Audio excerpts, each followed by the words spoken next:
What's up, everybody? Morning, evening, afternoon, no matter where you're watching this from. Welcome to the stream. It is unfortunately the last stream of the week. That is the bad news. Starting off with the bad news because German Nationals is this weekend, and I'm a little behind on my preparation, so I'm gonna take I'm taking tomorrow off basically because I was never gonna be able to stream on Thursday, but it is going to be the last stream of the week. But I mean, you're gonna have. I feel like you're still gonna have a banger weekend, either because you're gonna be at nationals or because you're gonna be able to watch nationals. Because there's UK nationals happening this weekend, which is gonna have a stream, and German nationals. So you're gonna get plenty of content still. Jonas, thank you for the 25. Neos W, thank you for the 18 as well. Appreciate you.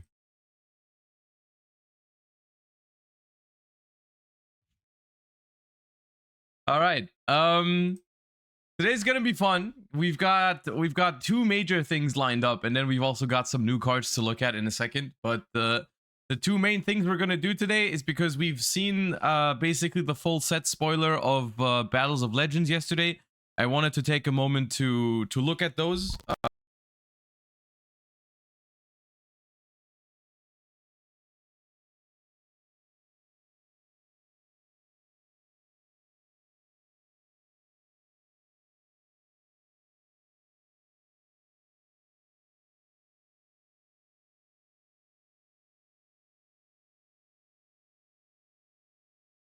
Hello? Wait, why was I muted? What happened? Well, go back. So what was the last thing I said before I was muted?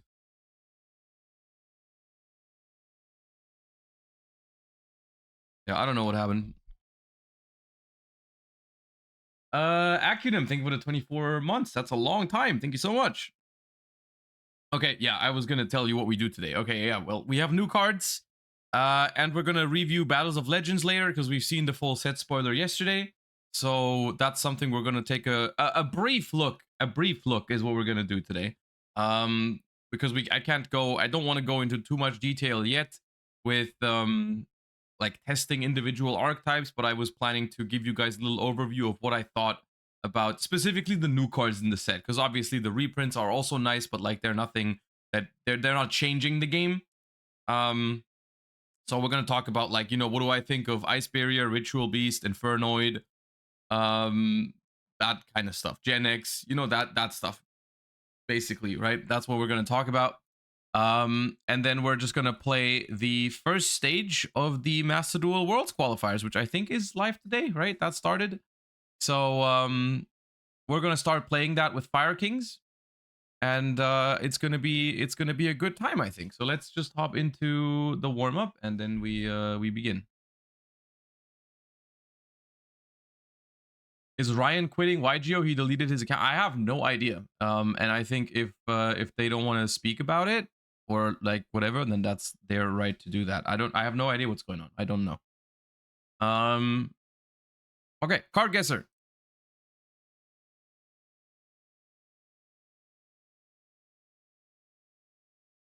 Looking like a branded situation. I feel maybe not. But it's looking, what is this? Is that I feel like I've seen this one. Sword Soul? Dual avatar. Well, defeating evil? No. Return, maybe? Return.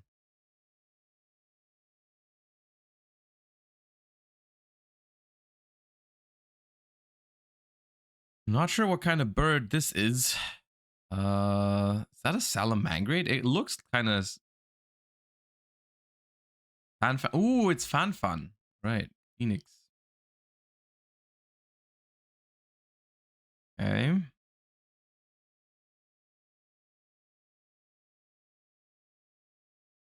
Okay, it's not a great start. It's a bunch of stuff that I haven't seen before. I feel like this is like aroma something winds. Dried winds, humid winds, humid winds.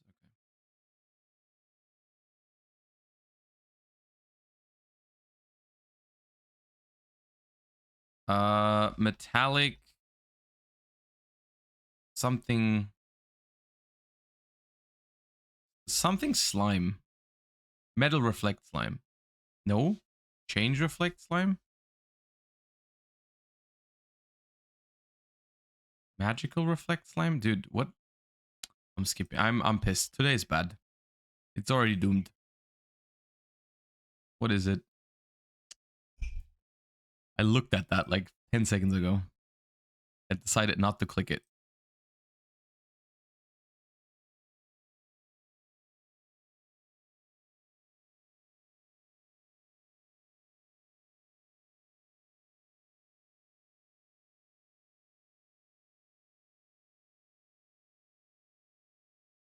Not Zodiac combo. I thought it was that.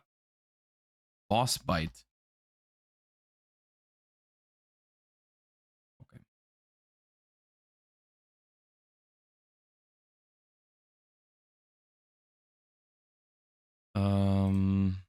Dude, can I get some easy ones? This is something Shinobi, I think. Vengeful. Vengeful.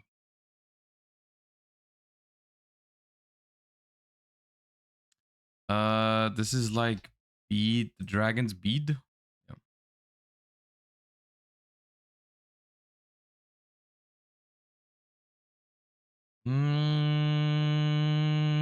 This looks familiar. It's not Arc Brave, is it? Ascalon?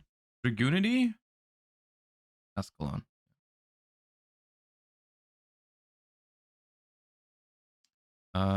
Gale Lizard. Yeah, more of those. Give me more of that. Infernity. Is that Pawn? No. Infernity Knight?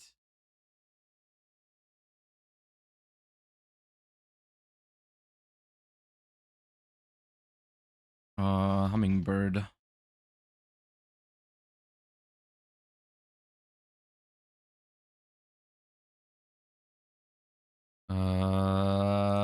Reptilian Vasky. Yep.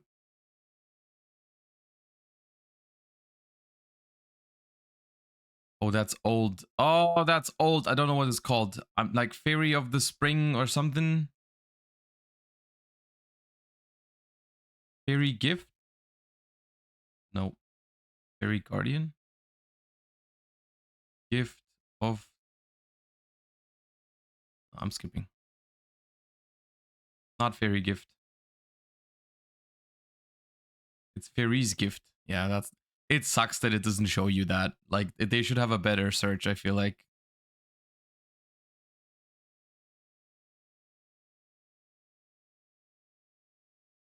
That's Libromancer. Just type Fairy? Yeah, and how is that gonna go for me if I just type Fairy? Surely that's gonna show up.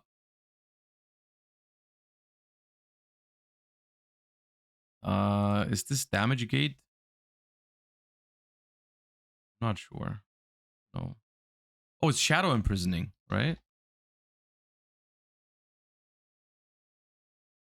Yep.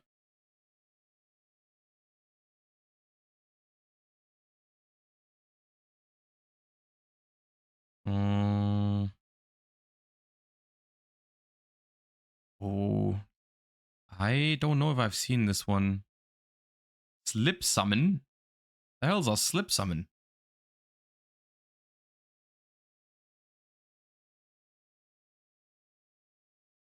Oh god, the Goblin Calligrapher, yeah. Calligrapher. Oh,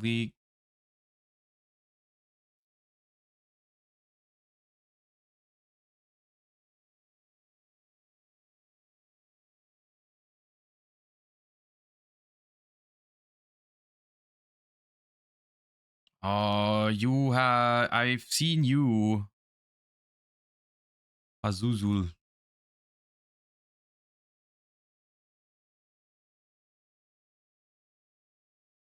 That's just Pearly, isn't it?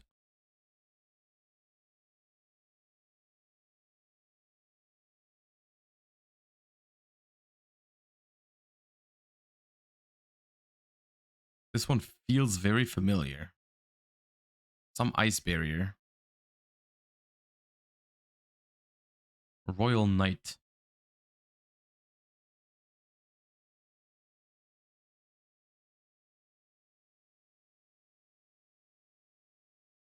Element Saber. Right? This guy. Mana. Oh, there's another one. Well, that's also not it. No, come on, man. Is it a spell? I think it's a spell. Elemental training. Come on, man. I hate when that happens. Magical Undertaker, I think.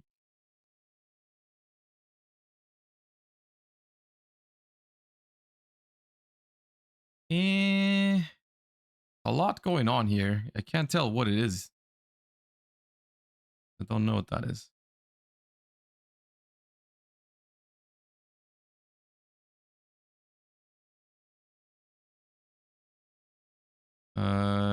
Goki Pole?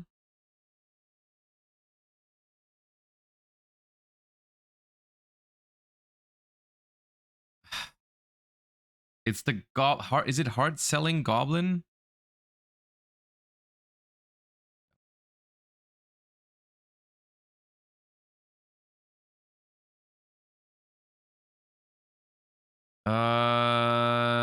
That's Zombina.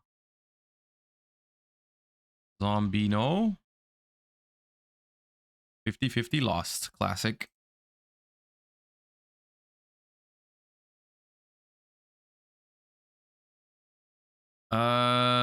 That is. This is the thing the dude on yeah, Maiku. The one that's on the barrier spells as well. And traps. Agent of. Is that Jupiter? No, Jupiter's the red one. Mercury is green.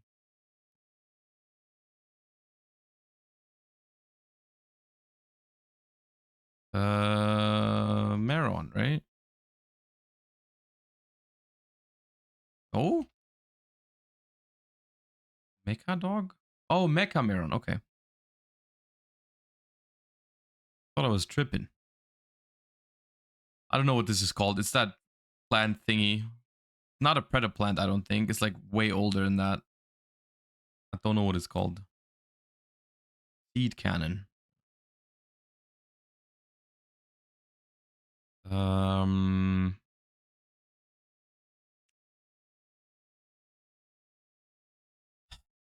Light searchlight.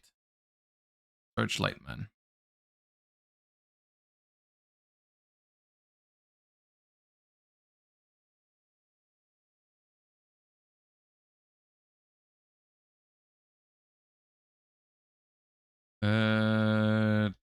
Is it tri-white? No, I don't know what it is then. Pride of the week.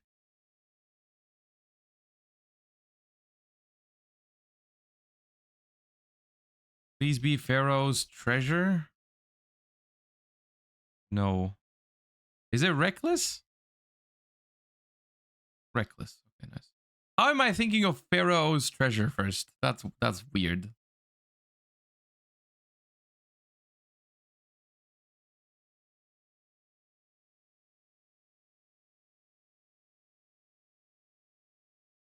I think that's hammer. Yep.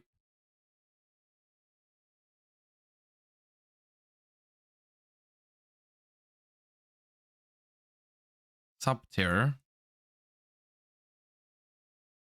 Behemoth. Yeah. Ego Kraken? No. Eighth Clash? I don't know, dude.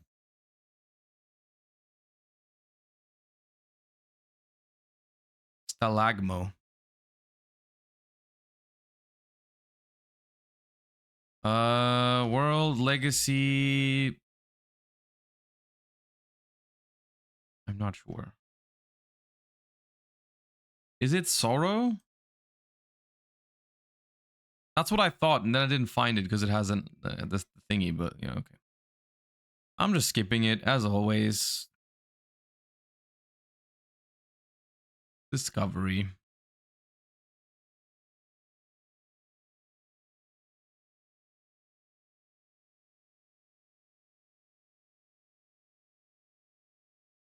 Don't know what that is. Of the Aqua. That's Qinlong, right?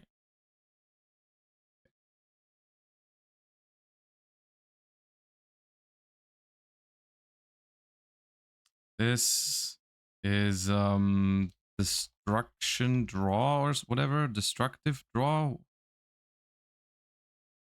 No? I thought it was destructive draw for sure. What is it? Destruction of... Oh, Destruction of Destiny. That's what it is. It's the card I was thinking of. It's just a different name. Yeah. That's the one I meant. Okay. I've seen this one before, but I have no idea what it's called. Spider's Lair. DD Sprite.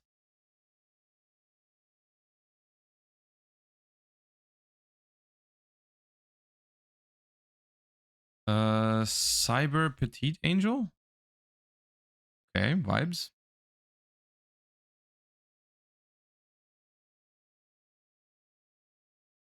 Metal Foes.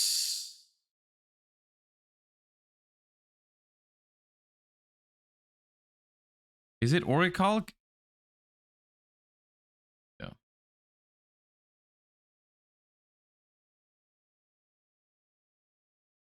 Okay. Wave High King Caesar. No. Wave King Caesar. No. Wave Oblivion King Caesar Ragnarok. Obviously. My bad.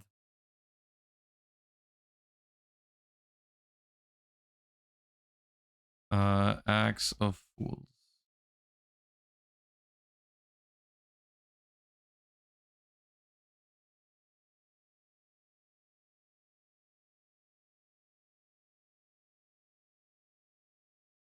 Don't know what that is.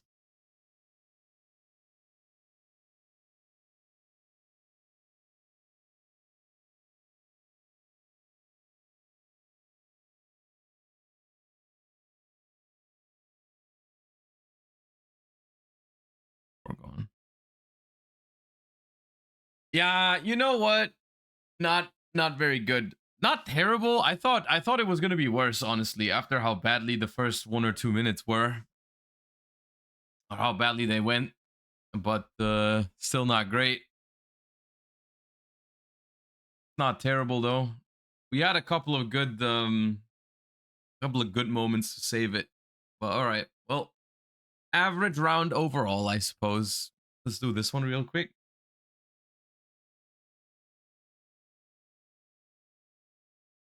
Okay, we're looking for a small effect monster from back in the day. Just a small effect monster. Let's see if it's a tuner at all.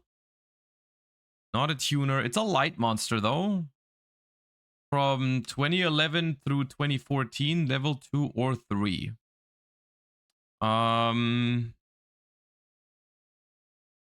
Level 2 or 3. What about like a Fabled from maybe 2011 or something? No, they're all 2010, it seems like.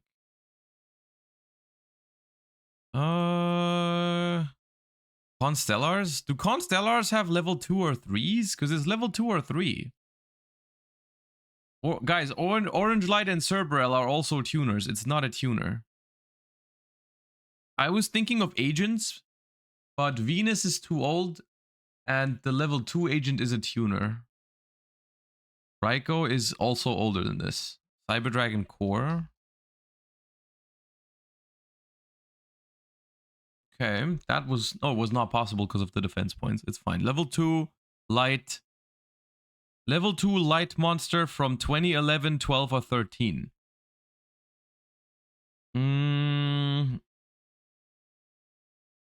Lightsworn, I don't think has a level 2 monster that fits this.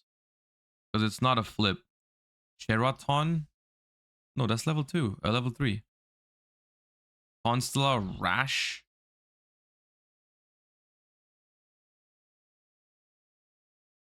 That was not it either. I thought that was going to be it. Oh, not Spellcaster.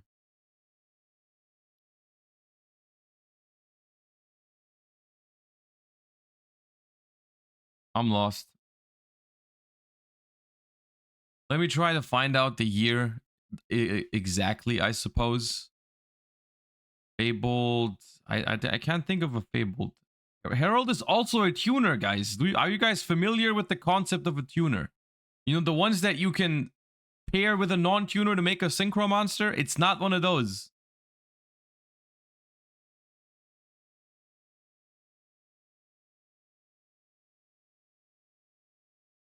Fabled Cruise is from 2010.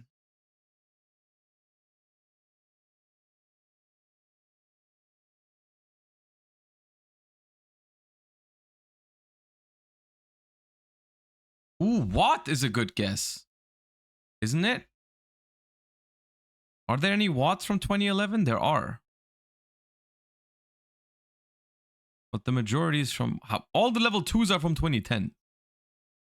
That's fucked up.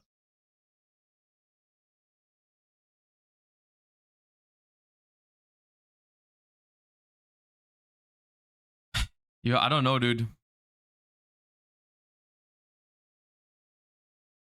Purple Light is not a tuner? Really? Yeah, but it's also from 2006.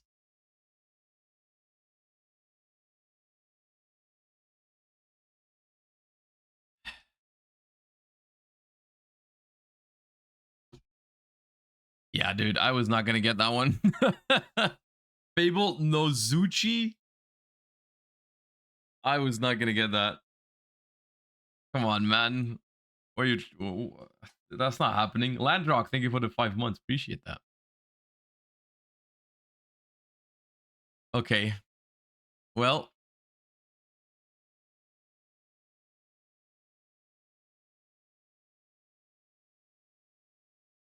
William, thank you for the 4 months as well. Appreciate you. Okay. Warmup, semi-successful. That's a lie. It was not successful. Let's begin. We have a just a quick batch of a new archetype to look at from the Rise of the Abyss, I think, or is what the new set is called. So we're going to take a look at that. Then we're going to review Battles of Legends together. And then we're going to play the new World's Qualifier Stage 1, whatever, in Master Duel with some Fire Kings. So let's go. First things first, we've got an archetype that is apparently translated as Primordial Dragons, which is that's a pretty dope name. That I would expect something from that. It's an archetype. I haven't looked at it yet. Imperial Dragon, the Primordial Dragon. Level 6 Earth Dragon effect monster. 2600 attack, 0 defense. Requires a normal monster tribute to normal summon. Okay, I'm already not interested anymore. You can only use the first effect of this card's name once per turn. During your opponent's main phase, quick effect, you can reveal this card in your hand. Immediately after this effect resolves, normal summon a primordial monster. If this card is tribute summoned, you can apply these effects in sequence, negate the effects of all face-up monster your opponent currently controls. Banish all monster your opponent controls with the same type and or attribute as any of the normal monsters in your graveyard. Am I seeing this right, that they are trying to make me play normal monsters with this archetype?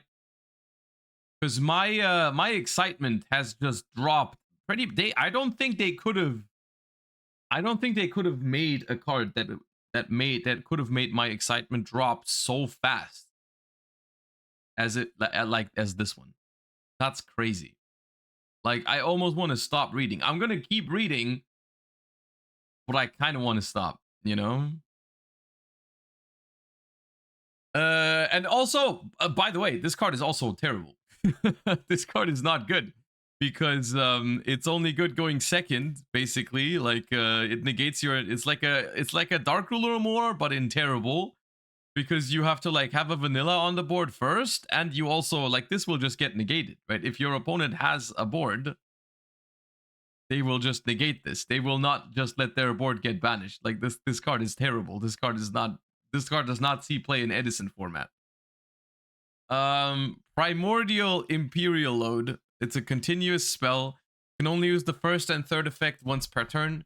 When this card resolves, add a primordial card from your deck to your hand, except itself. All right, so searcher on activation. Normal monsters and primordial monsters you control gain 300 attack for each normal monster in your graveyard with different names, which in an ideal scenario, this card boosts you by 0 because you wouldn't play vanillas in your Yu-Gi-Oh deck. You can declare one normal monster's name. Special summon a normal monster with that name from your hand, deck, or graveyard. Also, you cannot activate special summon monsters' effects for the rest of this turn. Okay. So...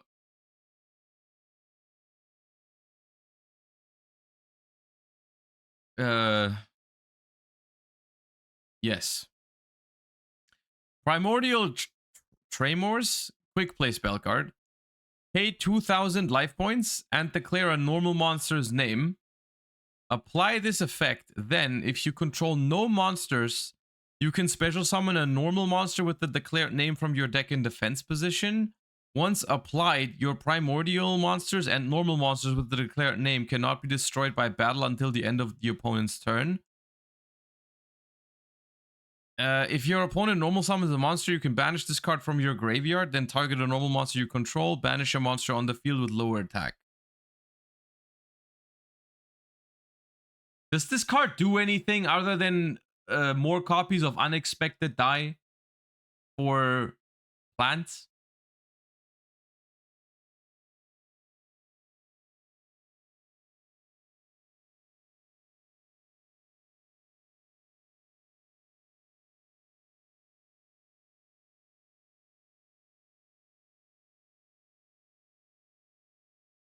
More copies of Exodia's left leg. Okay, cool. Primordial Schiller. Quick play spell. You can use the first and second effect of this card's name each once per turn. Reveal a normal monster or primordial card in your hand, except Primordial Schiller, then target a face-up card on the field. Negate its effects, and if you do, banish it. Target a face-up card, negate and banish it. During your main phase, if you control a primordial monster, you can set this card from your graveyard. Okay, that's a good card. I mean, like in general, I am not excited for playing normal monsters, but these 3 cards technically in a universe where I'm playing a deck that has vanillas in it, all those spell cards are pretty powerful. So whatever that's worth. Primordial Opener, normal trap card. Declare a normal monster's name. Apply this effect. Then, if you control no monsters, you can special summon a normal monster with the declared name from your deck or graveyard. Once applied, you take no battle damage from battles involving your normal monsters with the declared name and primordial monsters this turn. During your opponent's turn, you can banish this card from your graveyard, then target a normal monster you control or in your graveyard. Take control of one monster your opponent controls with higher attack until the end phase. Paleo support. I mean, okay, yeah, I can banish this from the graveyard to steal a monster until the end phase that's bigger than a Paleo. Okay, sure. But I can't use the first effect. But I don't know. Look, this is wacky. I don't really mind that they're doing this. I do think it's kind of like a cool concept in theory here. Specifically, the spell cards are good. I don't know why. Like, look, the idea here is you can build a deck around normal monsters again because they're giving them really powerful support cards. Well, that's the idea. Whether that's successful or not is a different question, because probably not. But like the idea of, hey, we're gonna make some very powerful support cards for normal monsters, so that people can like play a deck like that. Okay. My question is, why on earth is this card so bad? Like, because the spell cards are already like they're good, but in order to have me play a deck with vanillas in it, like I need better stuff than that one. Like this card sucks.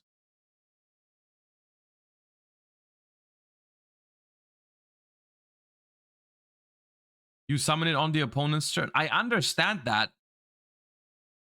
I do understand that.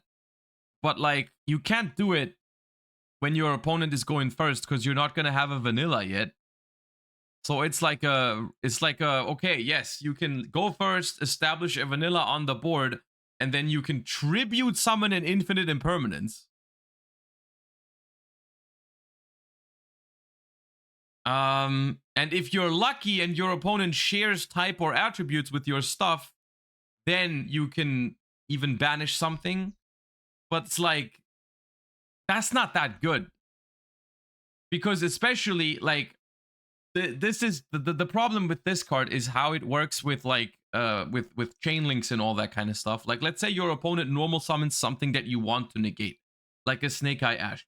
Let's say you have the perfect setup. You go first. You have a normal monster on the field, and you have the Primordial Dragon in your hand. And your opponent summons a monster that you would like to negate. You can't do that because they normal summon Snake Eye Ash. They activate the effect. You go chain Primordial Dragon to tribute summon, then the Snake Eye Ash resolves, and then you would negate. Right? Then you would negate.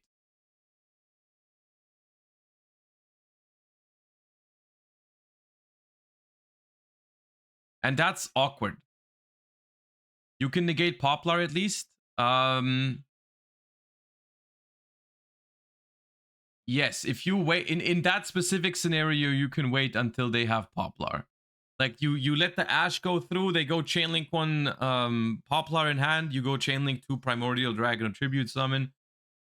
You Tribute Summon, they summon Poplar, it's gonna be Chainlink 1 Poplar, Chainlink 2 this to negate it, sure. You have a Tribute Summon to negate Poplar. Augers. Card is worse than Effect Veiler. Like, you know what I mean? I think the whole gimmick here, which is supposed to be like, and that is actually the cool part about this, is that if they don't give these guys their own vanillas, you can play these with any vanillas you want, right? And I think that's the idea here, is that you can, for example, you can put whichever vanilla you want into this. And I'm pretty sure there's vanillas for all different types and attributes, combinations, and attack points and whatever. Like, you can choose which vanilla you play, so that, for example, if it's a Snake Eye format, you pick a Pyro vanilla or a Fire vanilla, right? Obviously. And then you can, suddenly you can banish your opponent's entire board and negate it, right? When you're going first, right? With this guy, right? So that, I think that's kind of the idea. Like, they're trying to make good vanilla support cards without giving them actual vanillas so that you can pick any vanilla. But it would definitely take a lot more than that, right? Like, it would take a lot more than this.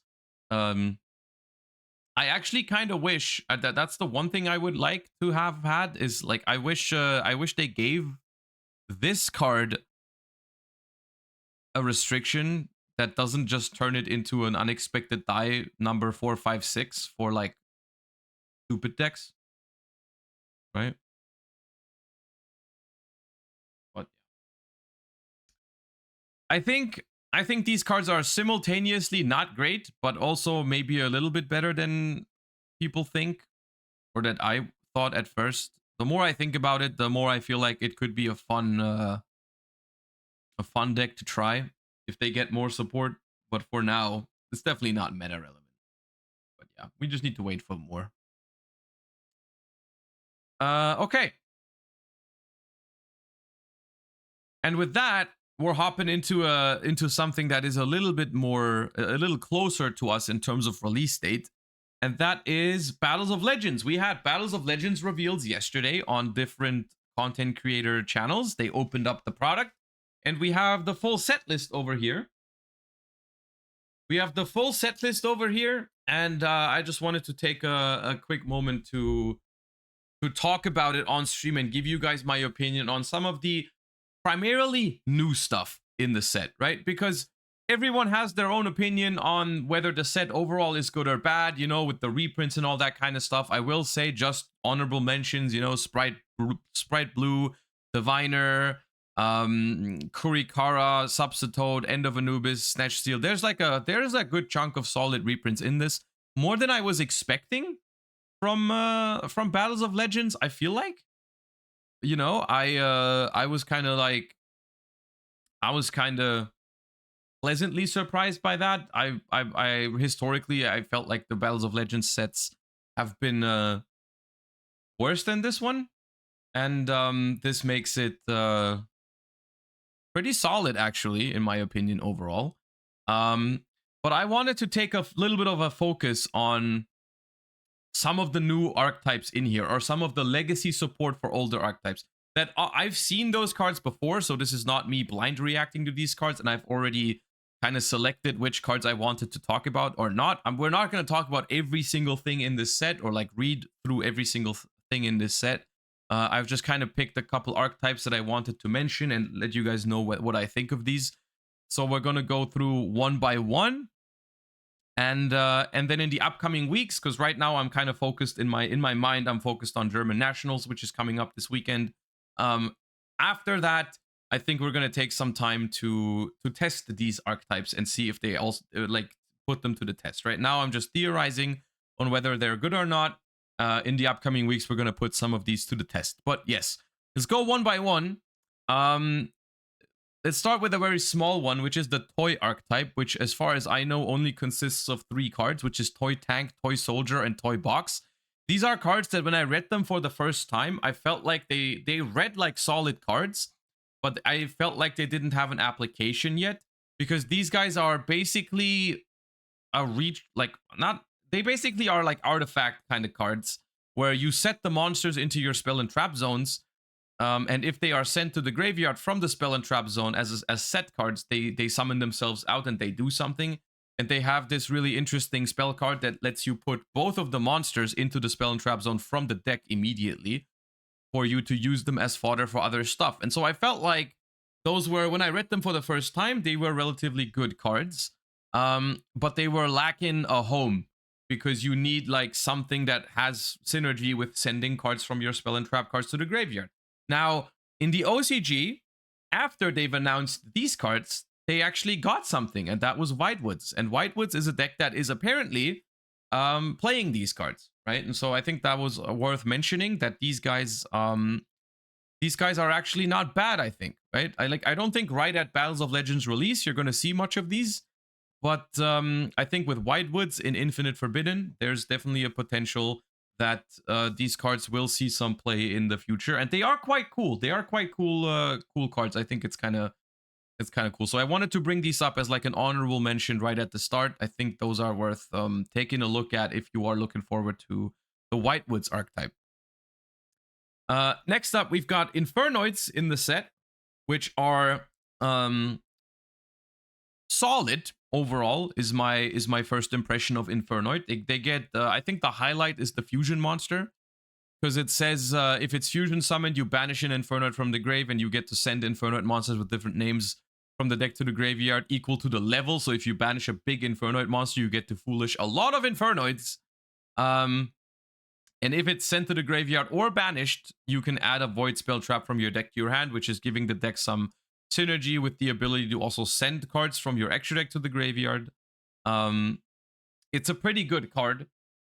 And I don't know if it's enough to make Infernoid really powerful. I'd have to try it myself. I personally think it's not going to be super meta relevant, but this card is definitely pretty good. They also get this Link 4, which I think when I read this Link 4 for the first time, I thought it was solid, but it felt like it was a little bit, it wasn't enough for a Link 4, if you know what I mean. Like, I felt like investing all this fodder to make a Link 4, that didn't feel worth it to me. However, Promethean Princess does make it a little bit easier, because obviously it is a fire monster, so you can just make Princess bring back like Decatron and then link it into this, which puts it into perspective. Like effectively, as long as Princess is legal, this is not really a Link 4. This is more like a Link 3. If Hida is in the format, it's more like almost a Link 2, right? And if you put it into that perspective, it's a much better card.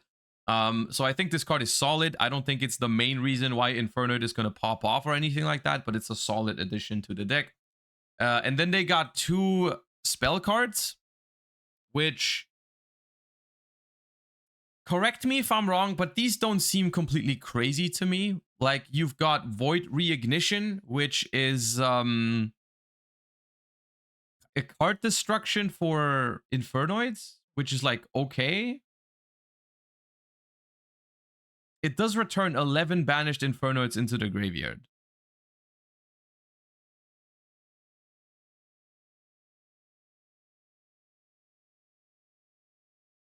It's pretty good for follow-up, but like that's my my problem with this is that like I don't feel like Infernoid's problem is follow-up.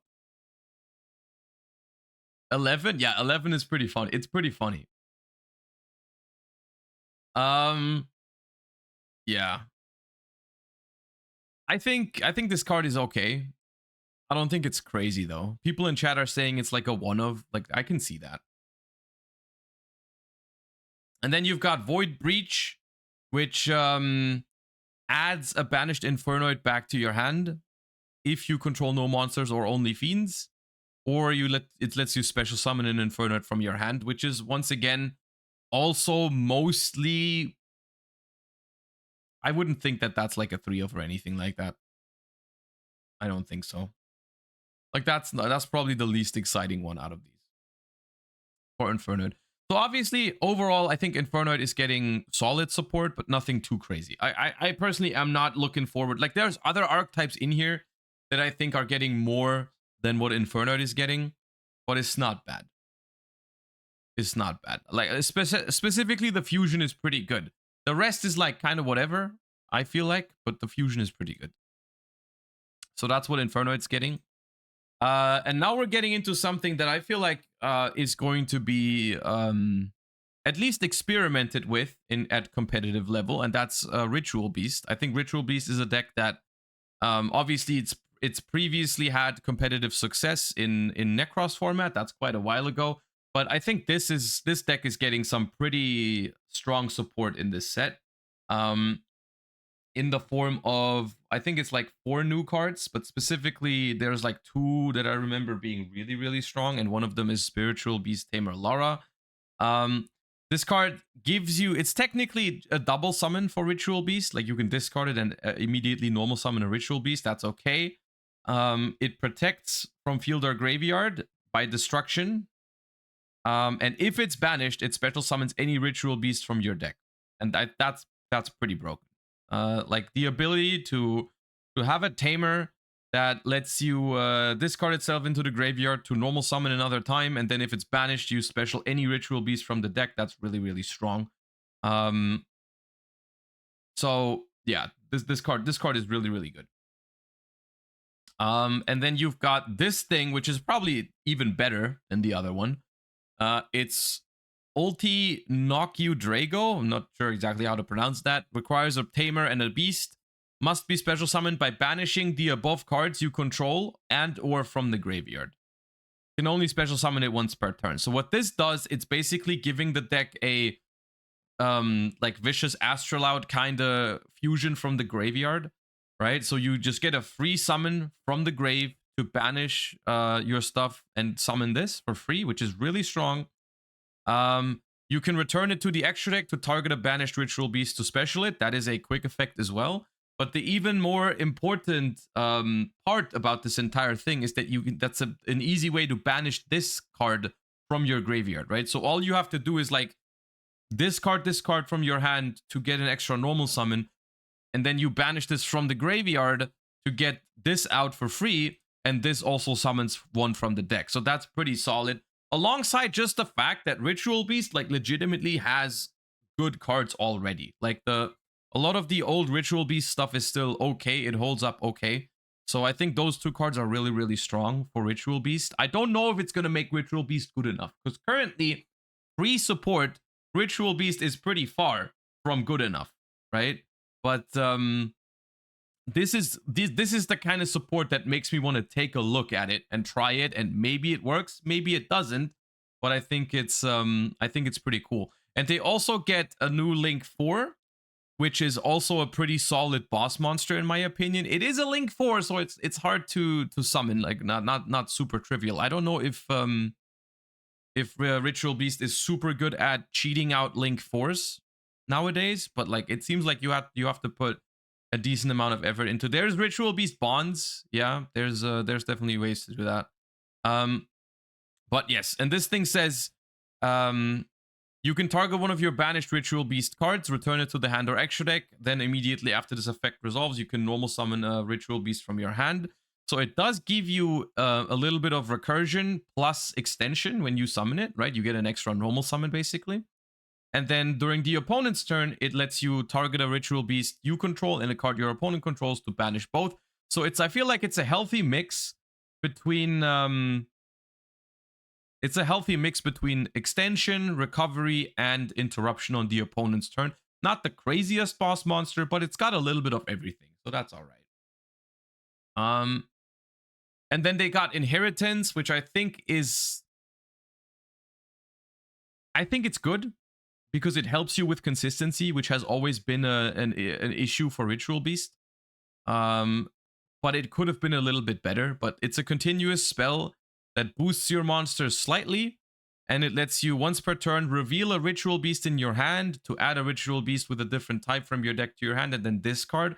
So it is a searcher. It is good. It's a much needed card. I do think they play 3 copies. I would tend to agree. So it's definitely good enough to see play. But the fact that you already need to have a Ritual Beast in your hand to use it is not ideal. The fact that you have to discard is not even that much of a downside. Like searching and discarding is fine, especially for Ritual Beast, because you can like use the resources in the graveyard. The fact that you already have to have a Ritual Beast in your hand is kind of mid, but it's okay. And then it also has a small bonus if 2 or more monsters are special summoned to your field at the same time. Target a monster on the field, change its battle position. That is relevant in some matchups. Like if you play against Tenpai or something, you can like tag out in the battle phase and put their stuff to defense so it can't attack. It's like this card is solid, right? And so overall, I think Ritual Beast is getting a pretty healthy bit of support here, right? Obviously, the highlights, in my opinion, are Lara and the new fusion.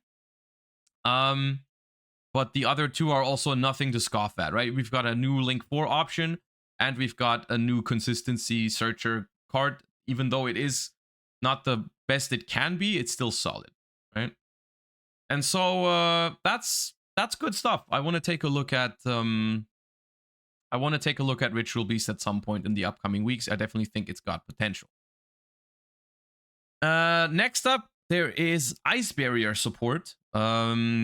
Let's start with Mirror Mage.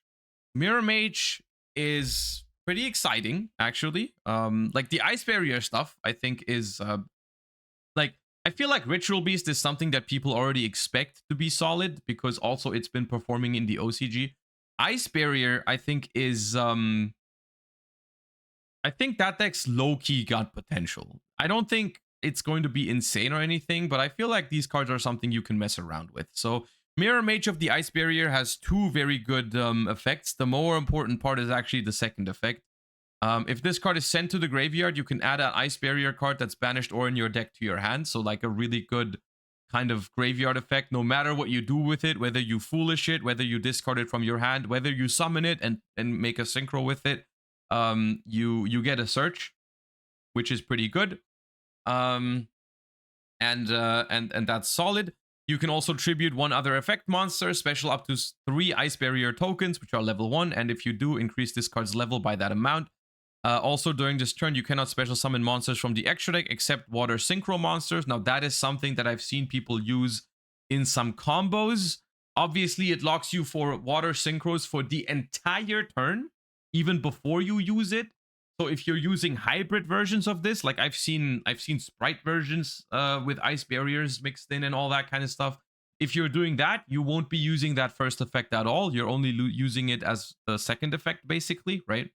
But I've seen some decks that play just pure ice barrier stuff and do like some crazy stuff with the tokens, honestly, because you can make like, you can still make Coral Dragon, you can make the Crocodile, because you have a lot of non-tuners. The Crocodile draws you a lot of cards in ice barriers, so that's kind of the vibe there. So that's neat, right? That's a neat card. It also is an aqua, so you can make totally awesome with this in sprites, and it makes Swap Frog a 1-card toad again, because there's an ice barrier spell that lets you revive an ice barrier from the graveyard. So what you can do is you can summon Swap Frog, you can send Mirror Mage of the ice barrier. It searches the reborn spell, and then you reborn Mirror Mage, and Swap Frog plus Mirror Mage is now a toad, right? So you can easily go gigantic summon Swap Frog to make a toad again in sprites, for example. So that is something to be aware of, right?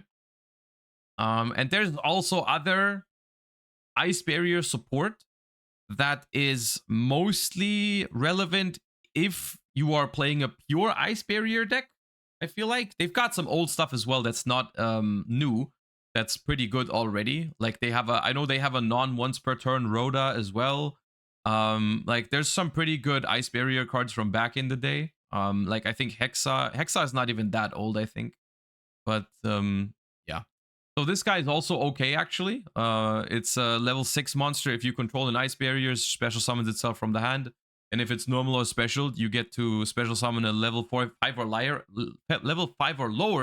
ice barrier from hand or graveyard. And it's also Abyss Dweller if you control another ice barrier monster. So that's a pretty solid card. Yeah, Speaker, Healer, Revealer, I think those are some cards to take a look at. I don't know all their effects by heart, but I do want to take a look at it at some point in the future. So the ice barrier cards, I also think, have solid potential, most likely in combination with other archetypes, I think. My personal prediction is that pure ice barrier is not going to be the way to go. I think that these cards can, like we've already talked about, you know, like different sprite variations maybe or whatever. Like I think that's something that you can mess around with and maybe have success with. And they also get a new synchro, which is technically, it's not called ice barrier, but it's an ice barrier, right? It takes a water tuner and a non-tuner, and I think it's level 10. Once per chain, if your opponent special summons a monster, you can special summon an ice barrier from hand, deck, or extra deck, or graveyard. Then you can change one opponent's attack position monster to defense position. That's only twice per turn. If this face-up synchro summoned card in its owner's control leaves the field by your opponent, you can summon an ice barrier synchro monster from your extra deck, which is treated as a synchro summon. So you can like you can summon Trishula if they try to out this. But more importantly, the summoning 2 from hand, deck, extra deck, or graveyard, you can summon some pretty nasty floodgates with that. Because ice barrier has a lot, like we've already looked at this guy, which is basically an Abyss Dweller, while you have other ice barriers. But they have a lot of old ones that are completely broken when you have multiple ice barriers on the field. So that is something to look out for. So even though they are locked into water synchros, with this guy, like between this guy and the crocodile, I think you can do some pretty nasty end boards still. So I think ice barriers are worth to take a look at some point. Moving on to Gen X. This is an archetype I'm not as excited about. I'll say it. I'll say it. I don't love Gen X, but let's still go over it. They get a pretty crazy link monster. So, Repair Gen X Controller requires a level 4 or lower Gen X monster. You can only special it once per turn. If this card is link summoned, add a Gen X monster from graveyard to your hand. Once per chain, if a Gen X monster is added to your hand except by drawing it, you can immediately after this effect resolves, normal summon a Gen X monster. Also, you cannot special summon from the extra deck for the rest of this turn, except by synchro summon using a Gen X tuner as material.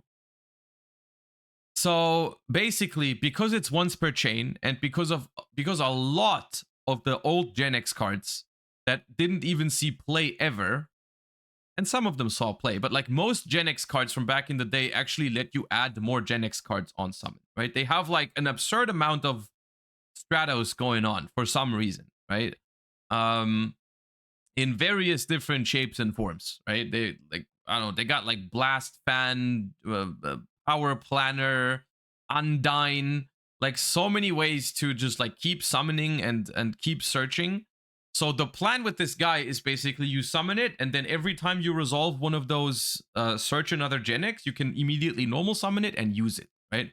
So you just spam all those. Basically, they're all gadgets. Yeah, that's a good way to look at it. They're like they're all kind of gadgets, and you summon this, which gives you infinite normal summons, right? The problem with this entire concept is that if this thing gets negated, you're playing a deck with like 15 gadgets in 2024.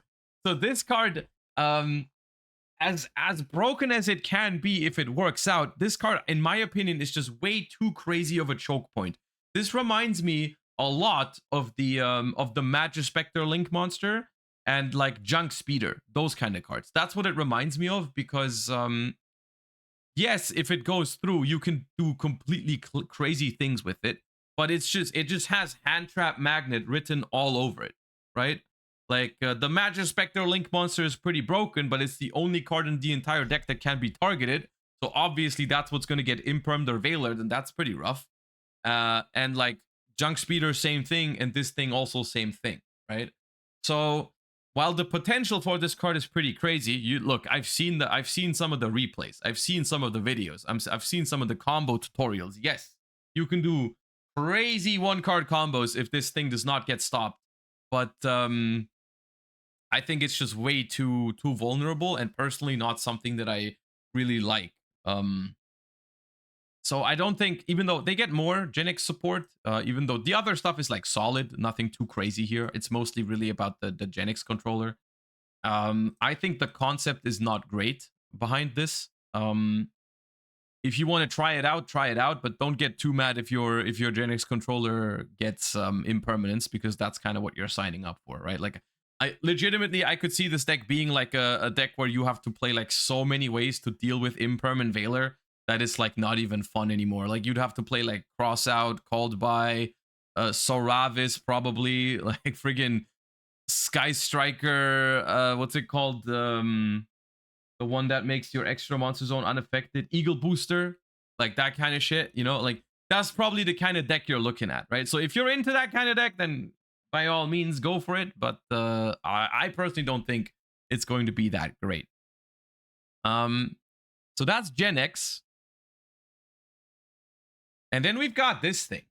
Now, this thing was not announced. It was obviously speculated because it would make a lot of sense for this to be in the set, but we didn't know for sure if this was here. It's Phantom of Yubel. And now Yubel is a deck that's already pretty good in the TCG at the moment. It's not like top tier, but it was already played before this card. But with this card, I think it's going to be very, very strong. So let's just quickly see what this card does for the deck. It's a fusion. It requires a Yubel monster plus a fiend with 0 attack and defense, which the deck has plenty of. Must be special summoned from your extra deck by shuffling the above cards from hand, field, and or graveyard into the deck extra deck.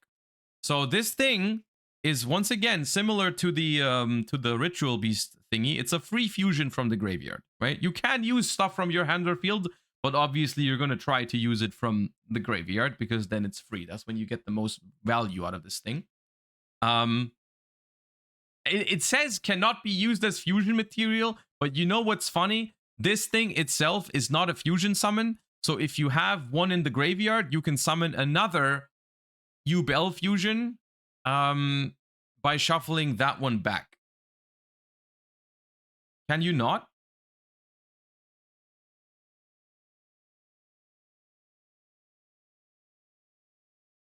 No, you can't. Why? It doesn't say it's counted as a fusion summon.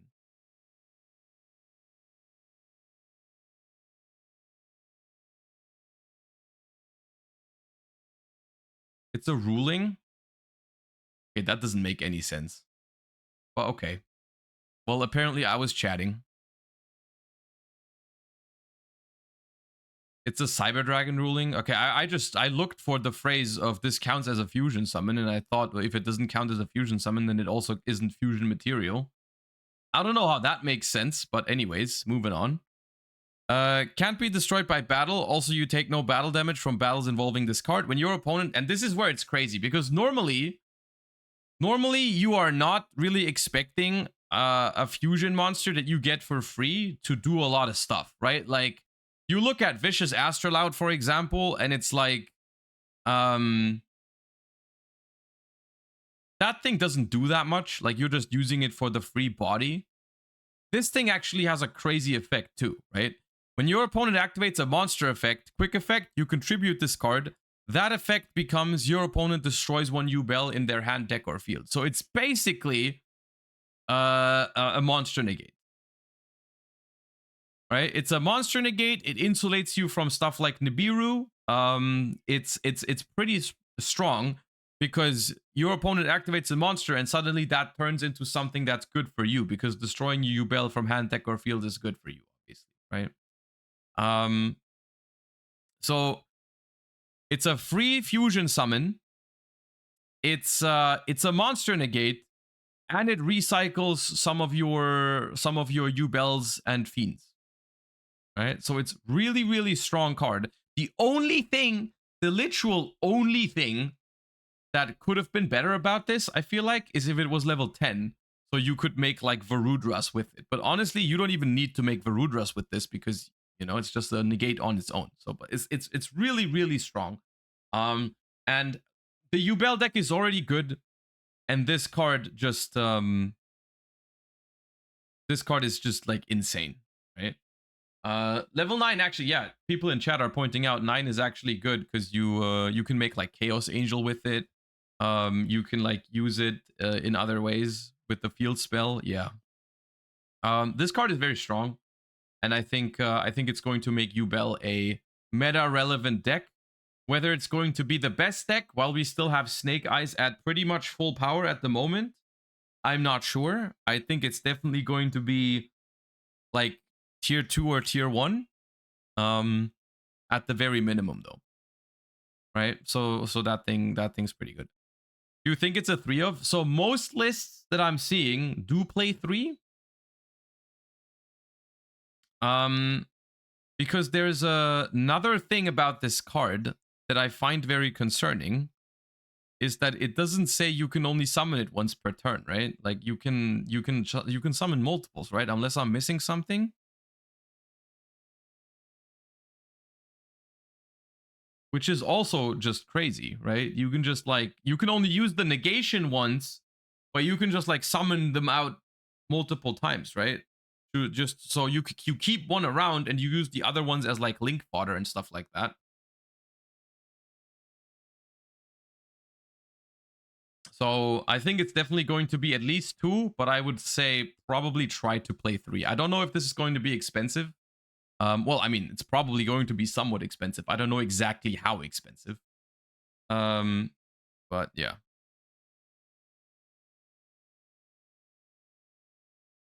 And that's the things I wanted to highlight from Battles of Legends. Obviously, there is more cards in here, or there are more cards in here that are new. I've looked through those this morning. The other stuff doesn't seem that exciting to me unless I missed something. Like this guy is like okay. These guys are not complete ass, but also nothing crazy. The new Sky Striker support is okay. Camellia is not in here, is it? It's only Temperance and the this guy. Like it's the Sky Striker cards that they put in here are not actually that good. So I don't know if that one. Oil is okay. This is salvage for fire monsters, but like, yeah. I think we highlighted the most important things about Battles of Legends, but yes. So this is also going to make it onto YouTube. So if you've watched this on YouTube, thank you for watching. Let me know what you think of the Battles of Legends set. You know, the reprints, the new archetypes. Which one are you looking for trying? And yeah, make sure to like and subscribe. Say goodbye to YouTube chat, and thank you for watching. Peace. Where are we at, chat? on Battles of Legends.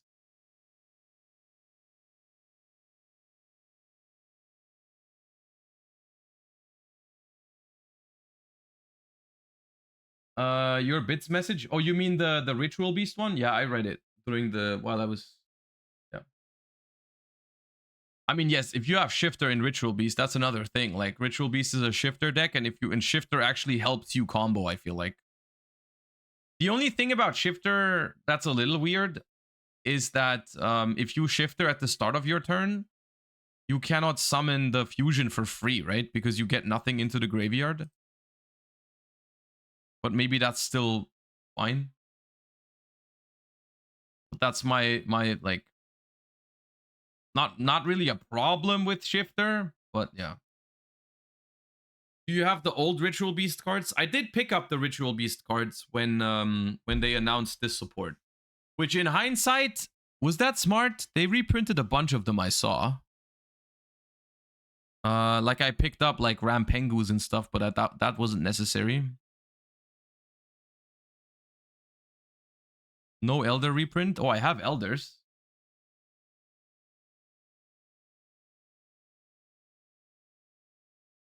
Do you want to check Elder price? Uh-oh.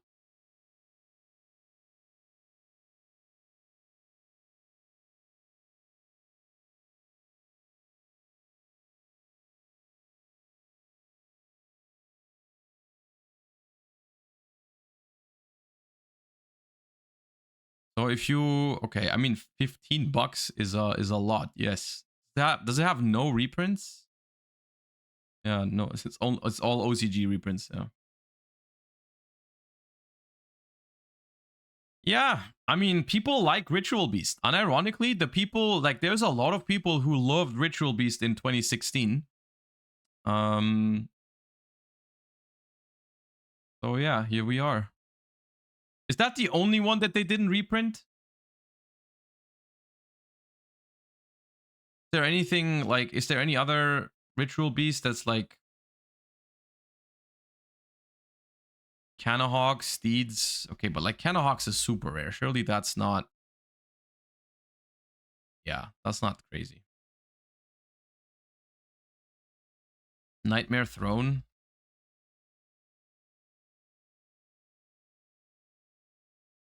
I mean, look.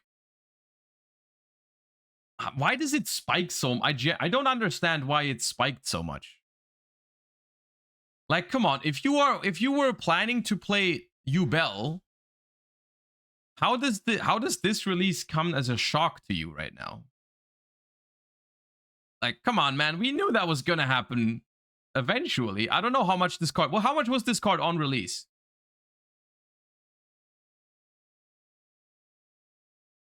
Like 20? Okay, I guess it hasn't gone up that much then. It's expensive. I mean, it is one of the best cards in Legacy of Destruction. Like Legacy of Destruction doesn't have that much like crazy value stuff in it, right? Nightmare Throne is like the probably the most expensive card outside of quarters now.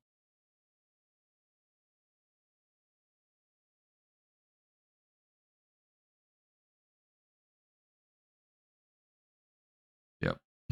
It's not close. It's like Nightmare Throne and Nightmare Apprentice. Those are like the two most expensive cards. And then the next one is already Varudras. So yeah. Orbanon, thank you for the Prime. Appreciate that. You still put names in the graveyard thanks to Ulti Canahawk, so it literally doesn't matter if you undershifter. Oh, right. You can. Is it return? They do return stuff, right?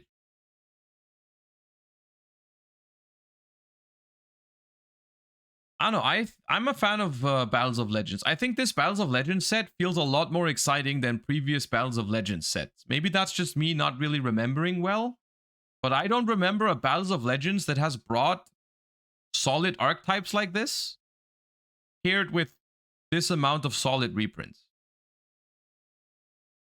I'm happy with this. It's cool. Like I wanna try out Yubel. I wanna try out the Ice Barrier cards. I wanna try out the Ritual Beast cards. You know. All right.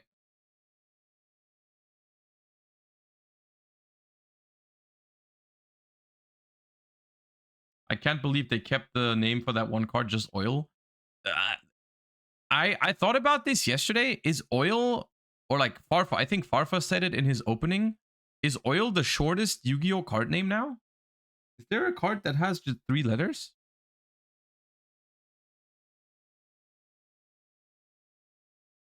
7. Okay, set, but that's a digit. Oh yeah, Umi. Umi. That's true. Umi already existed. Eva, yeah. But there's nothing with 2, right?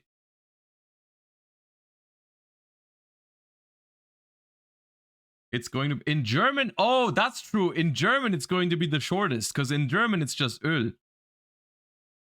Yeah, it's probably going to be the shortest German card in existence. Öl.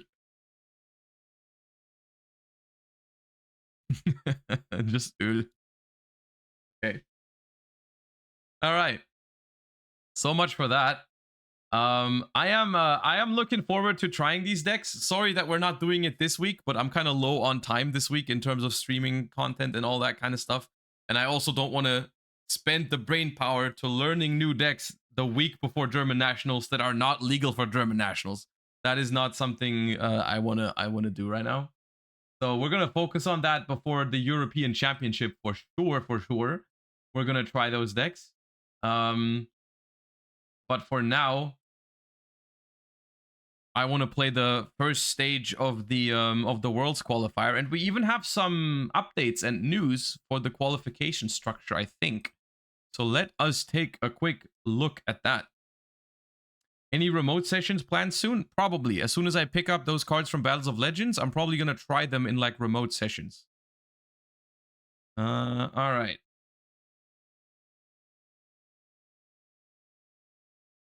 At which point are you in the process of choosing the deck for nationals? Okay, I'll tell you. The my process for German nationals at the moment is I am in the desperate phase of trying to not play Snake Eyes. But most of the decks that I've been trying or thinking about have one of 2 problems. They either feel completely cope, like too much cope, or they just feel like Snake Eyes but worse.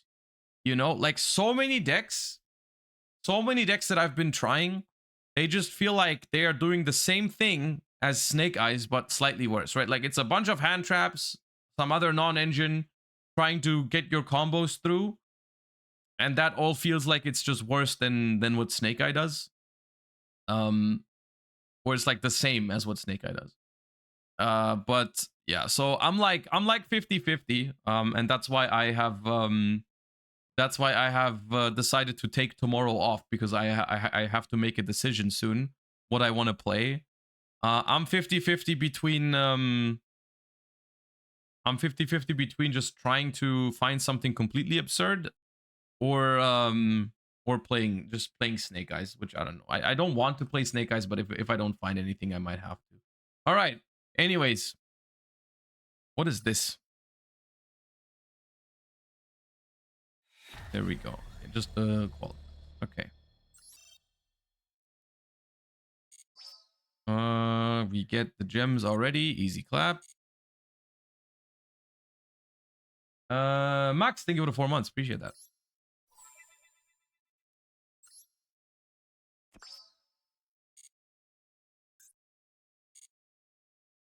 Sounds like you need more paleo in your life. Look, unironically, I've been at that point where I thought about if paleo was a good call. My problem with paleo is that it just loses to every single rogue deck. Like I think paleo, you can make paleo in a way that it beats Tenpai and Snake Eye, unironically, but you cannot make paleo beat Branded or Labyrinth like consistently, or even Voiceless if you don't have if you don't have, what's it called? Witch Strike.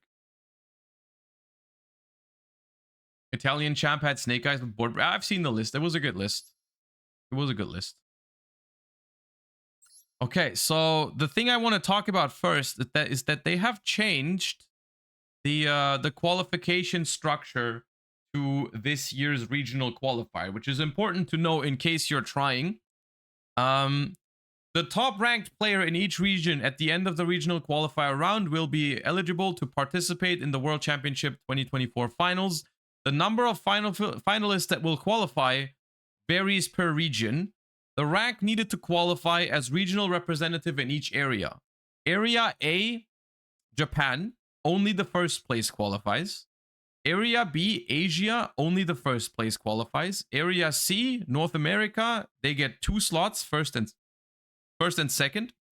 Area D, which is Latin America, they get first.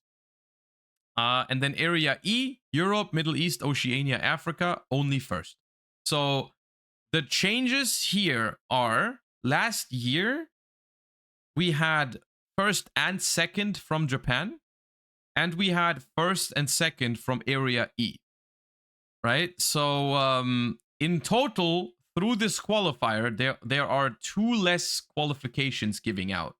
This is obviously this now tells us exactly how many teams will be at Worlds, because it's going to be 6 teams from this qualifier. It's going to be 3 teams from the Duelist Cups. It's going to be 2 teams from the points that people have collected throughout the Duelist Cups, right? That makes 11. And then it's going to be us from the winners from last year, right? So it's overall 12 instead of 8 from last year, right? So it's and that makes it harder to get through the qualifier this time if you are from Japan or from Europe, Middle East, Oceania, Africa, because you get less slots. Now, why specifically they took away 1 slot from Japan and Europe / Middle East / Oceania / Africa and not from North America, I'm not entirely sure. It's probably because it's hosted in North America. Maybe that's why, because the Worlds are in Seattle. So that I could imagine that being the reason. It has nothing to do with what happened to Ryan. Well, I don't even know what happened to Ryan, but I know that Ryan is apparently not able to participate in the at Worlds. So they're probably gonna give that slot to someone else, but I don't think that has anything to do with the regions. I think the regions were decided a long time ago, guys. I think that's a different thing. But yes, basically the qualifiers are underway. You want to make it through stage 1, and then stage 2 happens in, at this point, 1.5 weeks. So let's just play a little bit. Let's just play stage 1 and see how it goes. I want to play Fire Kings. I want to adjust the list a little bit with what I've like, I feel like learned yesterday. I don't think I want to play 3 Garunics. I think 2 is fine. And I might want to go down to 2 islands, even though maybe I'll just keep it 40 like this. I almost want to play a 3rd Skyburn, though. Love that card.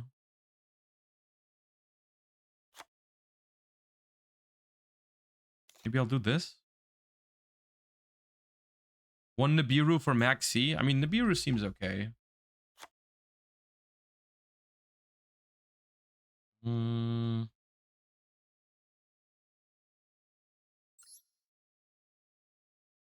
Almirage? Oh yeah, Almirage was a good idea. What did I not really use from this extra deck? I did not really use the Heat Soul, I feel like.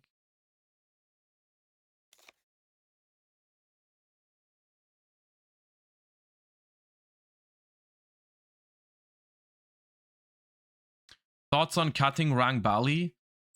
I don't love Rang Bali. I am not sure I like this guy. There are some situations where you are able to just summon it out from your hand during the opponent's turn, which was pretty cool. Yeah. Third Arvata seems good. Look, third Arvata is also I like this and I like this as well. Those are all good cards. Like this is all good cards now. I really like normal summon Arvata to start with. Like if you have ways to play, I really like normal summoning Arvata and then being safe from Maxi basically. But yeah.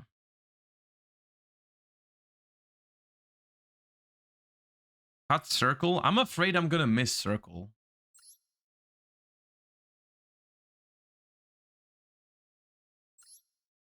I do kind of want to make this 40. Like one island, one Arvata. Maybe I'll try without Rangbali. I've been liking this card so much. I started with one and it was good every time I had it. Then I upped it to two and no matter what, like going first, going second, I love this card. It's so nice. I want to try three. If it's too much, then I can cut it later.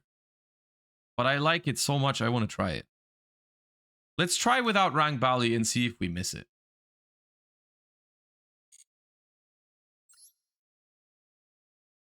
But you don't want multiple in hand? I don't think that's that big of a deal. You just use one on your turn, use one on the opponent's turn. It's not that bad.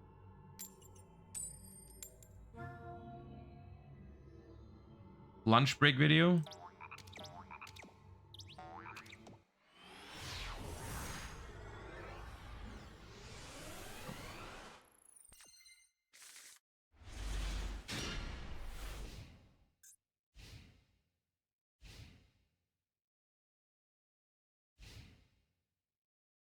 Okay, good.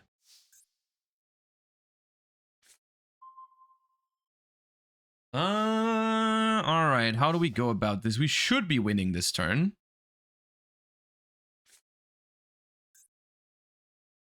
We should be winning this turn.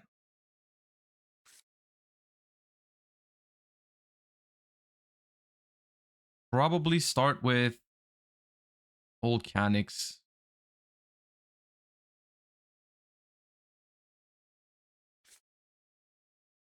Circle OTK. How do I how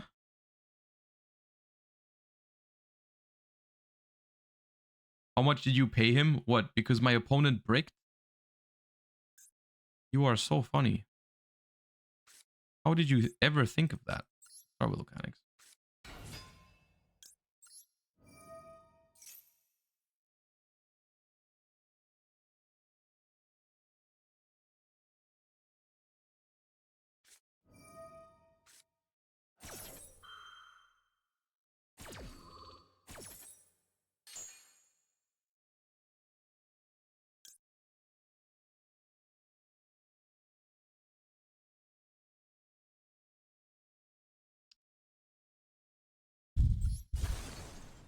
Well, that's not great. Can I summon this? I can summon this if I want to, just to...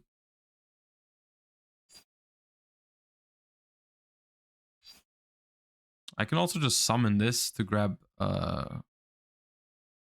Skyburn.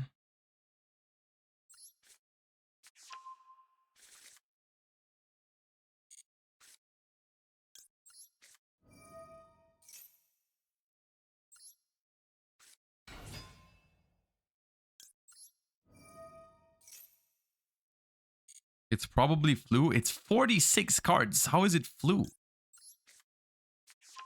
How insane do you have to be to put 46 card in your flu? I mean, I guess you have to be pretty crazy to queue flu to begin with.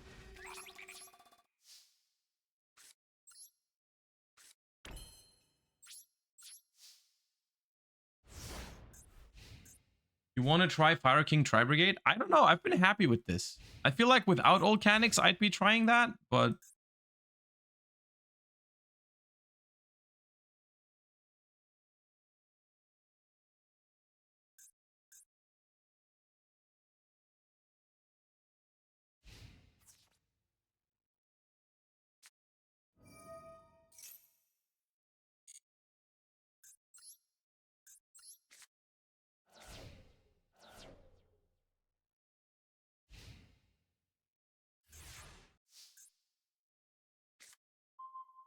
I mean, nice deck, isn't it? It's just trying to be annoying, nothing else.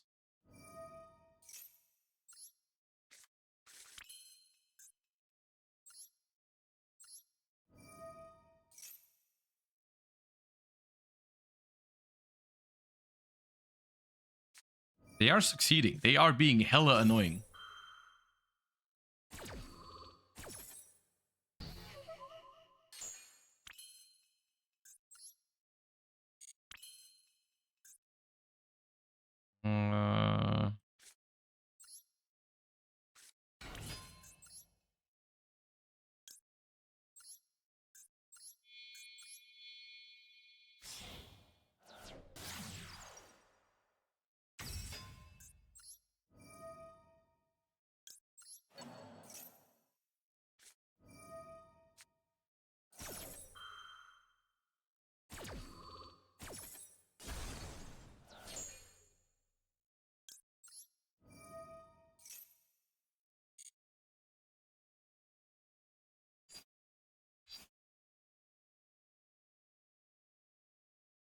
I mean, I've normal summoned. I've used island.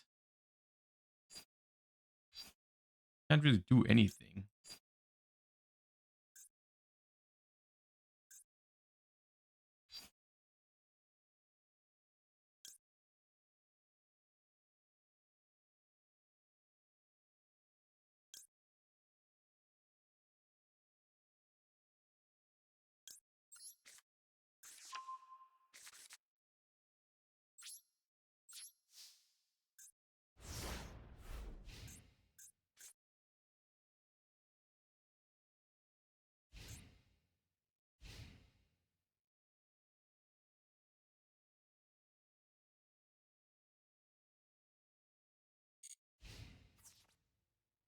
Bro, why is your goal to be annoying?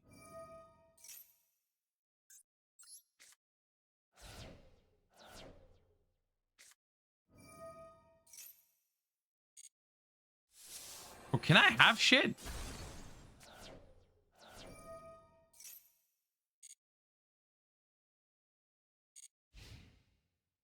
No. Okay.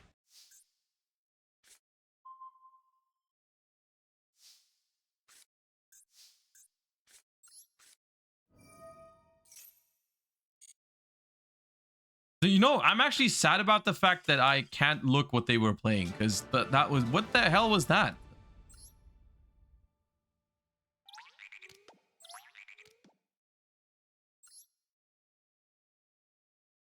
Great game. Cash Tira? You think it was 46 card Cash Tira? I mean, you deserve to be bricking if that's what you play. You deserve every bit of that draw if that's what you choose to play.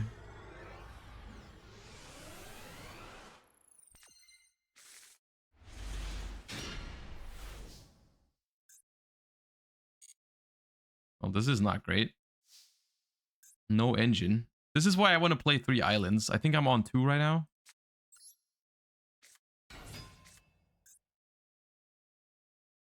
It's not as bad though. I mean, we still got stuff.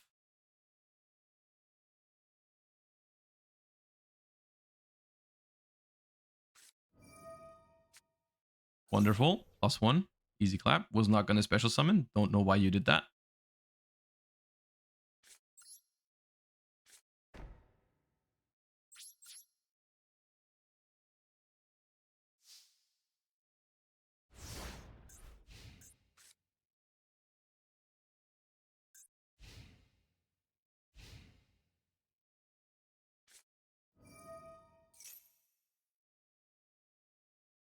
That rescue ace typically. I feel like,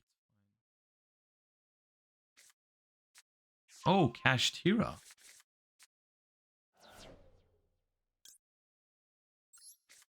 Maxi then.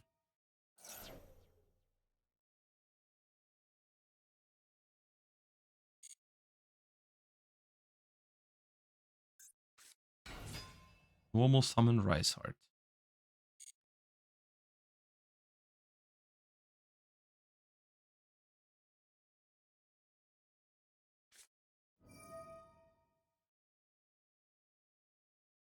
annoying.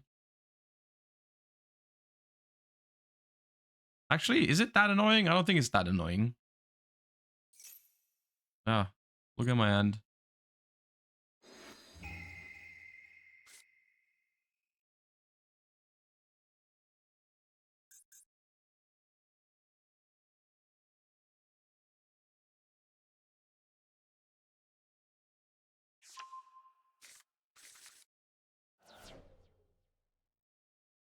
Why the Veiler?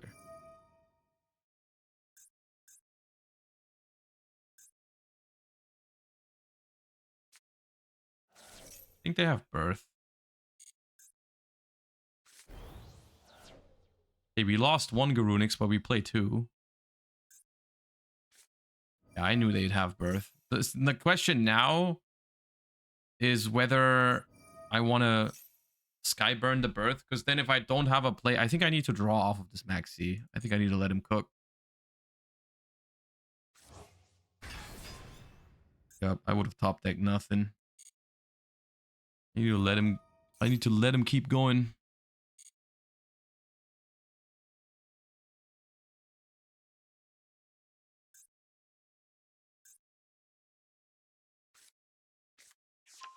Another Birth.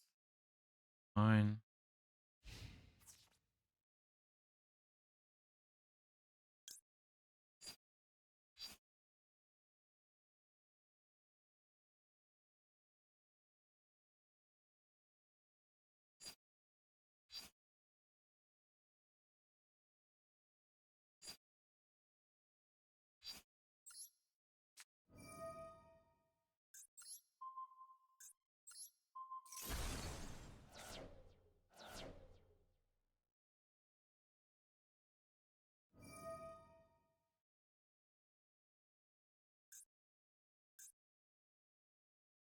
They just don't play into the Maxi here. It's pretty bad for me.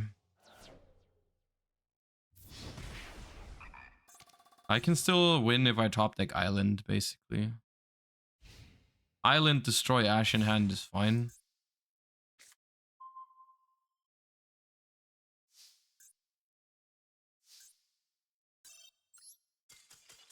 We need 3 islands. In pure.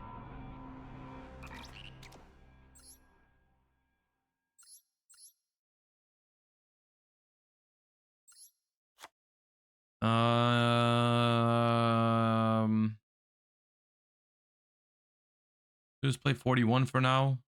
I want to try the 3 Skyburns more.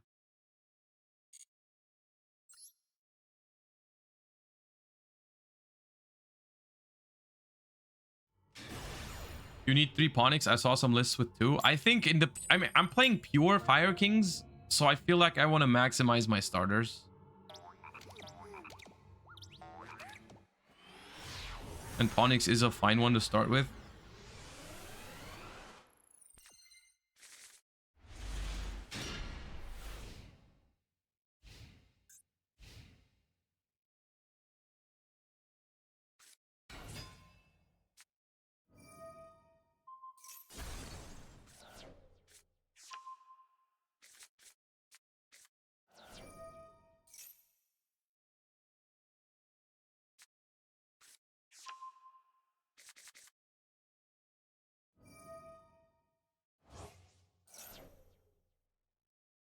That's one way to start cooking, I guess. That's a scary matchup. 1-for-1 could be another starter. Yeah, but it's too cost intensive, I think. We only have one good discard for 1-for-1, which is Garunix. I don't like that.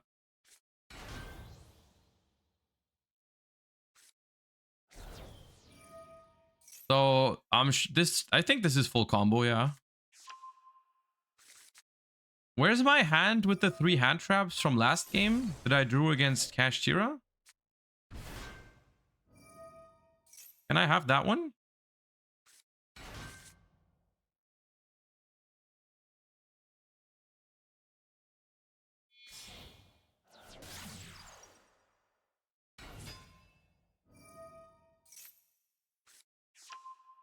I mean, I am playing like 13 hand traps right now. So to be paired against Manadium, lose the coin flip and not have one is certainly not as likely.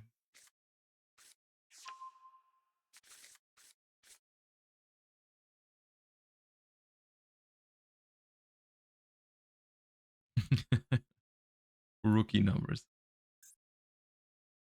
Appreciate the 18 months. Thank you. What do you think the chances are we get Volcanics in info? I have no idea what the chances are. I hope we're getting it. I don't think it's 0.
Oh god, what are you doing now, dude? There's no way you search Poplar now. You deserve to be locked up. Oh no, Nemesis flag. Okay, never mind. You still deserve to be locked up.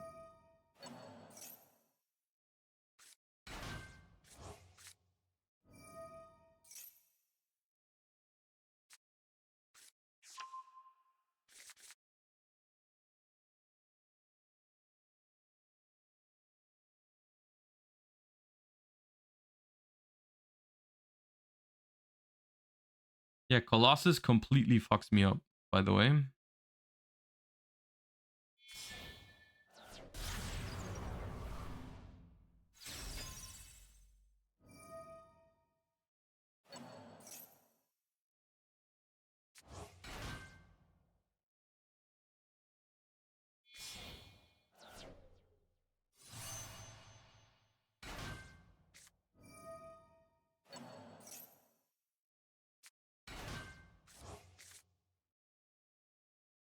Chat, bets in chat on whether I'm gonna draw a hand trap as 6th card.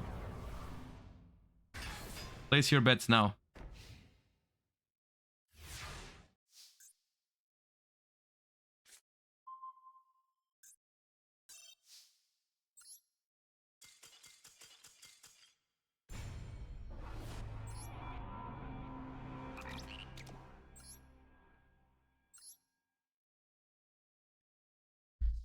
Yeah.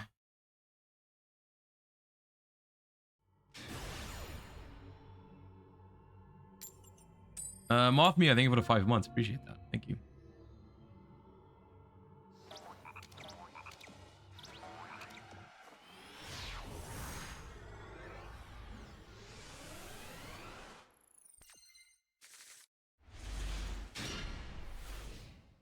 Why is it always Barong plus Skyburn? Actually, Barong plus Skyburn is better than Arvatar plus Skyburn. What is wrong with people?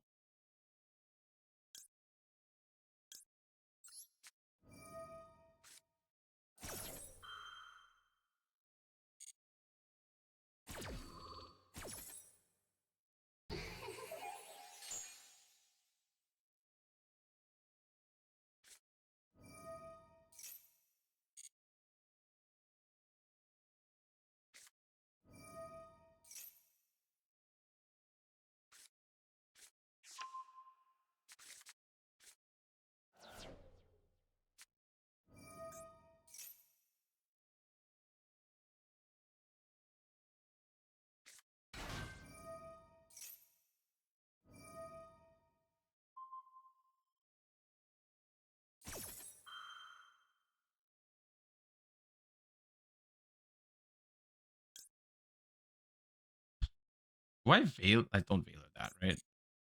They can destroy it anyways with Electromite.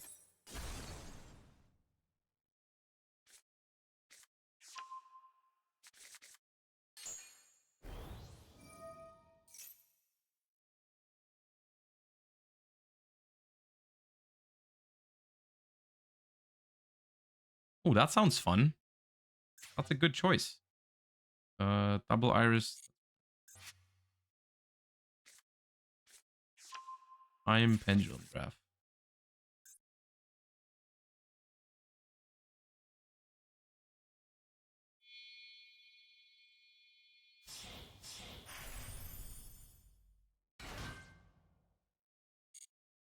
A cool end board.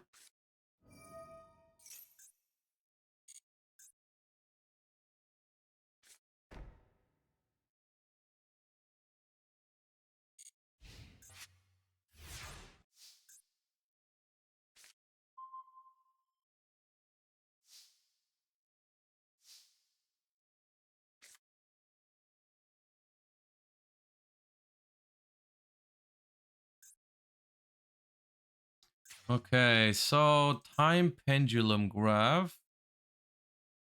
You can target a Magician Pendulum card in your monster or pendulum zone. Which is this guy. And destroy them.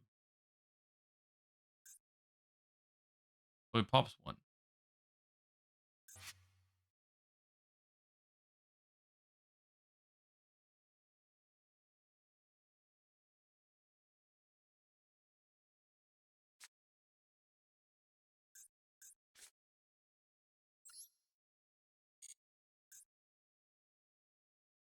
The thing is, if I pop the Baguska, I could normal summon Barong.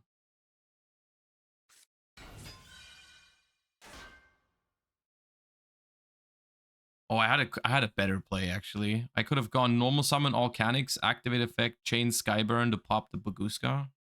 And then that goes through. Yeah, that was way better.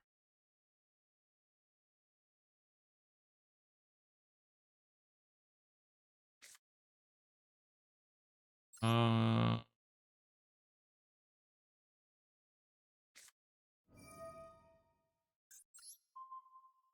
think I'll leave the Baguska there.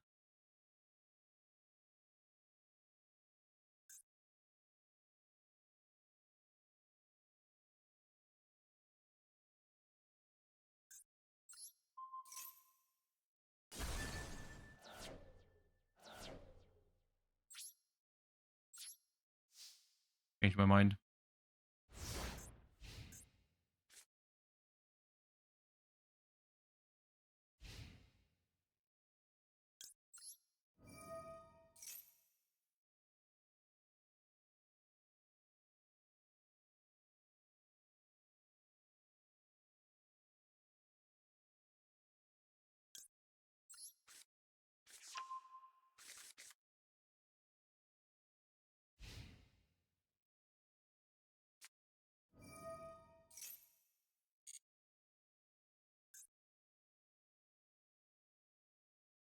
Add a pendulum monster. Oh, another okay. Another Pensork.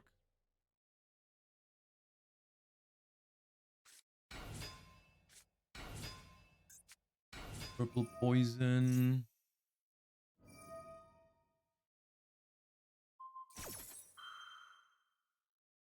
Just pop one. Do I care enough about that? Probably not. Let that happen.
Not game yet, is it? This only does double damage when it battles monsters.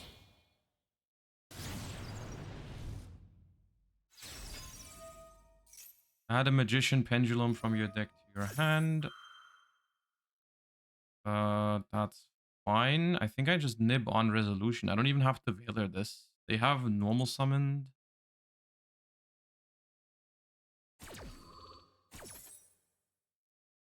They've normal summoned, they've pendulum summoned. I don't want to let them pop with Electromite. Wisdom Eye. Yeah, just do this.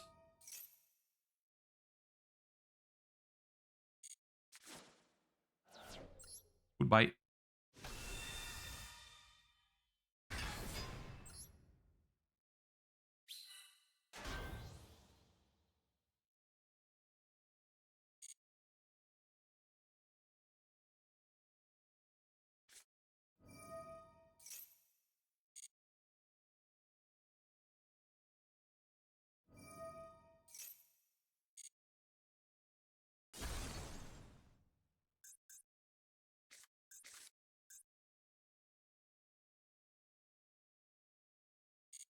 I mean, their disruptions are also just like terrible against Fire Kings.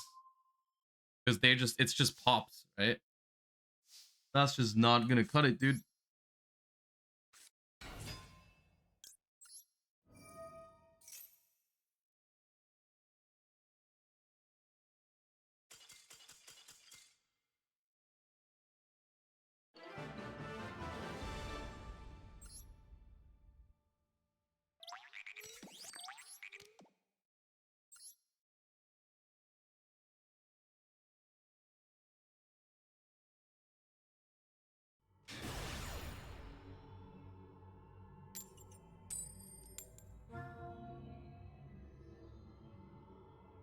What is that overall? Oh, wait. What do they mean by this? Enpai?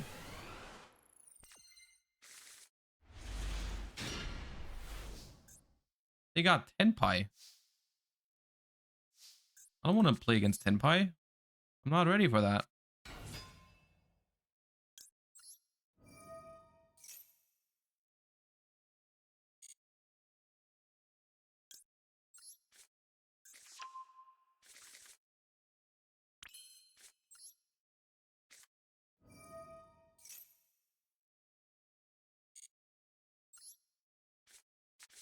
Probably Mikanko.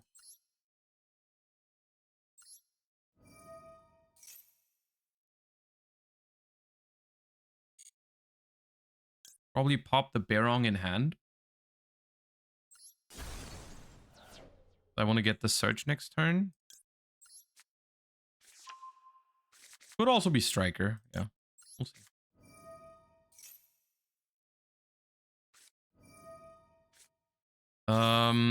I will let that happen.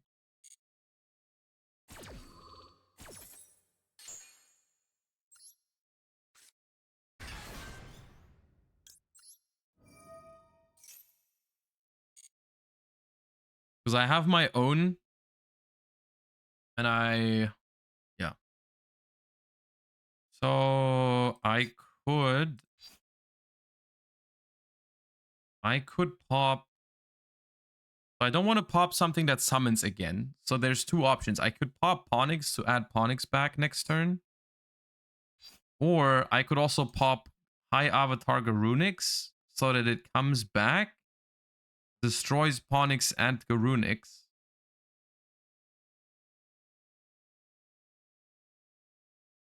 I think that's the one. Because if I pop Ponix, I'm going to have a Ponix in hand, and then I'm going to go Barong, add Kirin, but then I can't trigger my own Garunix. I can Quick Synchro. Not Quick Exceed, I mean. After I summon this, by popping this.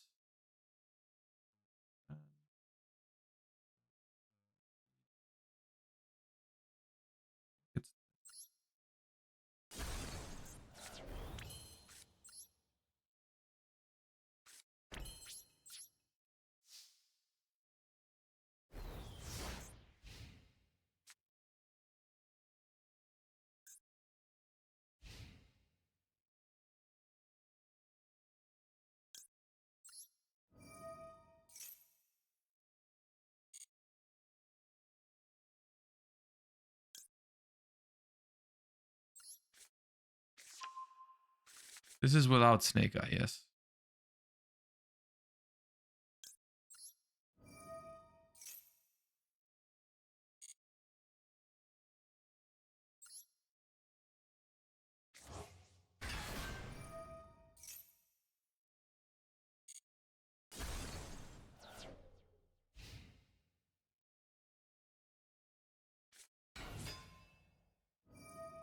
What does this mean? Is this Mikanko? I feel like that's Mikanko, right? Would I rather called by? What's better against Mikanko, Valor or called by? Because I could Valor this or I could called by it. I can called by the Herald, but like called by is really good later, right? If they try to revive the green thingy. I think Valor is the worst of the two. It also does not make it a level 6, which that could be relevant depending on what kind of version they're playing.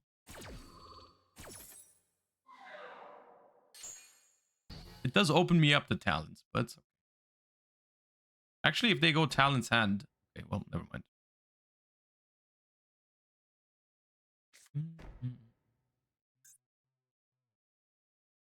So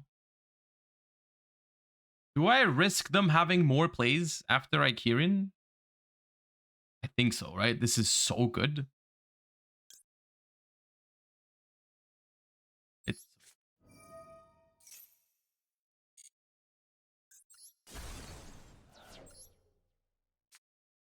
I would take the turn. Nah, I'm greedy.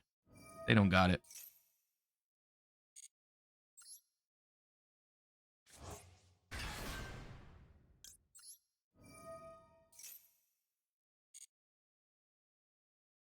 They don't have it.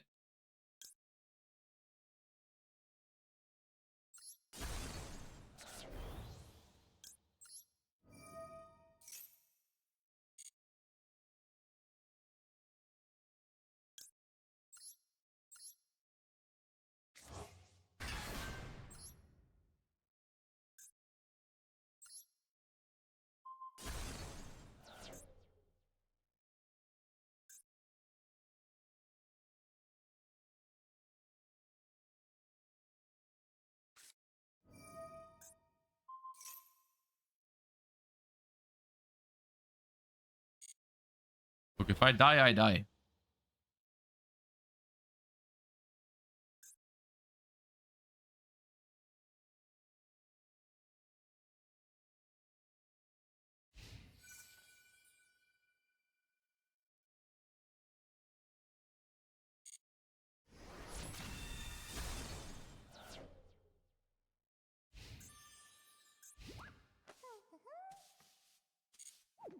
Okay, sweet. Ooh.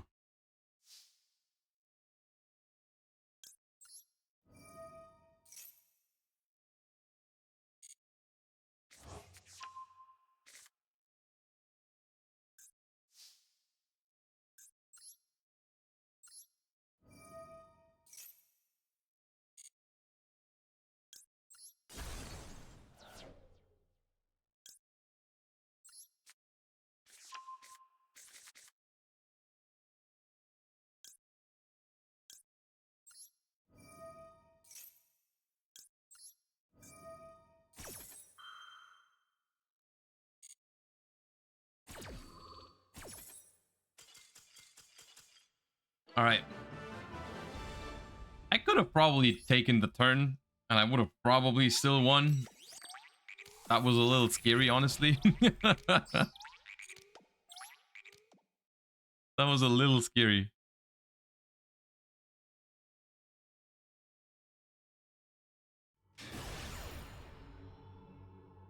What's the reason for 3 Skyburn? I've really been enjoying drawing it. I've really liked it. Going first and second. I started with 1, liked it, put it up to 2, liked it even more, put it up to 3. I really like the card.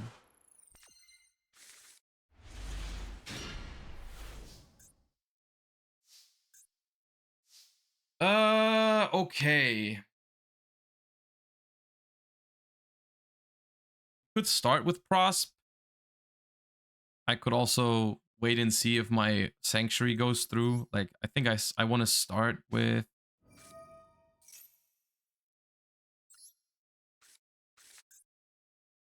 The problem is, what do I pop with the island?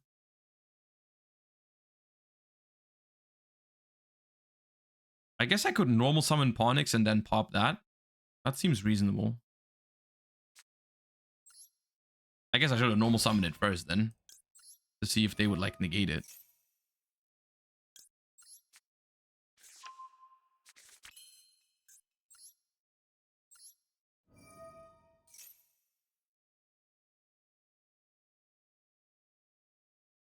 If they Ash Island now, it's not that bad.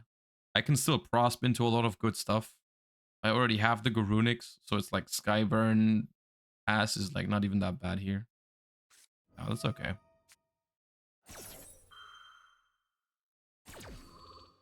I'm not trying to do any super crazy combos on the first turn, so this is not that big of a deal. I can probably afford to go for 6. This.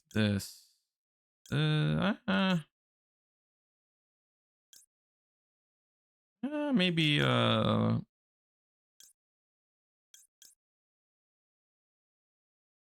we should have been 3. So if I find Kirin, I could keep doing stuff. I could island over island. That destroys my Ponix. That summons out Garunix. Could do that.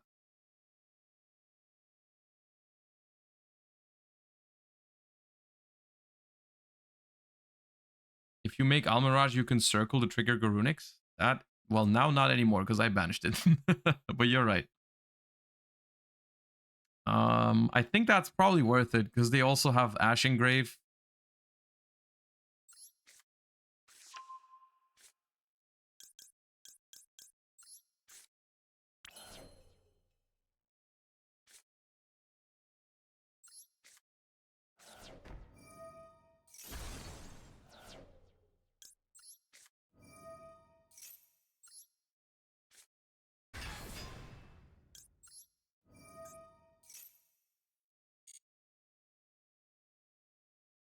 So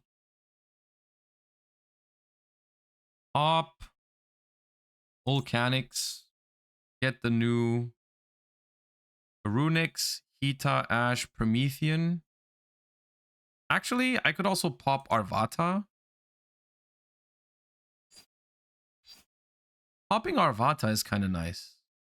Because then I can go Hita into Promethean, into bring back Arvata, and just pass with Promethean Arvata.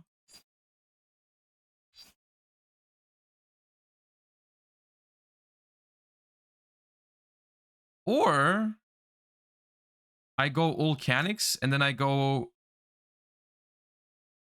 Wait, I could also do pop Volcanics, summon the new Garunix, make Hita, bring back Ash, make Promethean, bring back Volcanics, activate Volcanics, pop Promethean, search Kirin.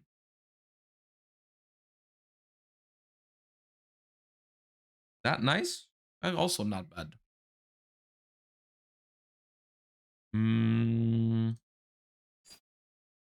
What's better to end on? A Kirin in hand or a monster negate on the board?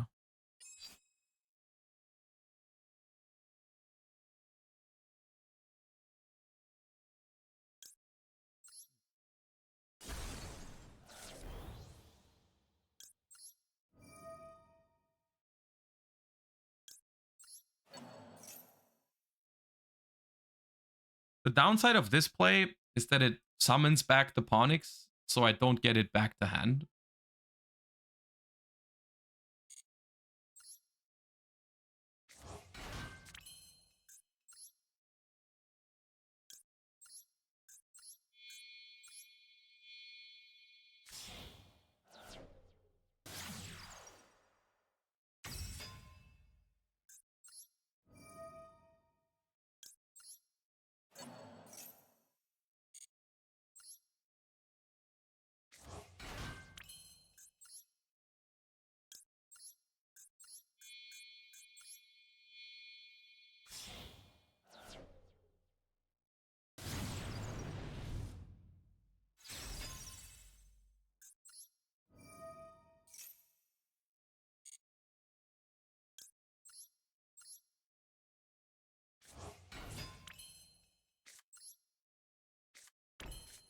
Is there a reason for me to activate the island?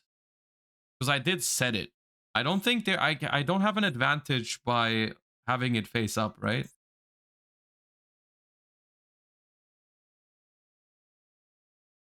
Because this actually doesn't trigger if it's not face up. Like if they remove it, it doesn't actually destroy my field. I think that's good for me. I don't need it on the field for any of my effects, right? Sanctuary, you can protect it if it's set, yeah.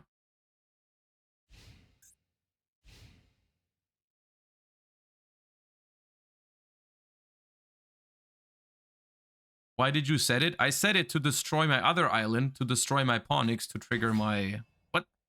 What is this? Huh?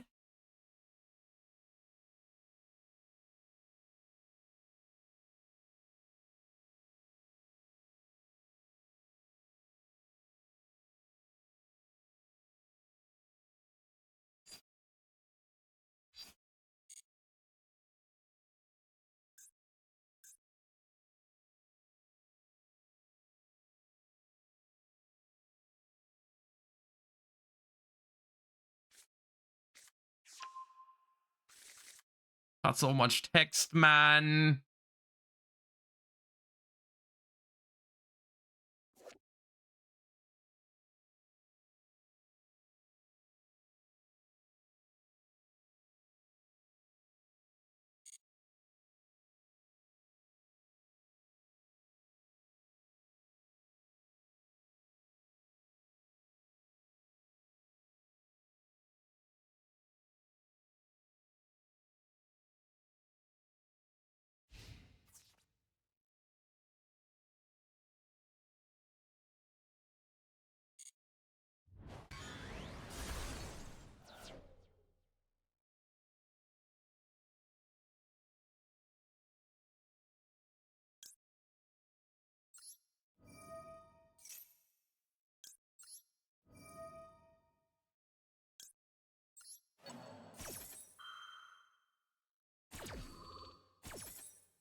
I destroyed this just in case of evenly.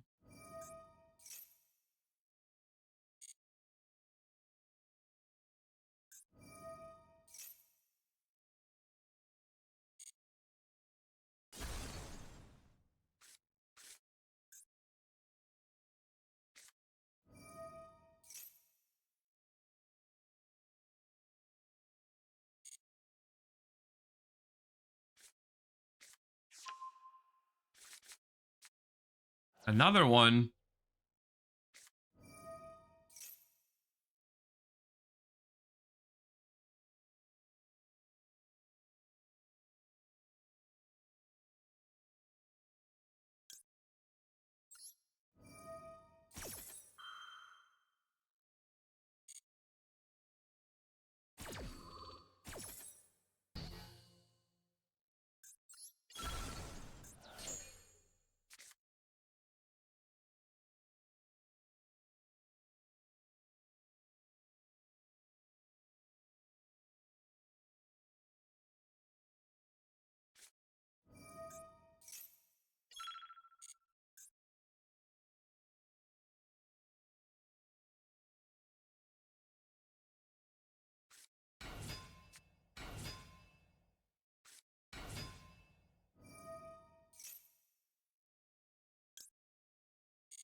Man, why is my timer so low? Where did it go?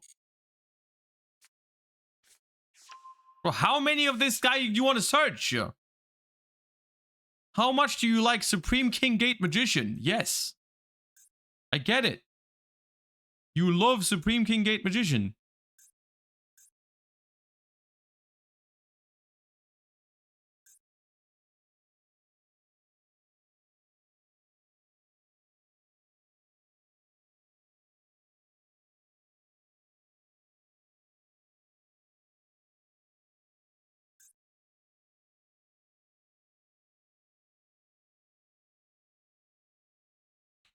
Was there a reason we didn't pop all of his monsters? Yeah, the timer is the reason. I'm kind of scared if I trigger all those things, I'm gonna run out of time.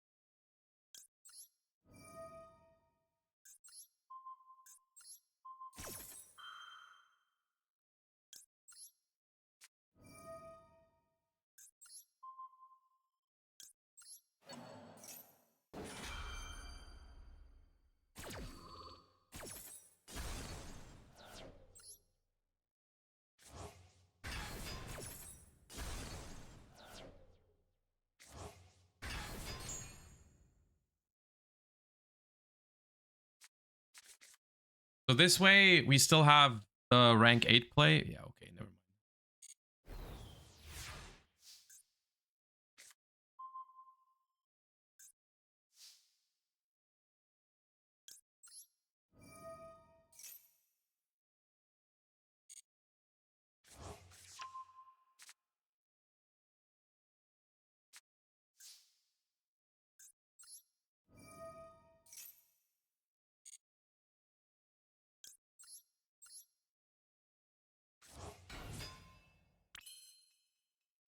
$9,600. So if I just normal summon Ponix, I don't have to think about it too much, right? That's now enough damage over this. I'm not missing any random effects, I don't think. So do this.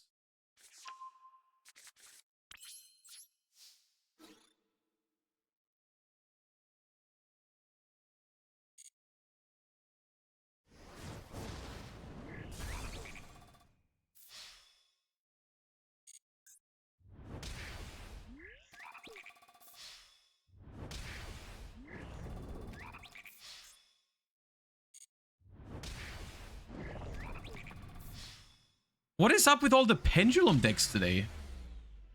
How am I playing against so many cringe decks? It's been like, I've played against 2 pendulums and Manadio. What are people doing?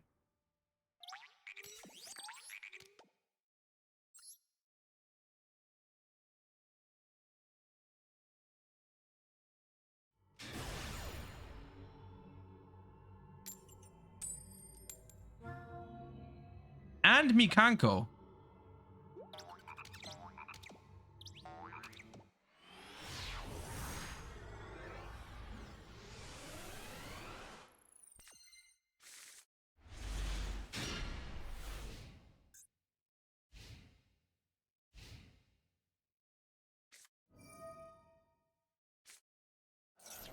Come on, man.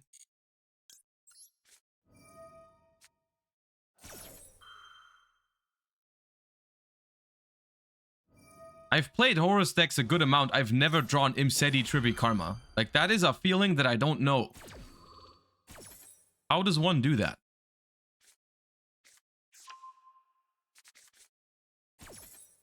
Tearlaments, I think is a pretty hard matchup for me, because if I destroy their shit, they all come back. Like, they multiply.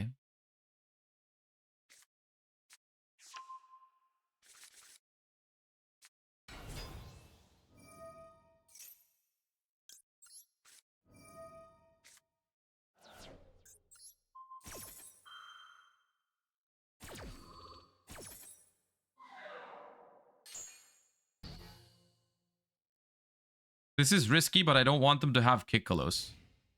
Okay, nice. Okay, my hand is nice. What do I start with? What do I start with?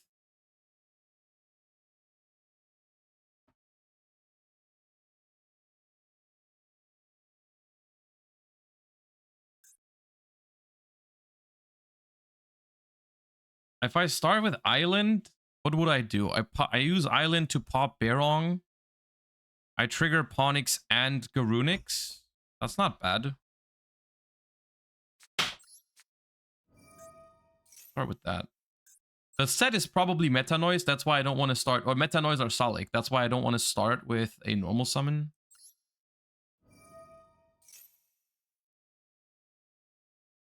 Oh, you can't use both in the same chain, though, can I? That's fine. I can do the other one later. I can actually do it. I think it's better anyways if I go... I think I need to search Kirin. Oh, never mind. I think what I wanted to do was pop Berong, search Kirin, summon Ponix, search Skyburn, and then I have the Kirin to dodge the Salik or Meta Noise, if that's what they have. Now I just gotta hope that this goes through. Meta Noise is fine, Salik is a problem, but only Salik is only a problem if they have a tier in hand. They might not.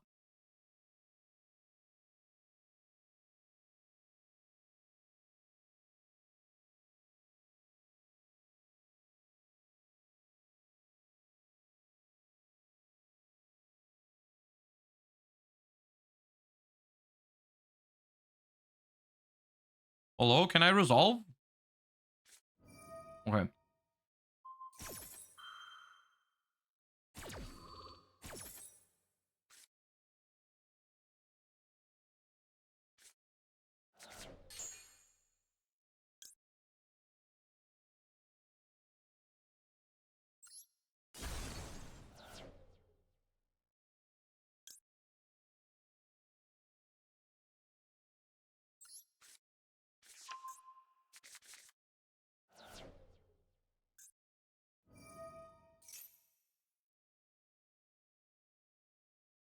So we can summon only one of the two.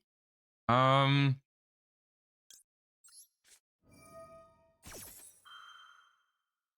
want this guy.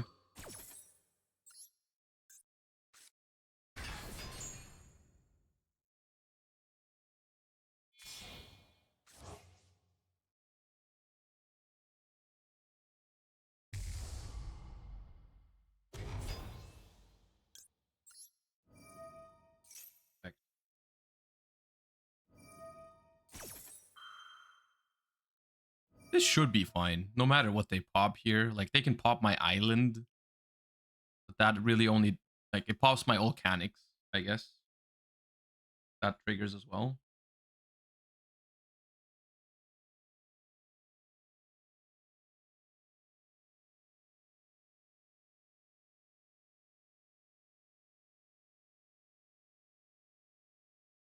Maybe they pop their own Kikolos? That wouldn't be bad.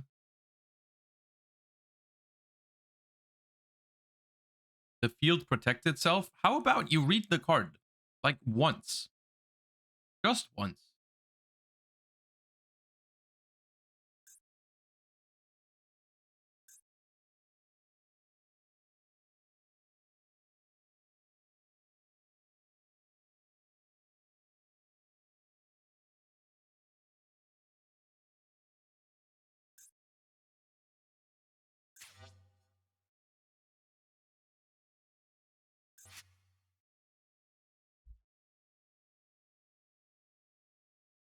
The thing is, if they pop itself, they're not actually that far off from dying.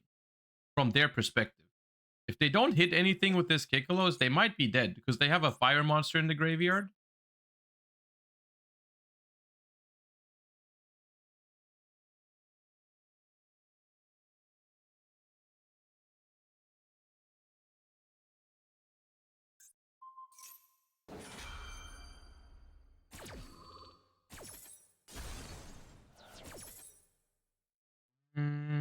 Rick Barb Sanchez, then it was 16 months.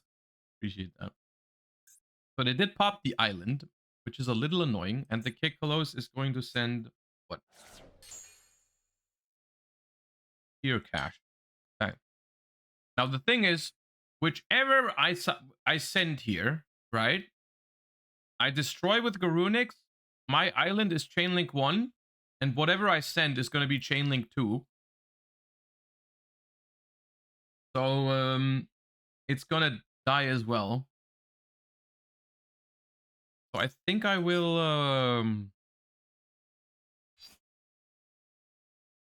I'll pop this. Island Chainlink 1. Kirin Chainlink 2. Because I do want to pop this. Now Tier Cache activates. I don't activate Onyx yet because it would just die. Tier Cache mills a Rhino Heart. Now this is, I guess, interesting to see whether they have a tier in hand now.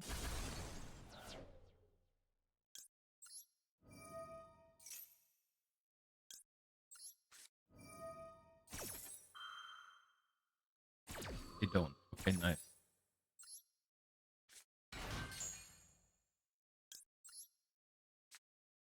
This and this.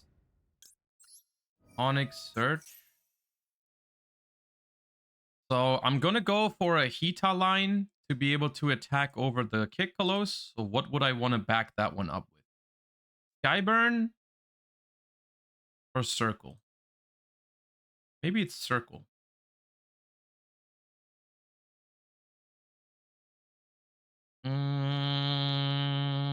Hita, Revive Ash.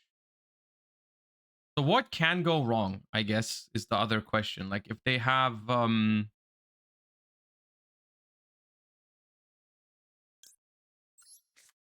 could also SP, I could just SP banish the then I shouldn't have grabbed the circle. If I SP banish the Kikolos, I have nothing myself, right? They don't have shufflers, no.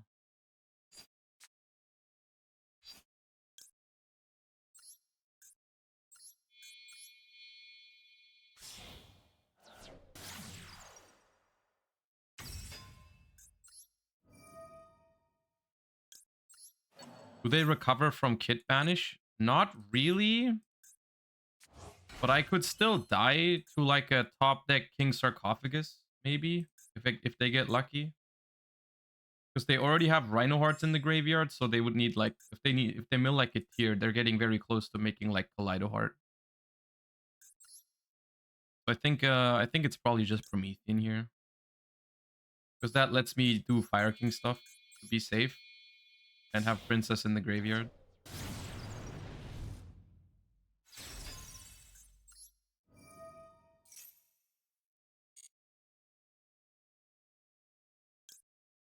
So I get a Barong Search next turn. This does not go back to my hand. Kirin cannot destroy Kirin. I think I just bring this guy back.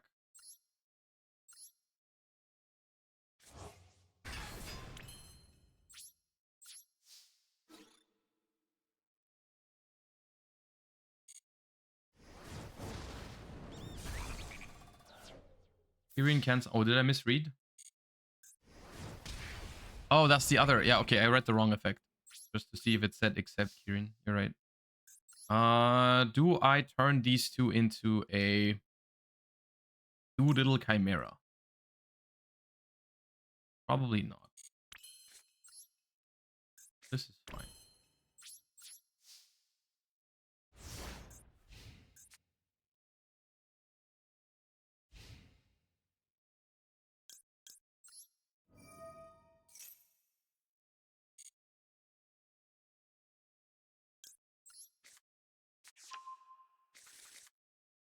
Okay.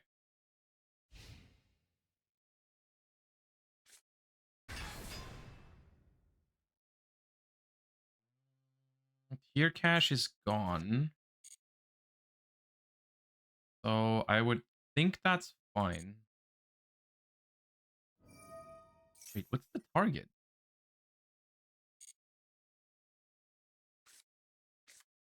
Oh, unicorn.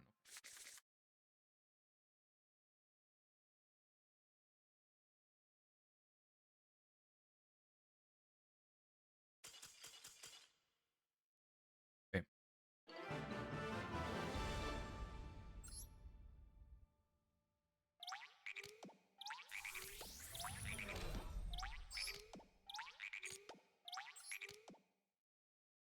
Yeah, SP was weaker to random shit like that.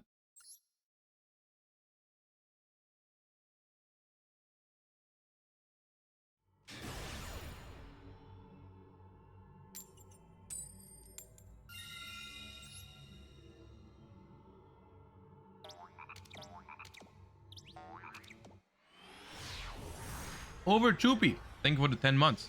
Welcome back. Appreciate that. We did do the new cards review already. Okay. It's a solid hand. Unfortunately, Garunix is my only... I mean, I could pop Ash. But realistically, I don't really want to do that.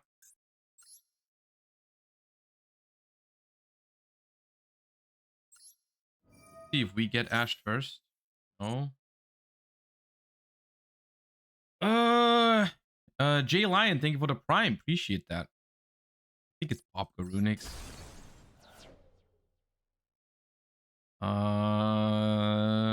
And then grab what?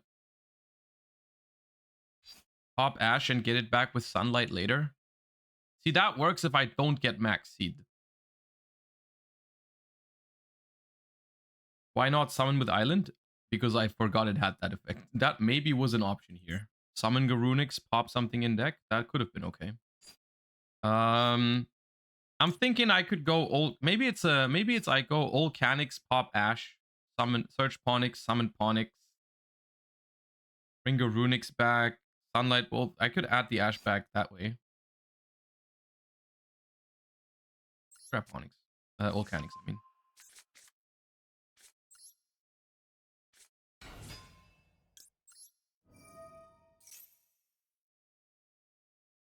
To negate this, it's honestly completely fine. Like passing on Maxi Ash Skyburn with the continuous up is okay. That's no problem. We got plenty of stuff to do next turn. What do you do if you get drolled? Kind of the same. Like you just like you pass. And the deck does a lot of stuff. Like a board like this is like completely fine, I think.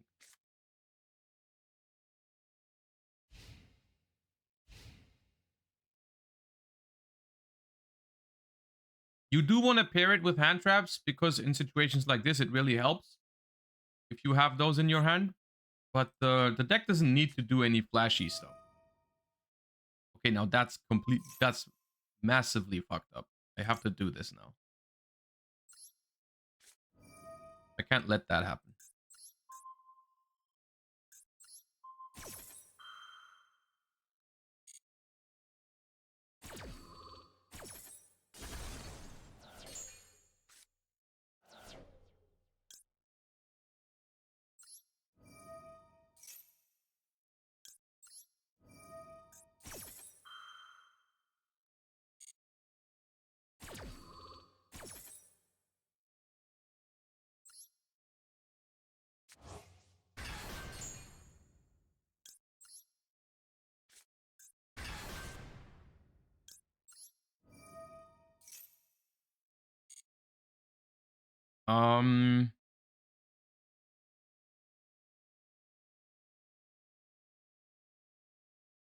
Probably this.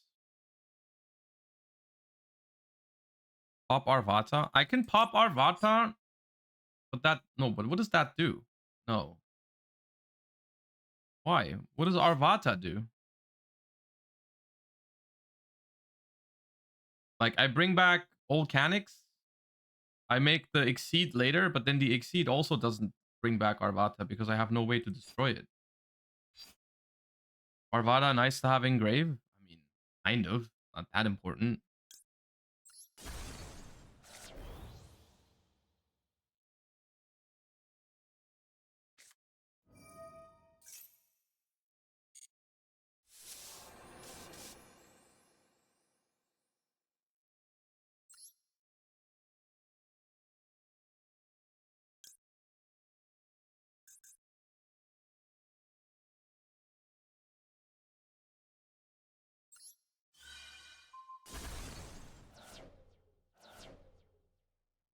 Doesn't Skyburn protect? It's for some reason you can only use one of the two effects per turn.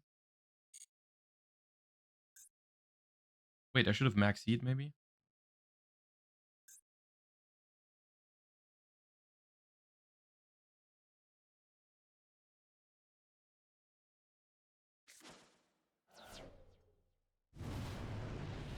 Okay.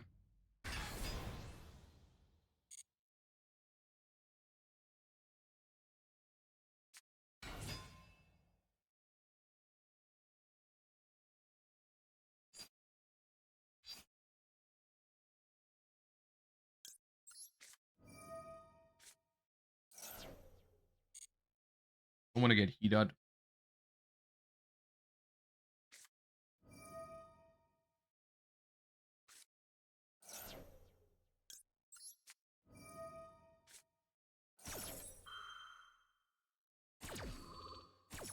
GG. Actually, wait. Kurikara can steal my Barong. How about this still goes? This comes back. We're fine.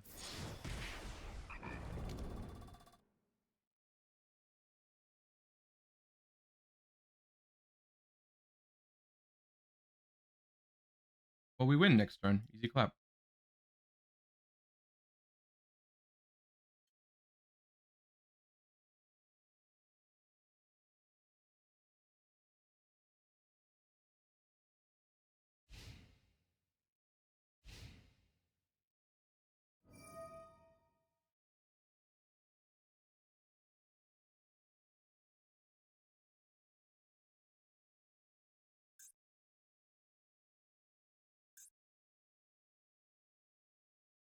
Did they just draw 5 1-ofs? Dude, that's Snake Eye and Master Duel. That deck plays more 1-ofs than 3-ofs.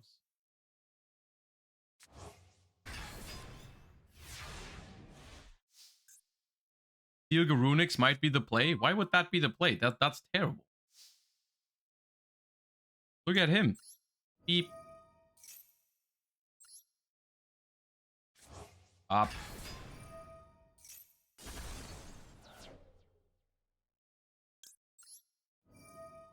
Like, why? What was that?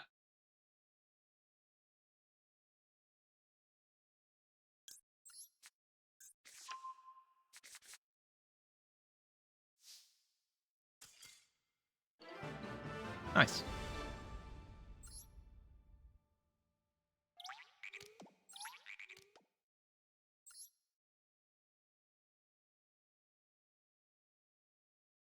This deck's end boards always look deceivingly weak, but they do a lot of stuff.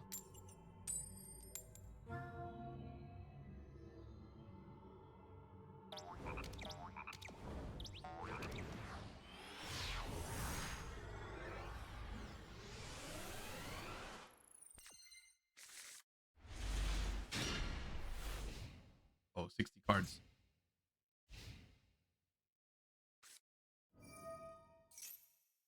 Oh, up. Yeah.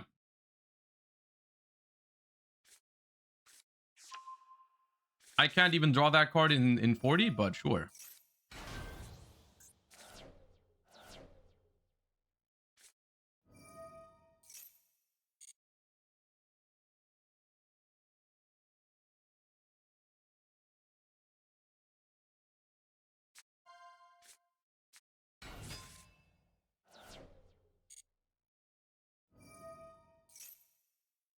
I kind of need to stop that, right? That's fucked up. I can't allow that. I think I'll imperm first. Play around talents. That is way too much. That gives them branded fusion as well, because they milled Albion.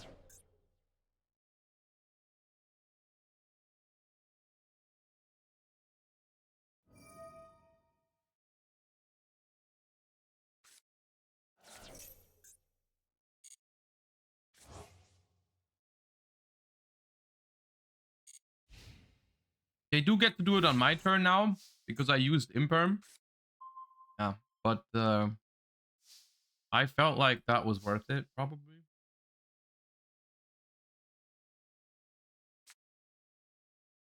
I mean, I have to go with Volcanics. I'd love to summon Arvata here, but I don't know if I can win from there if I do that. Because it would just be Arvata. I guess it's not that bad. If they activate the Cartesia, I negate it by destroying the Volcanics. I get Garunix. I attack over. I set Skyburn. I have 2 Veilers. I just don't have Engine is the thing. Because they don't have a Fire monster either.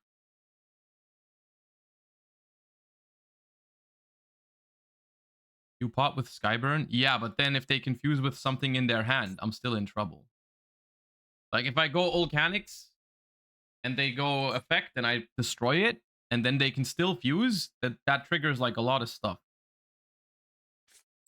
I think I'll do this.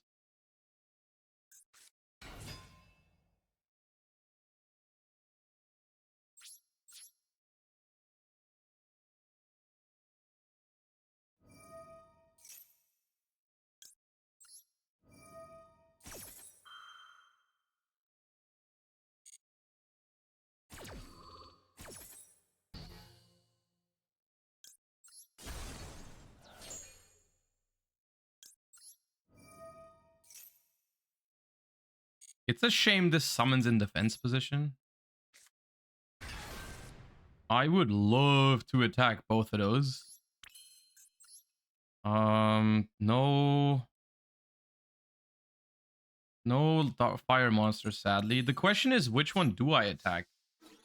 Do I attack Sheeran? I feel like it's Sheeran. Because Sheeran is a very bad pop with Skyburn.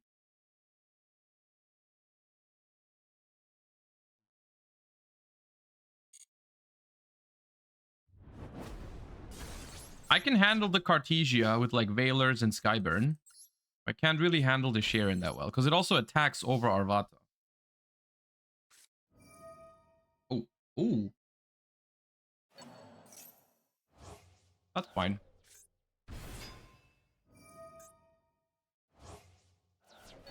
It's good, but it's okay.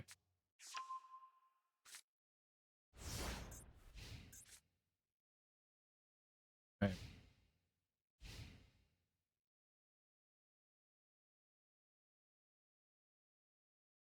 End of the main phase.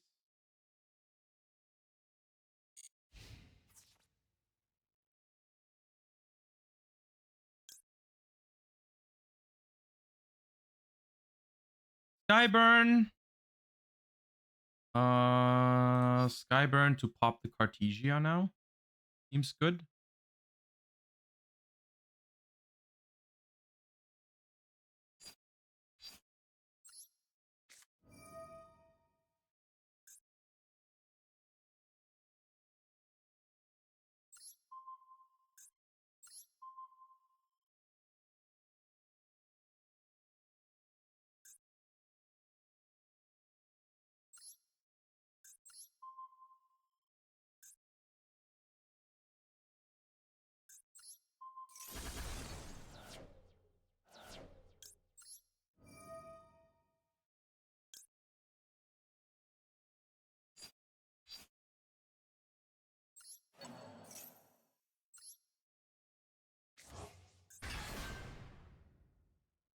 I'm hoping they attack it.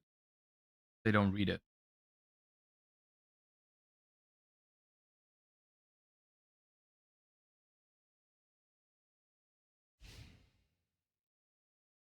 Art.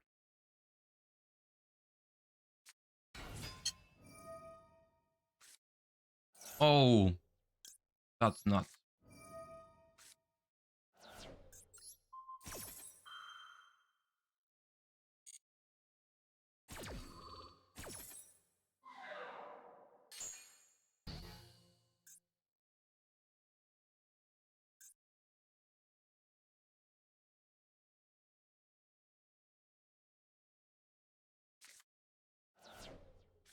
They play Lenatus, dude. Why did they tap the top deck Retribution, man?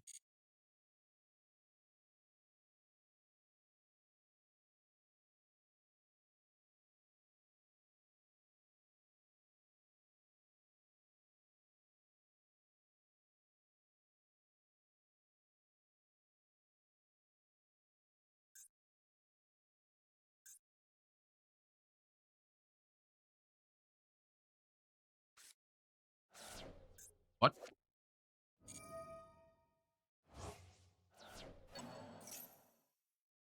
Right?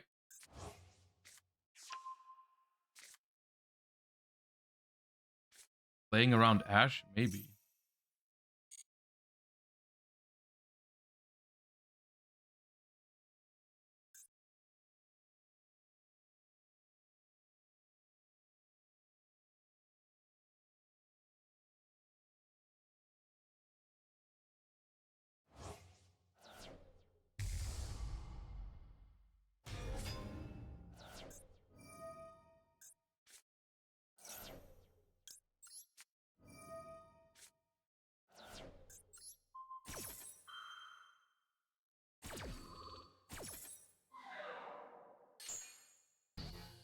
It's not looking good, guys. Because this is going to be destroyed by the Arvata. That's going to destroy their Lenatus, which means they have Branded Fusion next turn. That's not good. I mean, like, it's not the worst.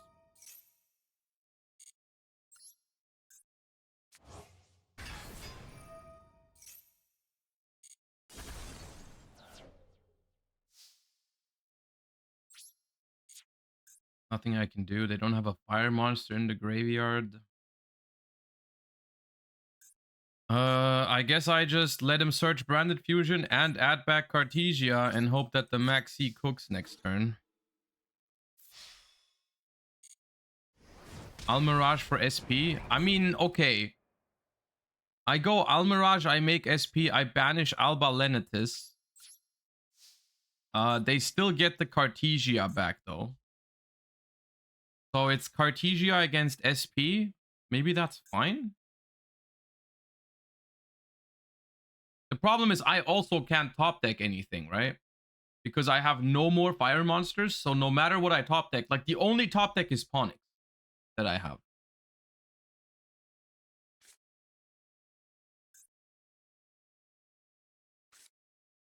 I do have Almirage, right?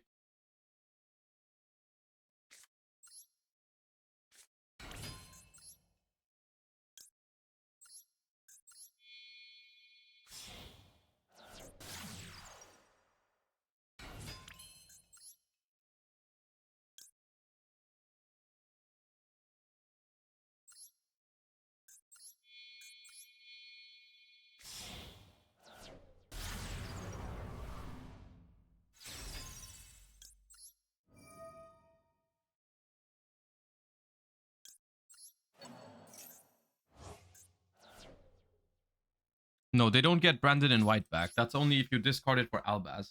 Then you get it back. They get Cartesia.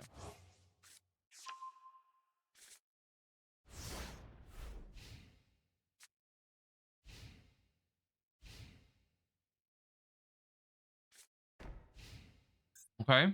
Ponix. No, it's not Ponix.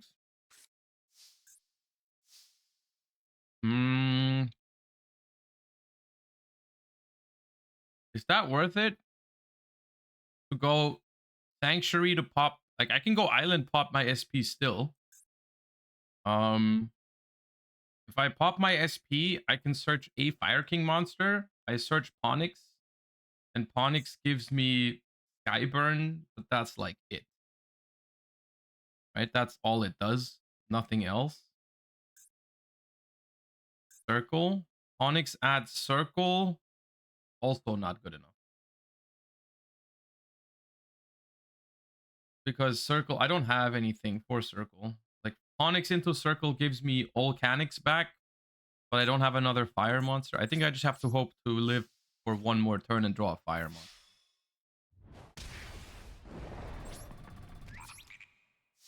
Gives you a negate? Yeah, for monsters. I don't feel like that's it.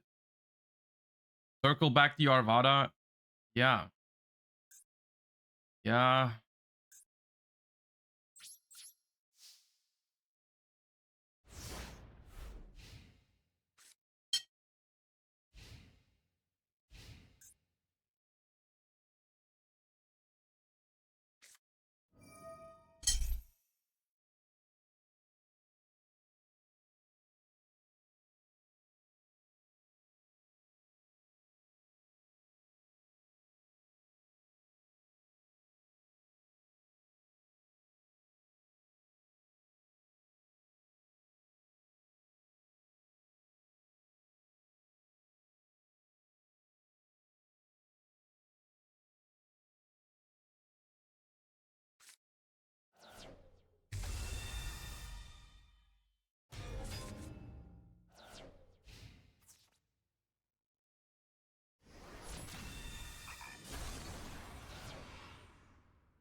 What is this?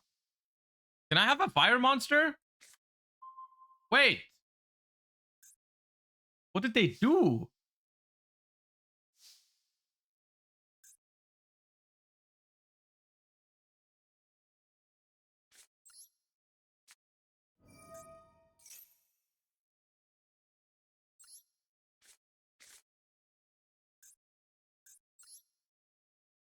How am I still winning? What was that branded fusion?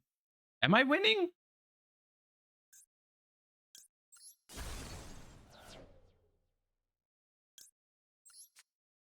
We might be number one, chat.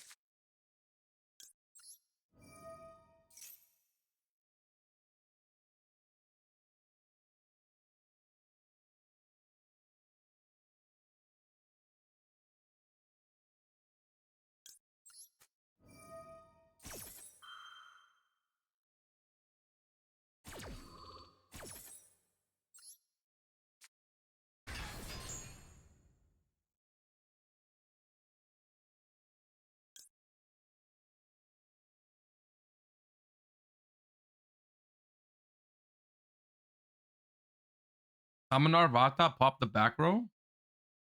Arvata can negate this.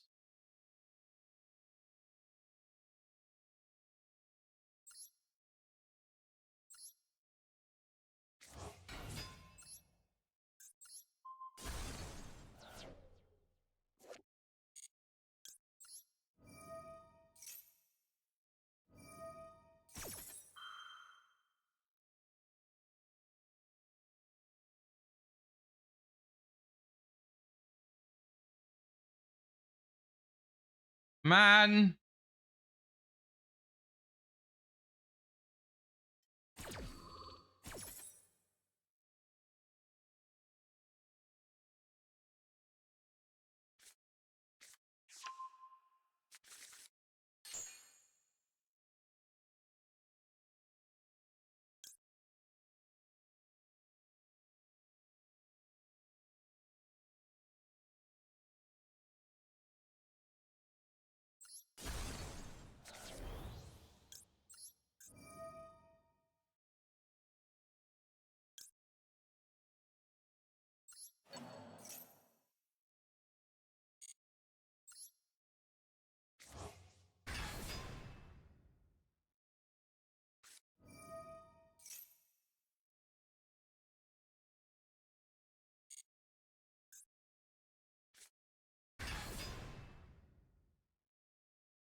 I negate, I destroy my own guy. I get to revive 2. I don't win though, because I can't get over this guy. Can I? Oh, it can bring itself back. That's still not enough damage. But it's probably correct to do it.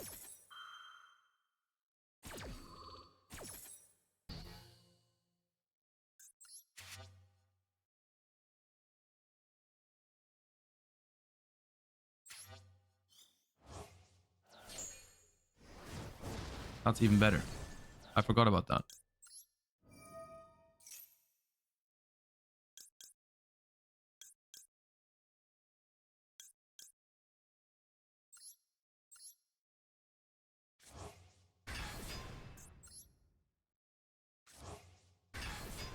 It was all planned all along, chat.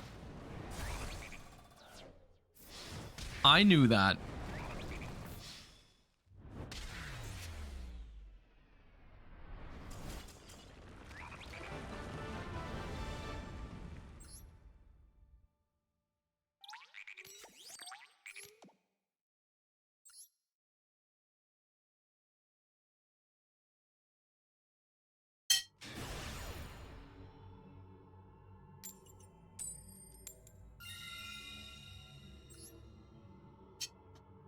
This deck is so dope, by the way.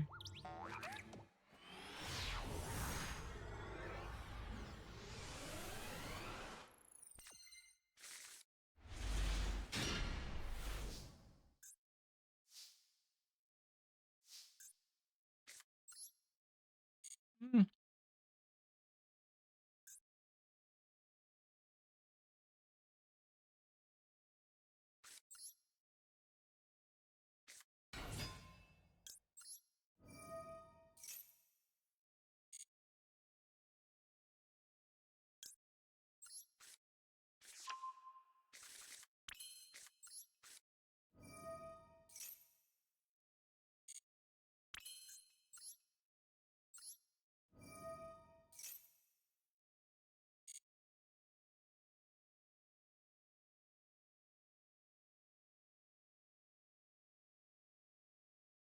I don't really want to destroy my own board.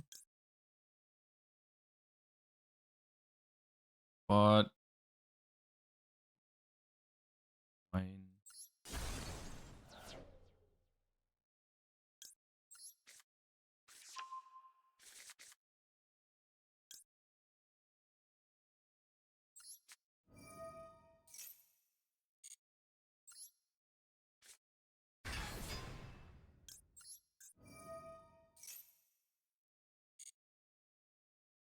So if I go Arvata here, I can bring back the Garunix so it won't pop my own board next turn. And then I can potentially bring back Arvata with Promethean Princess later. That seems aight.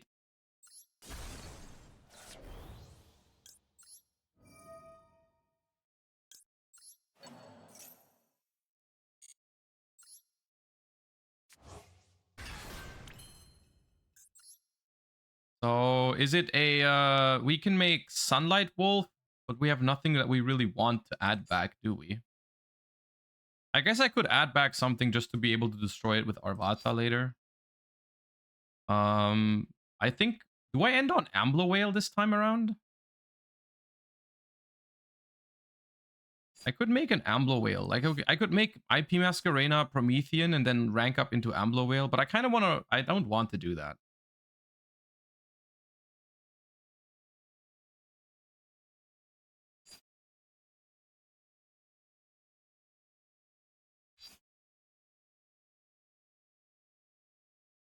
Like, I'm thinking of just going Promethean and then revive Arvata with it and then calling it a day.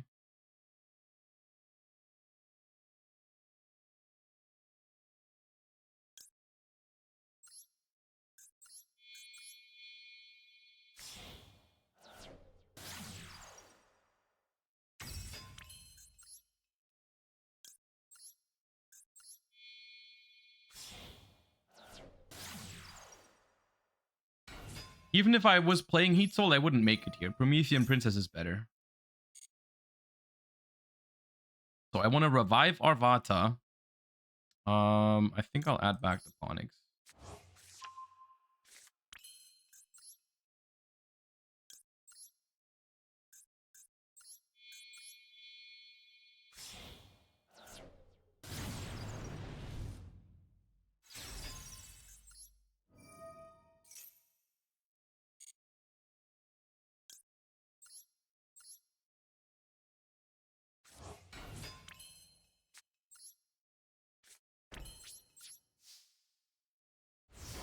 Okay.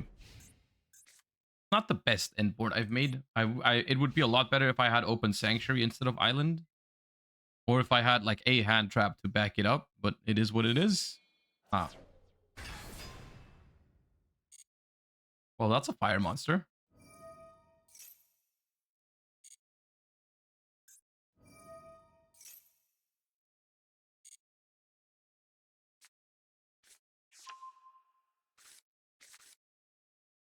Probably Horus stun, right?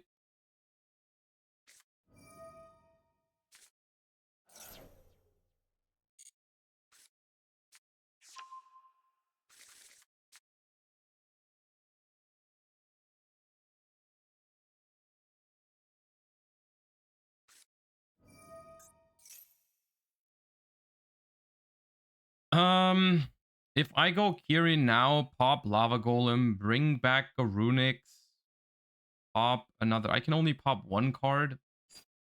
I'd have to. I could commit. I could pop King Sarcophagus and the Wall if I use Skyburn as well.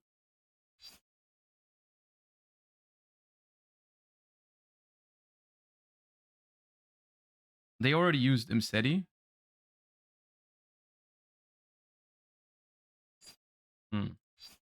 I could also wait. Let him discard their hand. Deal with the... I think that's better.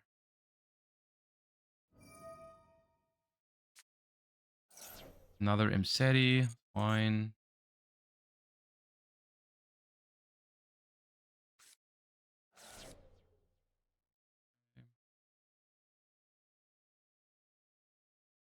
Why is it that all Horus players make that mistake of, like, they activate King Sarcophagus, they already have a Horus in the graveyard, but they use the discard effect first? Like, that is so bad. Do I pop that? I can pop that.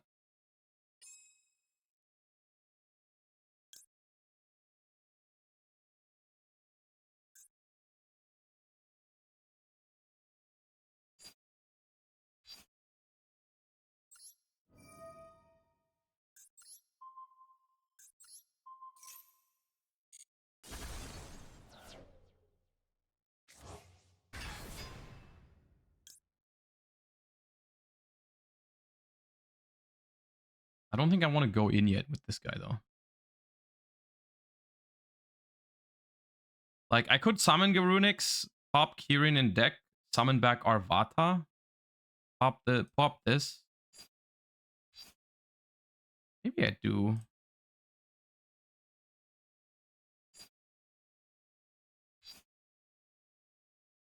No, I'll wait.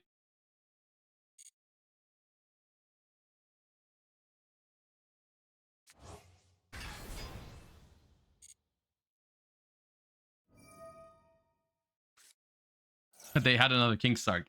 They always have it. Like, if you have ways to pop 2 King Sarks, they have 3. It's how the algorithm works, guys. That's just how it works.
Where are your Horus cards, dude? Where did they go?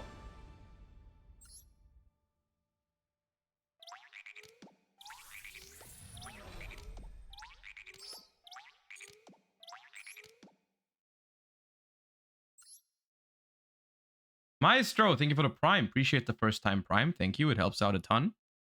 I am glad you like the content enough to support it with your free Prime sub. Thank you.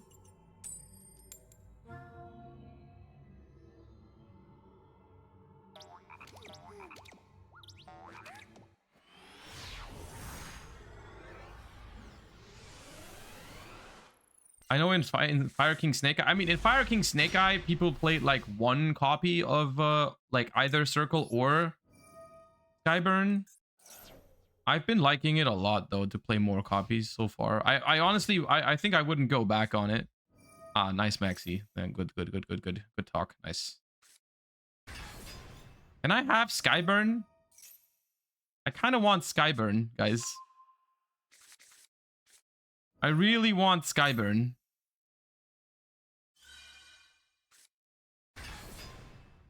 It's as if there is no ban list, guys.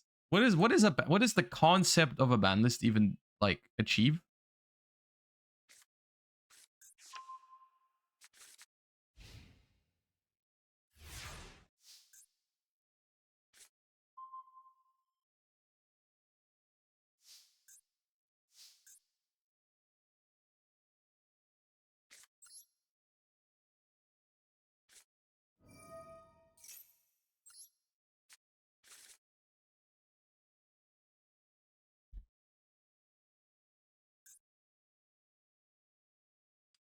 Activate Island. I mean, I can summon Ponix to have Skyburn. I could also special Garunix with the island, not use it. Just to get rid of the Fenrir.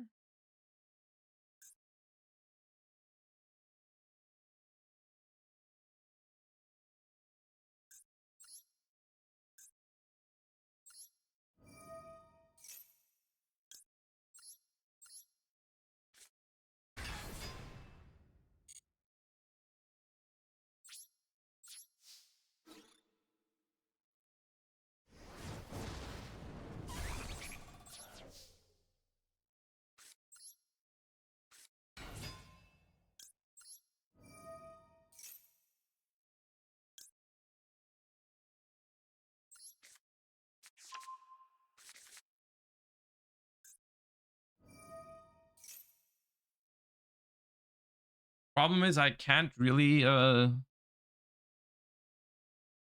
if I Skyburn these two now, I just pass after, right?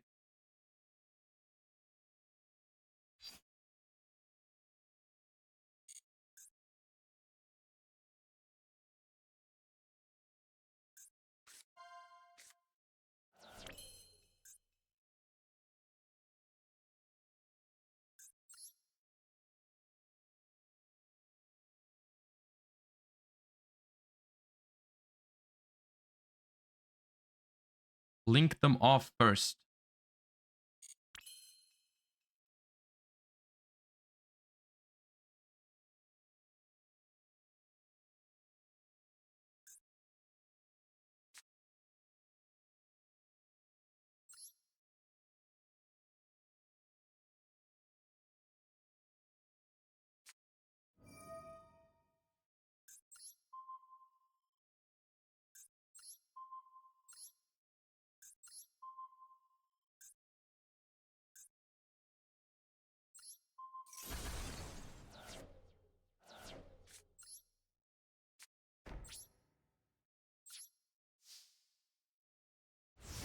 Maybe there was a better way to do that. But I think it's fine. Not having Promethean is kind of a bummer. But my hope is basically that I Veilered this unicorn and they don't have birth or...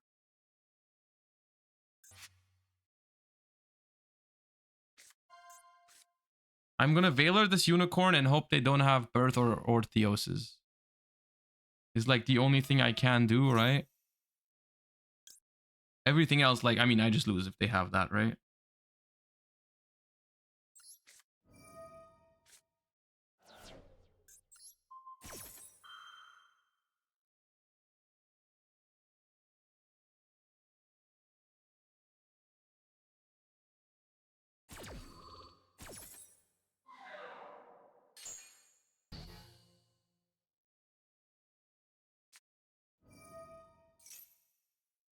I was not expecting that one.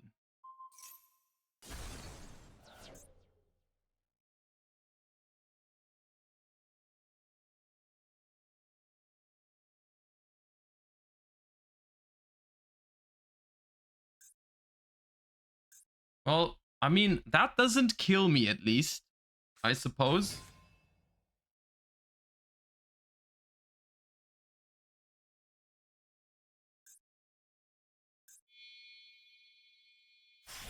It depends what they do. Like, if they do it right, if they just make a big Zeus, I get owned.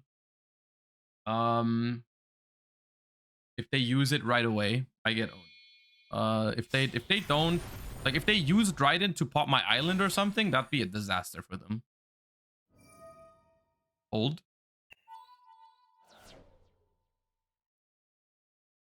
There's no way you pop island. It's so bad. Okay, yeah.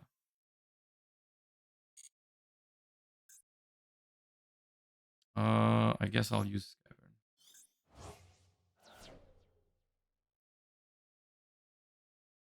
Just for good measure. Oh, what? What?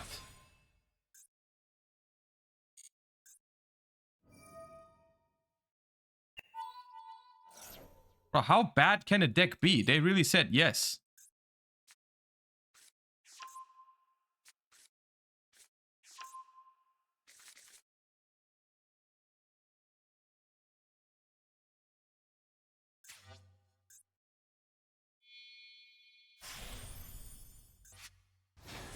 Am I dead?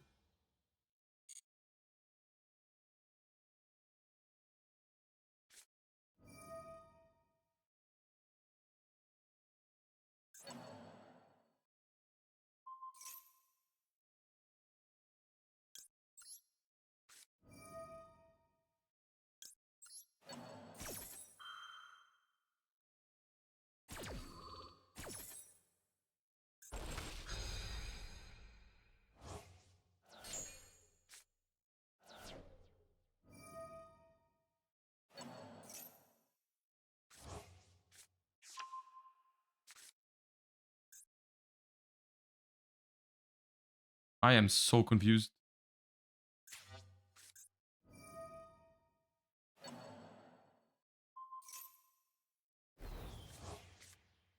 Now it's 600 attack.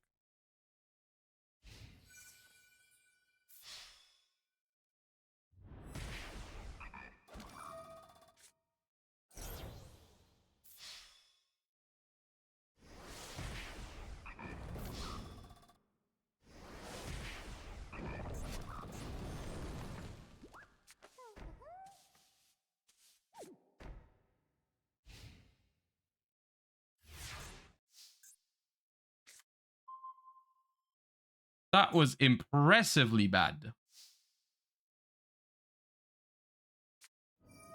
Ah, that's gonna hold it all together, yes.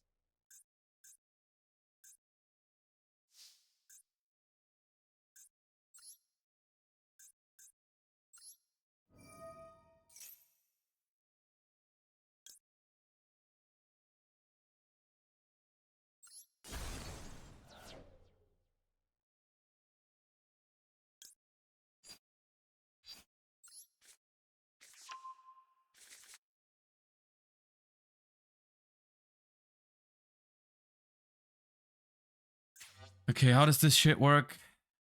If an equip card becomes equipped to a monster, attach one monster your opponent controls to this card as material. And this is like... the trap is like attach something to it.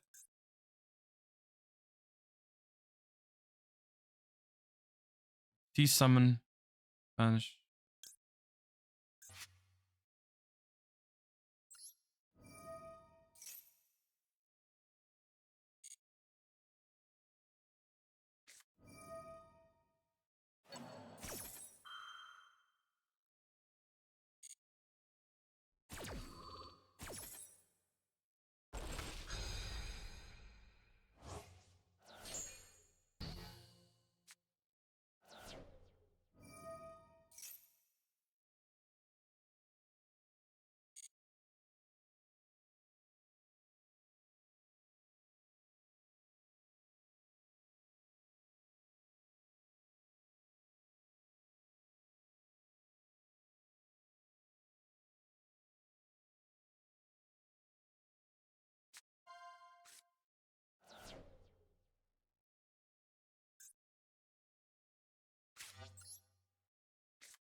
This is probably up there with like this is up there in terms of like the worst decks I've ever lost to.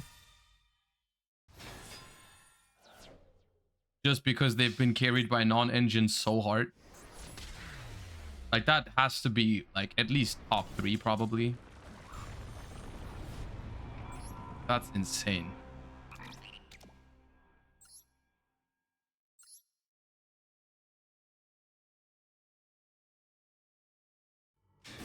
That's ridiculous. Why didn't you pop 2 with Skyburn?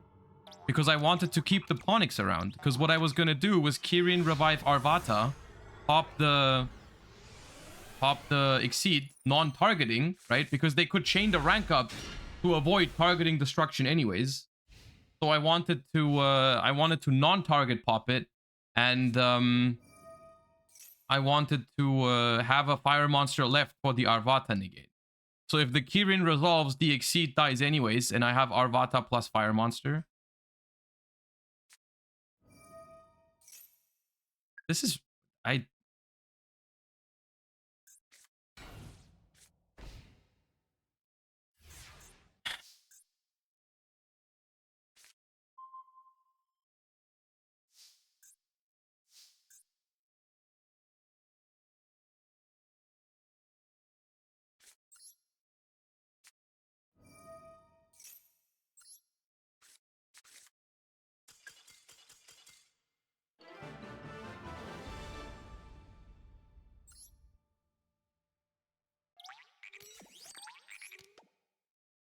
need a quick toilet break. I'll be right back.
Right. I wonder if I want to change anything, but I feel like it's been good so far. I don't know if I actually would still play 2 Arvatas. I feel like 1 was fine usually. Maybe we can make it 40 and cut 1 Arvata. What do you guys think? I feel like it could be.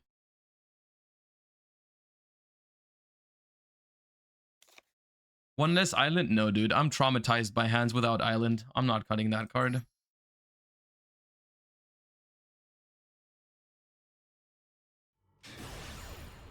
Maxi cooks you then? No, it doesn't. This deck's not that weak to Maxi. You just summon once or twice and call it a day. It's fine. No need to combo that hard. Did you watch the Farfa video? Which one? Oh, is the Runic video finally out? Yeah, we can watch that. Hey. This hand is a little weird. If I start with Island and it gets ashed, it's weird. So I want to start with Ponix. I don't have Rang Bali. No, I don't play Rang Bali.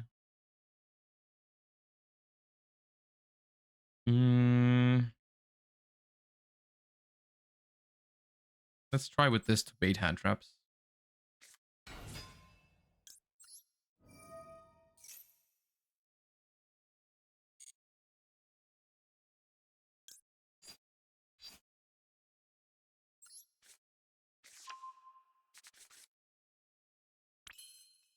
Gets Droll. Droll is not very popular at the moment. I think playing around Droll when you have better lines into other hand traps is not correct.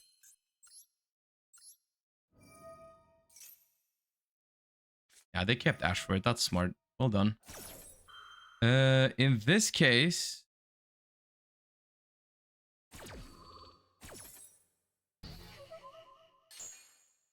we're gonna... We just have 2 pops here, right? We have 2 pops.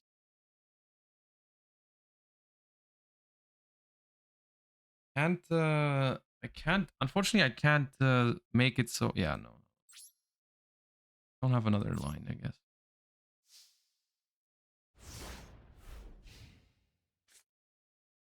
I could have specialed Kirin, maybe. Ah, the limited one. Maybe I should have specialed Kirin to go into some Hita lines.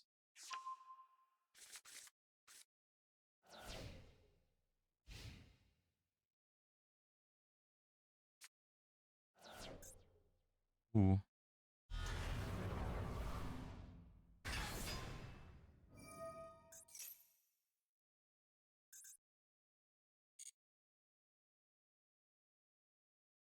This is not looking good. I mean, I guess we just have to pop this and hope they don't have a play.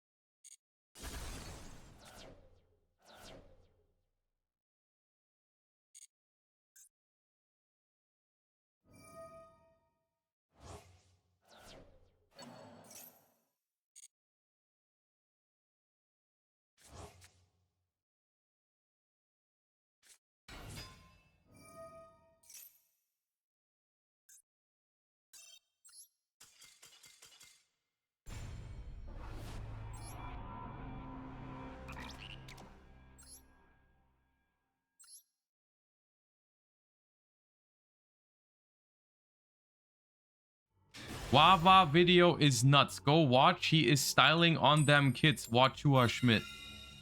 I don't know if I've ever received a message that has made me not watch a video so much.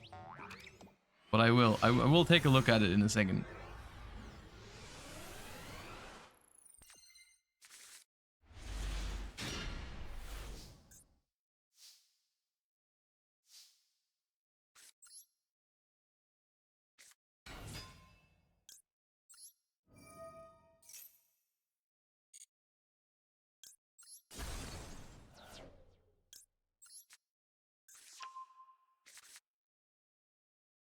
Wait, what does the level changing do again? You can make this level equal to the... Okay. Booble with the gifts up to Wachua. Appreciate that.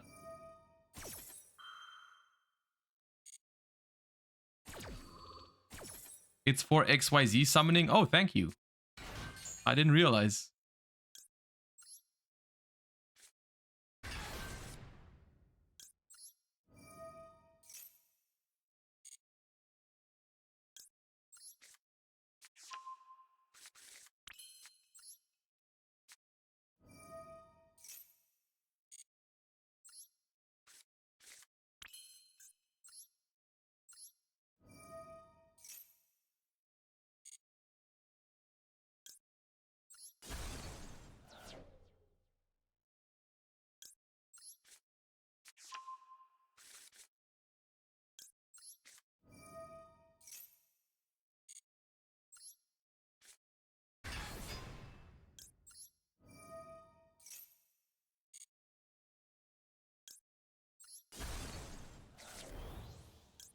I feel like the 1 Arvata is just fine.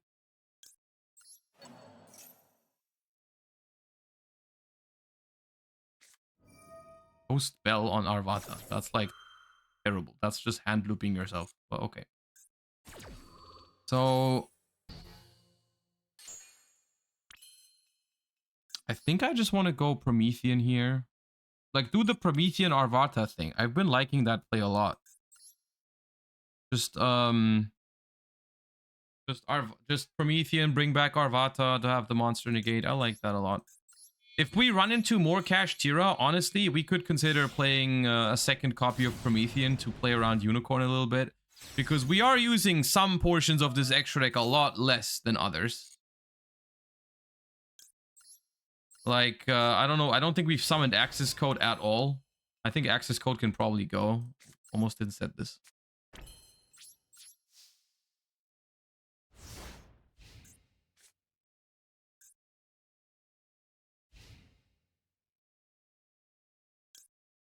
Make IP first? Why? I'm not doing Ambler Whale.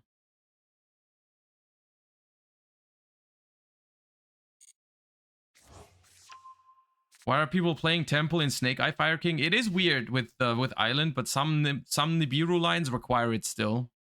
That's why people are still playing it. It's okay, but I don't love that synergy either. The Code of Soul.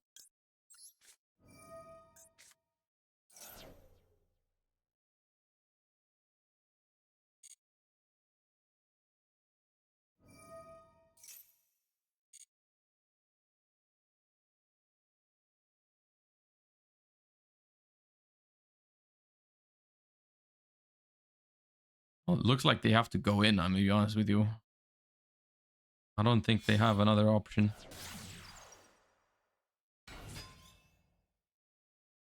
No effect is so sad.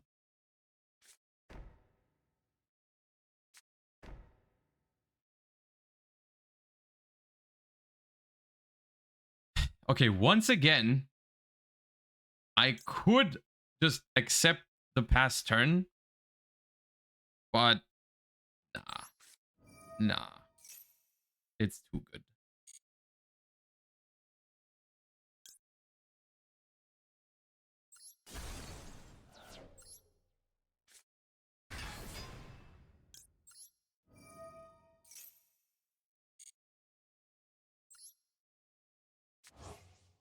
They can't play through this under Maxi. There's no shot. This is not risky at all.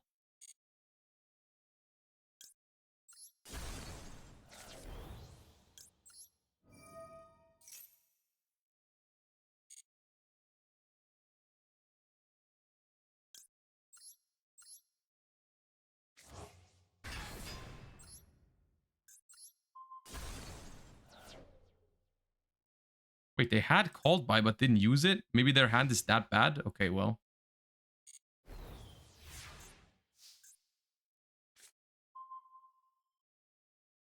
Yeah, their hand just must be terrible.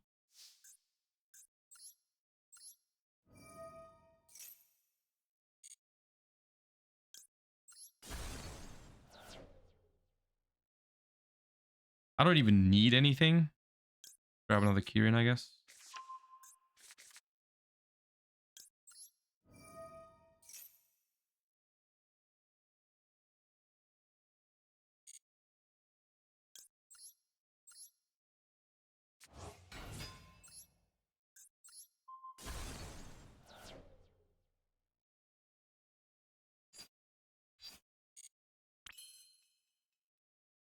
There's already game. 300. Exactly 8,000. Oh.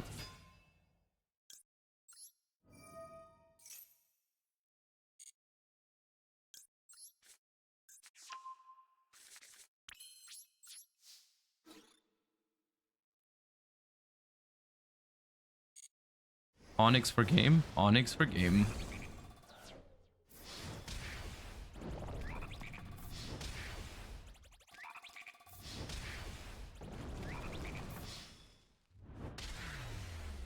Well.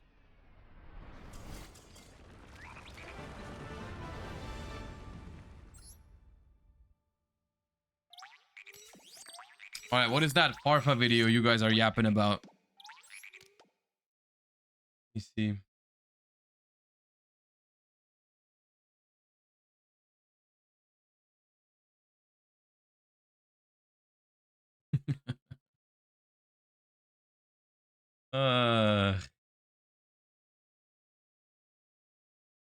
Today I learned about runic stun.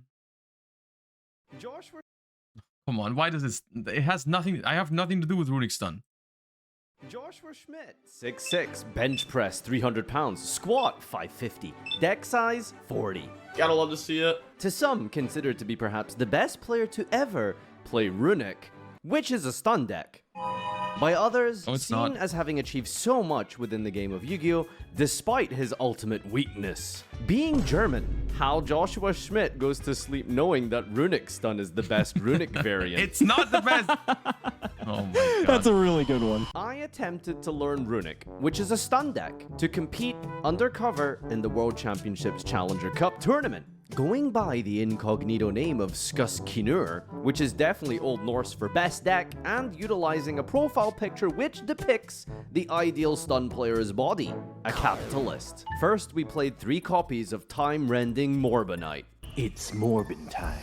The next Runic cards we played are 3 copies of Dimensional Fissure. That's there not a can runic be card. only one. That's not a runic card. Gozen Match, That's not a runic card. Rivalry, That's not a Skill runic card. Drain, That's also not a runic Kaiser, card. No, not a runic card. Majesty's No. Fiend, Mm-mm. and Clockwork No, Knight. still not a runic card. And No. finally 4 pots for consistency. Gotta love to see it. Finally, 3 copies of Hugin to protect all of the aforementioned cards from destruction, and 2 That's not copies its of purpose. Munin because Yep. these 2 are based off of the mythological Norse god Odin's ravens, which fly all over Midgard and collect information.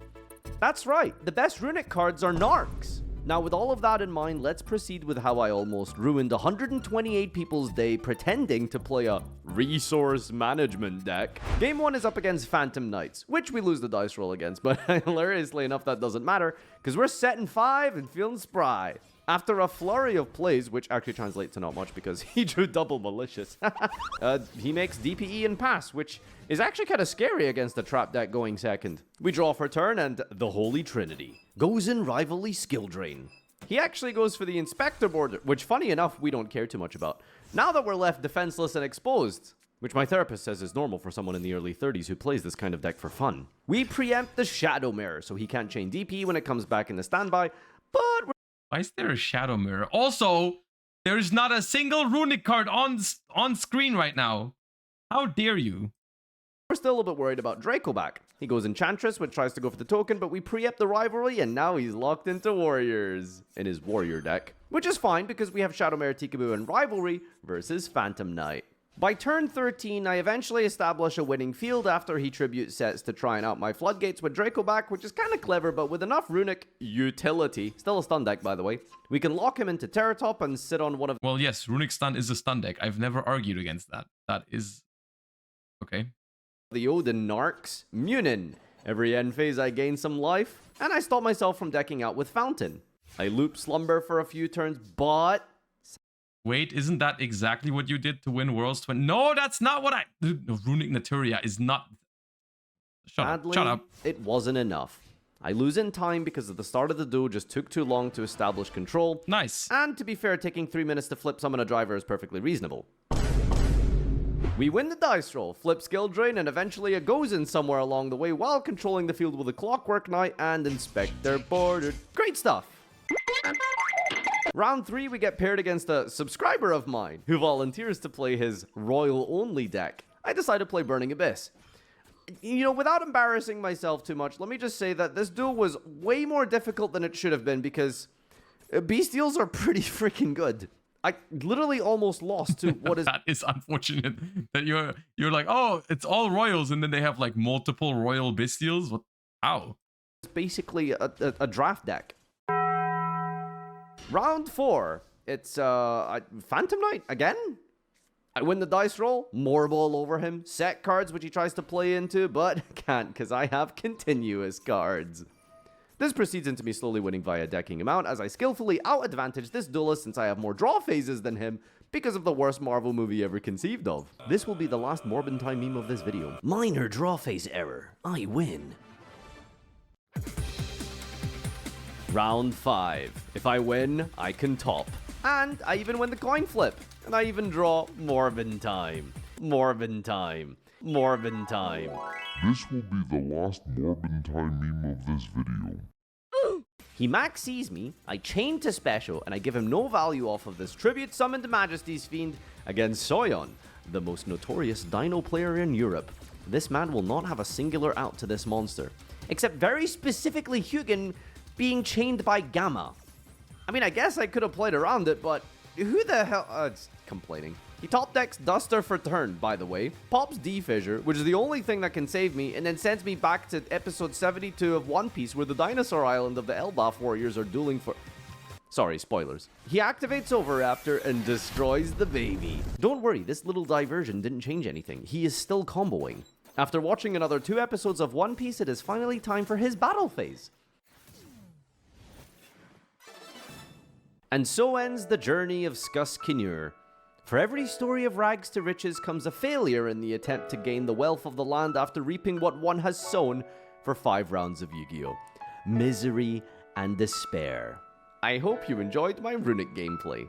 It's not runic gameplay! This video has as little of that as possible. Subscribe on Patreon for more, and gosh, I hope we find a way to make this 8 minutes. Please, I'm dying.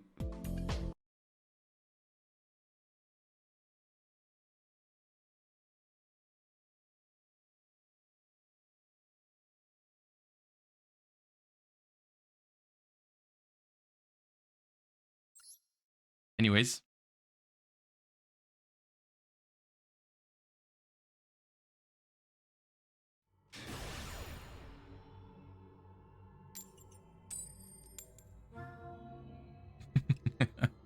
Wait, I wasn't subbed? Dude, I was trying to unsubscribe. No, hold up. I thought I was... Oh, it's because I was logged in with the VOD channel. It's not the main channel. I'm subbed on the main channel. Okay, well.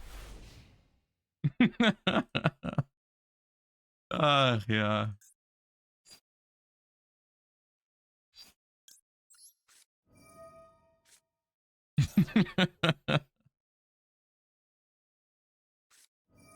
Yeah.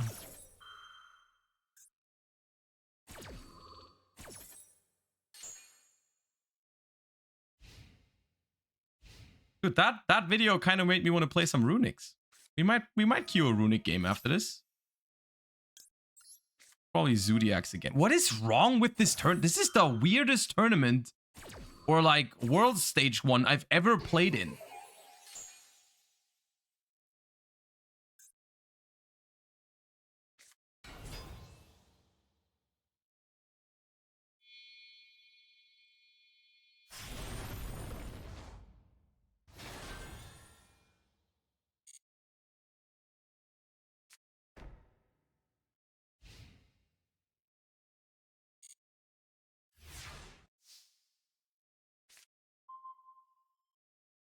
Well, I'm on the shifter.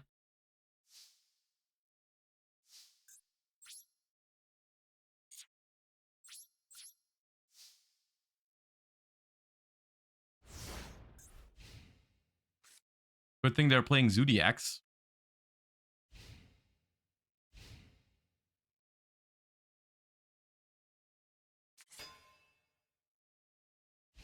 No, not 500 damage.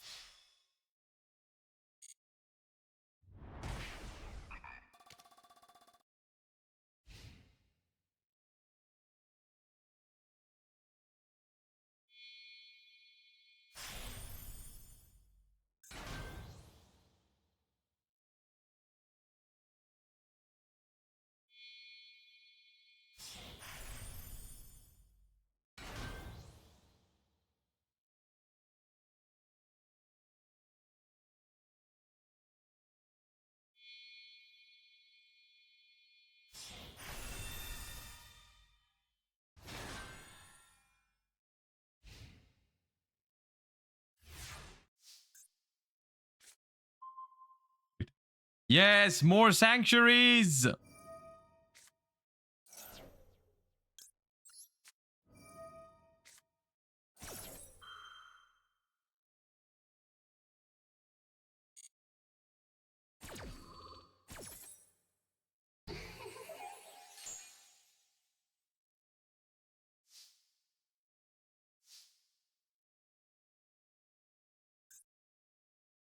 Wait, I don't have a fire monster.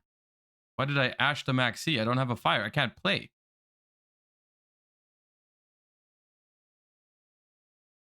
I should have just let him Maxi me.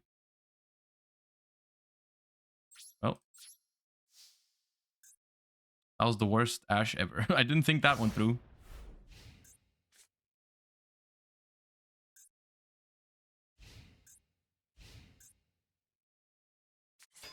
Ash, Maxi, and pass.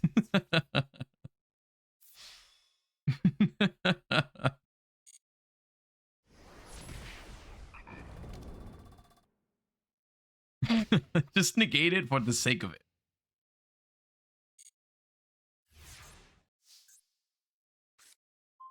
Okay, a fire monster has hit the hand.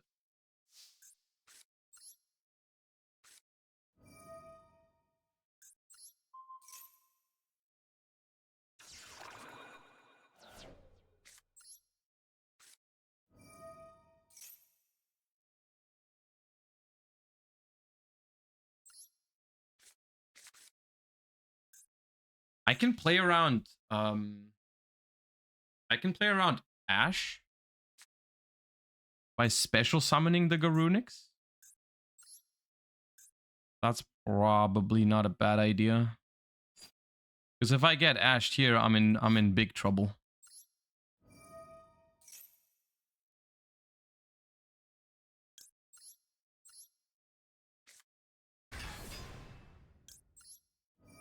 I mean, they can Ash this. Now, Baylor I can dodge with Circle. That's why I guess. Can you Ash this? Because it destroys, actually. I don't think you can Ash this. Yeah.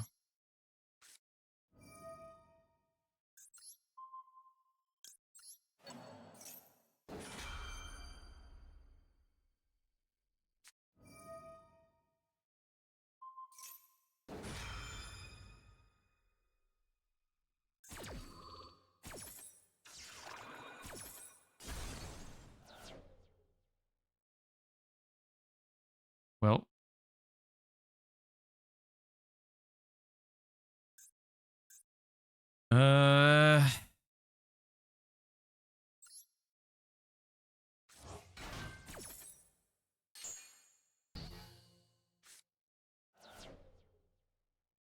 Well, I played around Ash and they had Valor and Imperm. Isn't that unfortunate?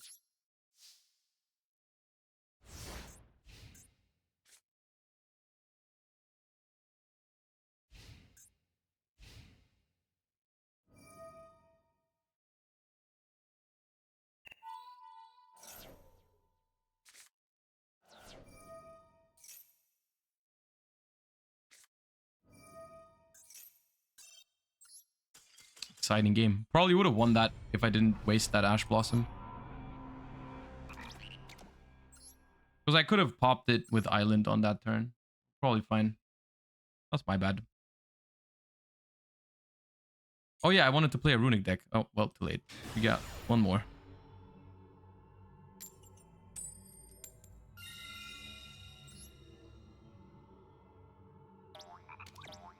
What do you think is the best deck versus stun if you lose the coin flip out of the non-toxic competitive decks in Master Duel?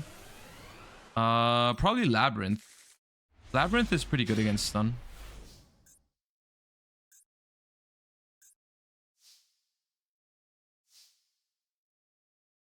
I can normal this and then go for Sanctuary.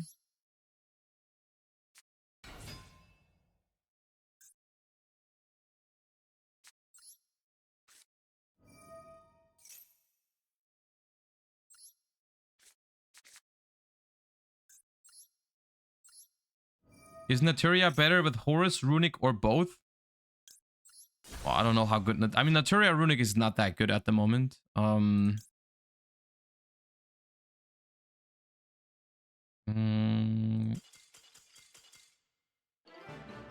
Naturia Horus, I also don't think is that great, to be fair. Like, I think they're both equally solid or mid.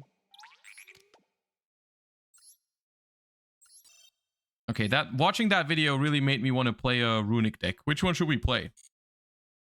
Should we play Naturia? I have Bestial, I have Naturia. Those are the only two I have right now.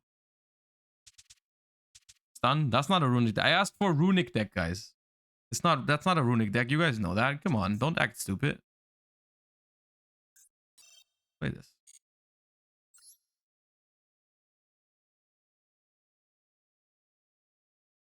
Chimera maybe? Oh wait, I should still have Chimera.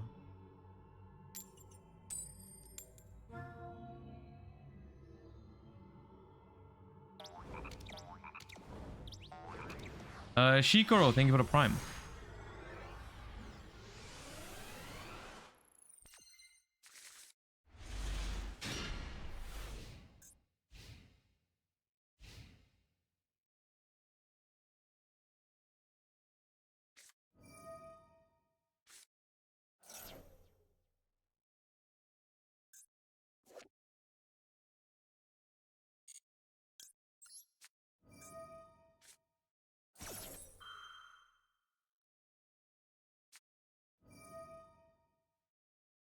Yep, that story checks out.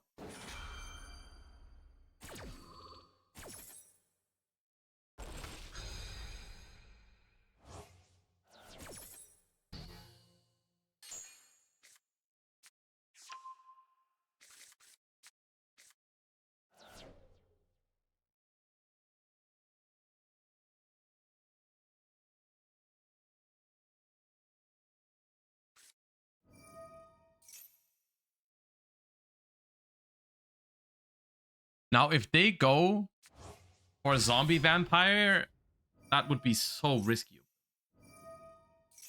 Why would you do that one? I guess you have a good discard that way.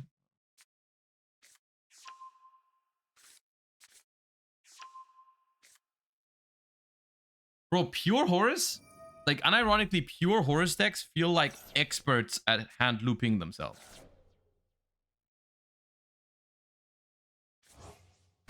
Like, they are so good at that.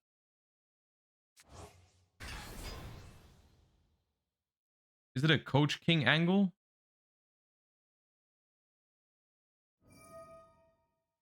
All right, last card gone. Another Blue Eyes Jet Dragon. All 4 Horus monsters in the deck, obviously. And now what? End phase. Okay.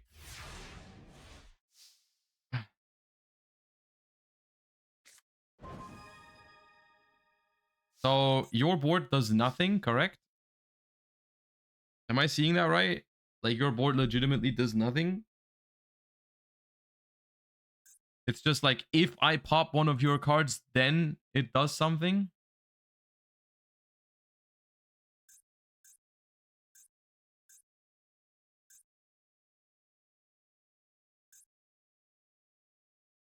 Okay, let me think about how I want to do this, because I unfortunately have only one runic.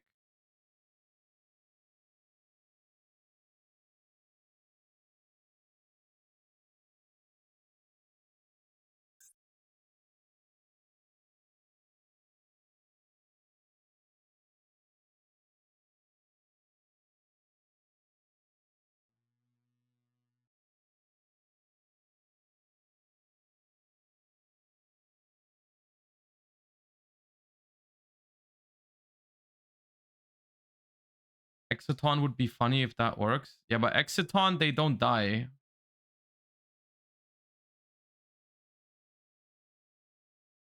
If I do Exciton, they will not die.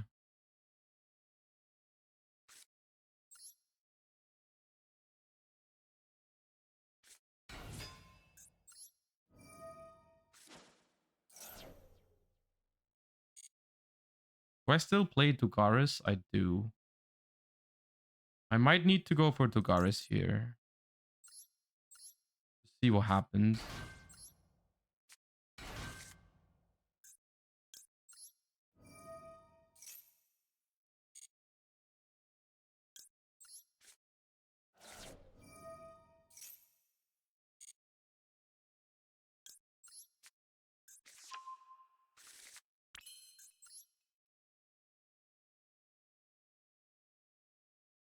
Could also go for Baguska to make them all not do anything if they trigger, and then like SP the sarcophagus.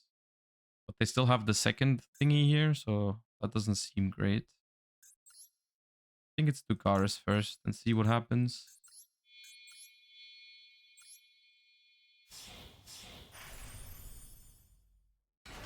Shouldn't you goods first? No, I want to draw. If I draw a Sacred Tree, that'd be good.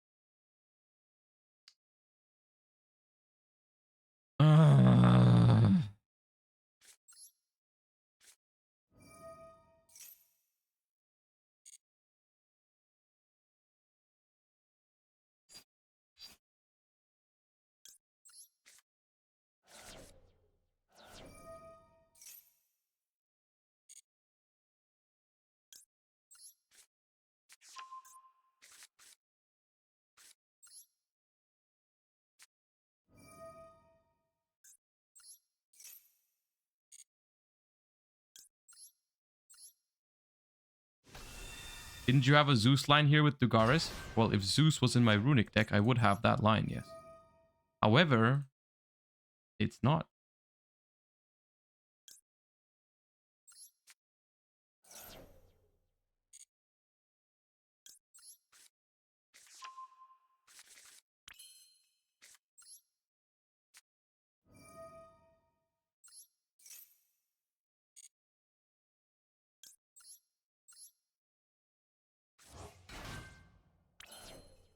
I'm thinking about making Baguska and then SP.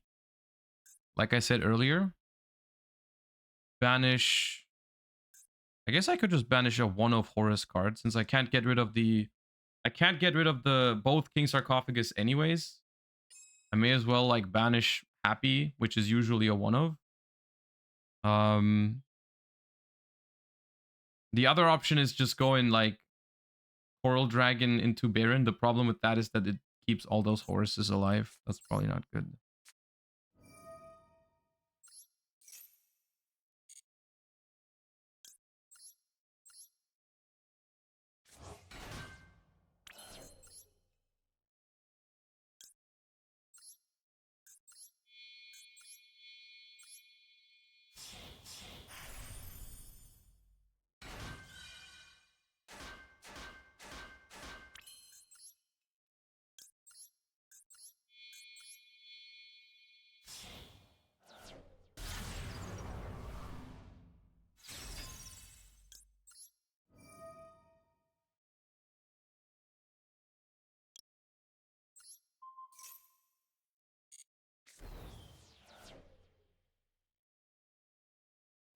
Dude, I discarded Talons because I thought there's no way they are dumb enough to do that.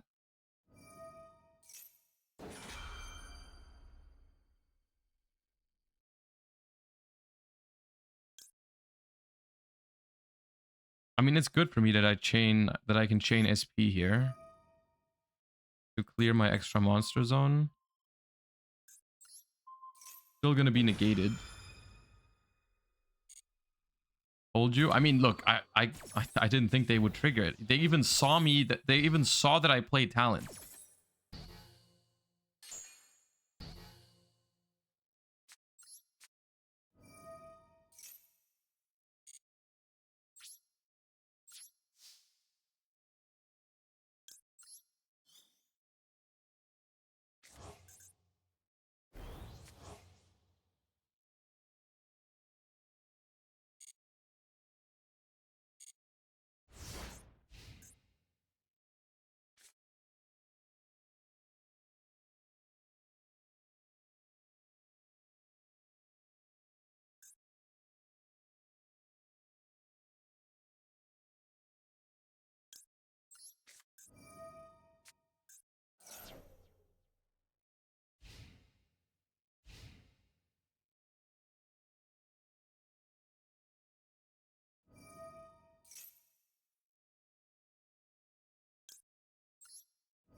Oh, that guy outs Baguska? Who plays that shit?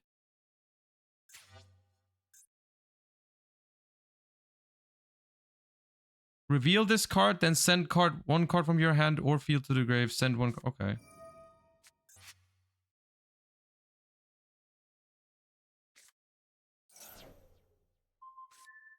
Well.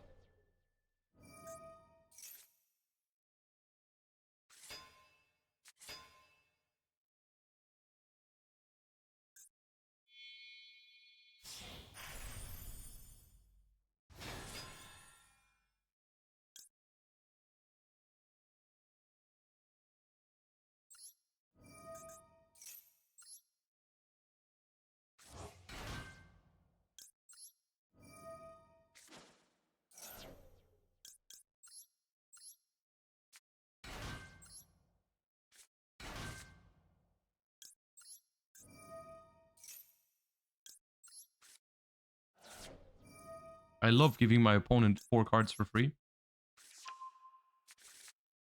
And still might be winning because they haven't drawn a single runic card. I love when that happens.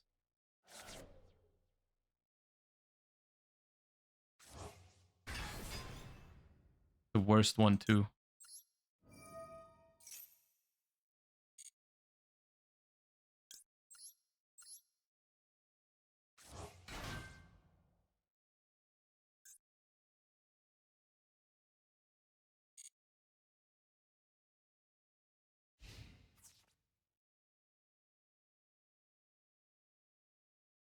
Oh, I didn't put Sleipnir in this.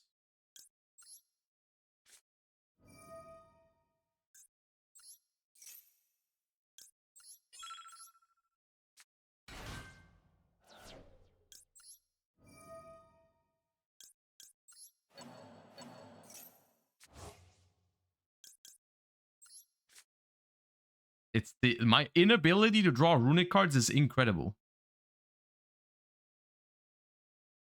Why would you attack that? Oh, okay, so that's fine. Still, I don't think you attack that. Why? Okay, yeah, Sunflower lives, of course. Why would it not?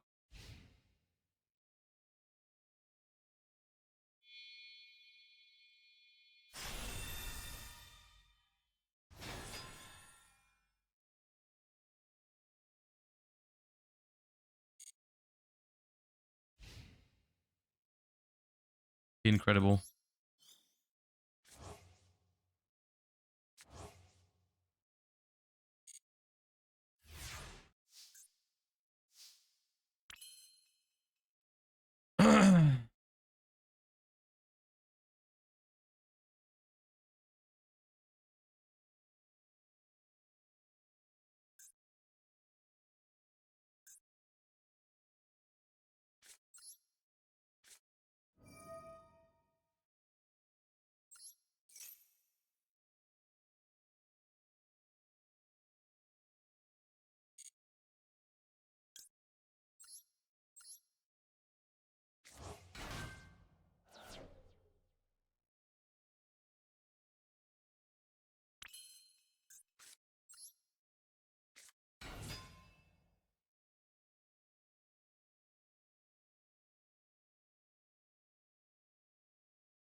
You just let that happen?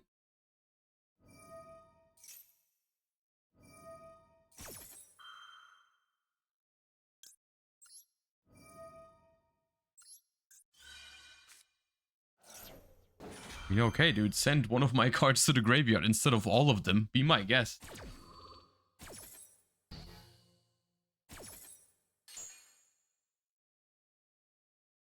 Yeah, I would much rather send one of those cards to the graveyard. I don't care about getting rid of all of those. Yeah, Fountain. Oh yeah, now you really showed me.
See, that was fun.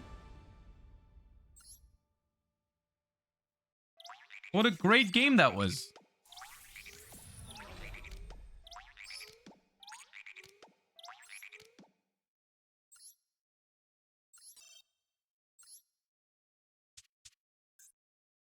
Oh, this is still the old version. Hold up. Edit. This. What else did we add? A Nibiru? It was this, right? Chimera. We can also play Chimera if you guys want. Wait, I want to change the extra deck as well, though. I don't have 2 Promethean. Well, I think I need a second Promethean. Not even a royal one? Disgusting.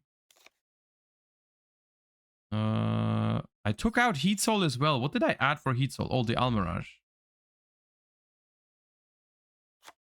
We could play Paleo. You guys want to play a Paleo game?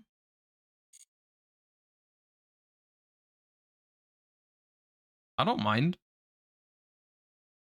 Yeah, okay.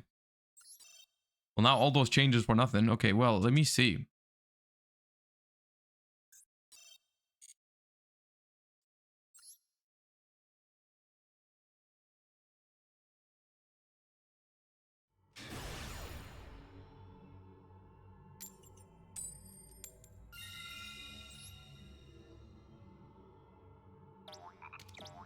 Did you see Italian Nationals? I did see the results. I didn't watch the stream yet.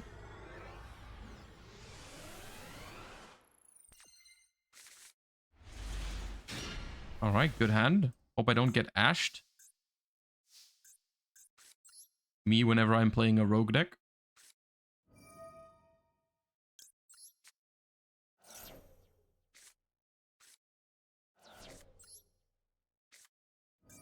All right, I'm kind of feeling it. All right, fastest Paleo game of my life.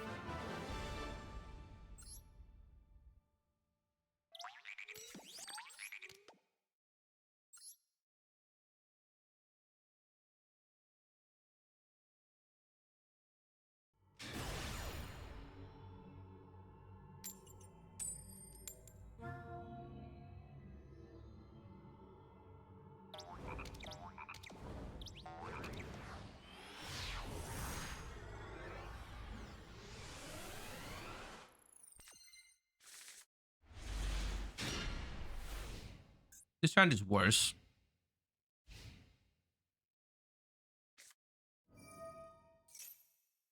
Oh no, not tier, dude. Oh, we're in for a ride.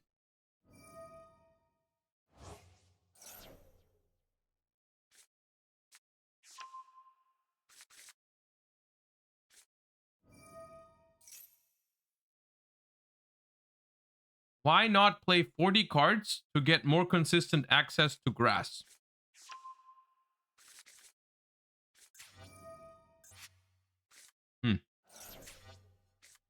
That's a good point, actually.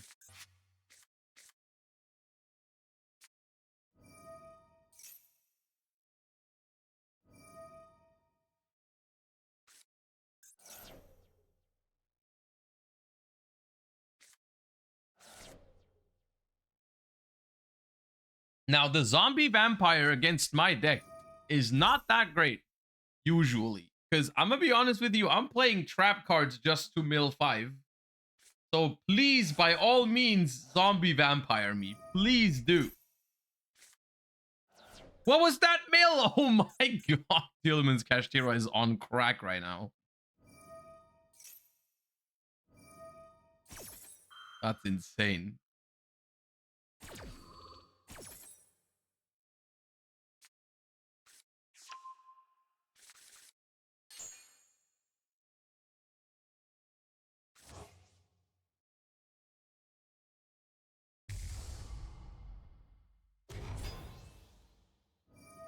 Is that how life is like for the people that have crafted a royal kit, Kalos? Is that just the life you're living from that point on?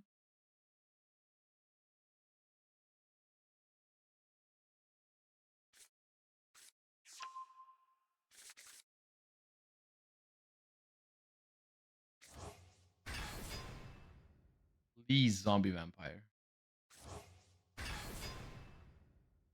No, I have royal kit and my meals are ass. Yes! Okay. Dude, on average, that's so much better for me than it is for them.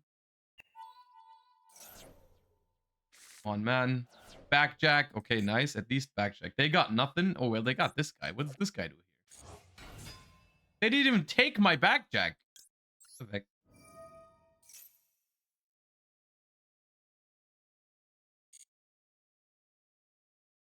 Woohoo!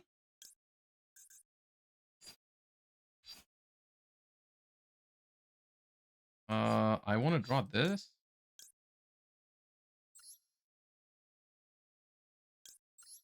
Hello.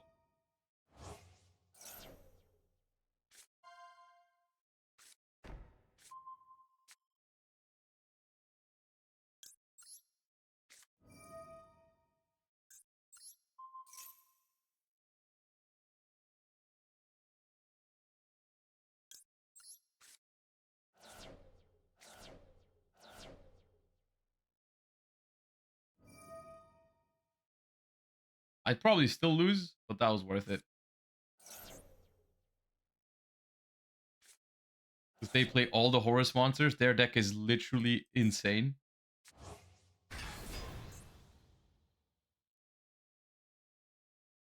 Because I Baron is still a problem for me. I'm not gonna lie.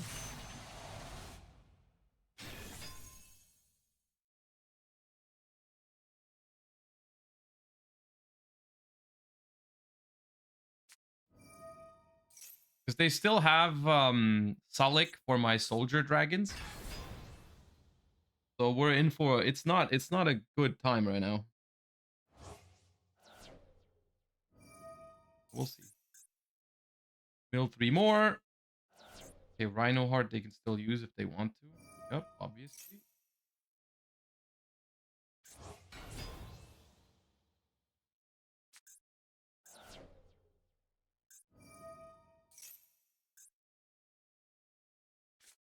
Well, the balance of judgment kind of goes hard if I survive.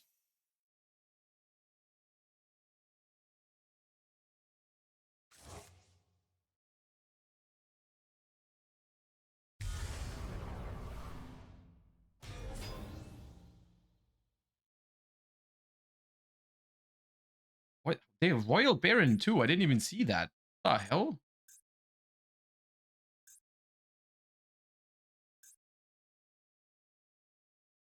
You have Rise? I do have 2 Rise even. But SP is still a pain in the ass to deal with. Yeah. SP kind of fucks me up.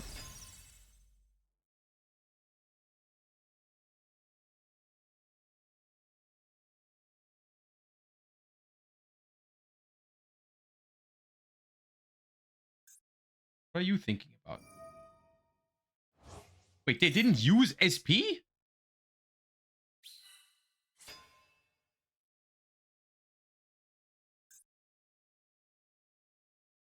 They didn't like think for one moment that maybe banishing like the paleo out of my graveyard was a good idea?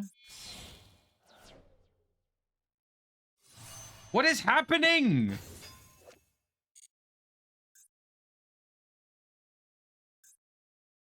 Special level 2 tuner. That doesn't have a target.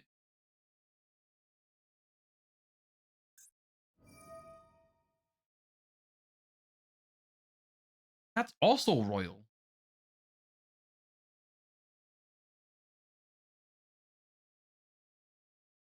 King Ying? I mean, I guess.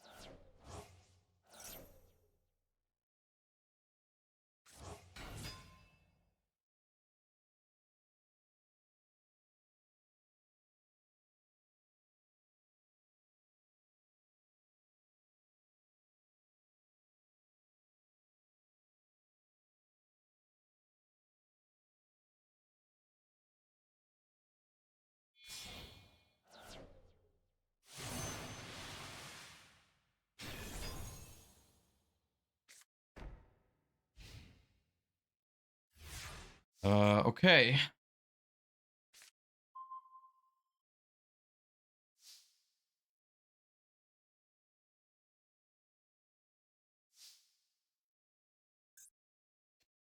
This is Salik.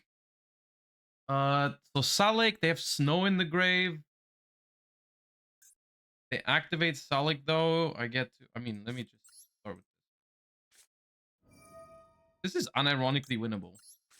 You just have to like stabilize for one turn.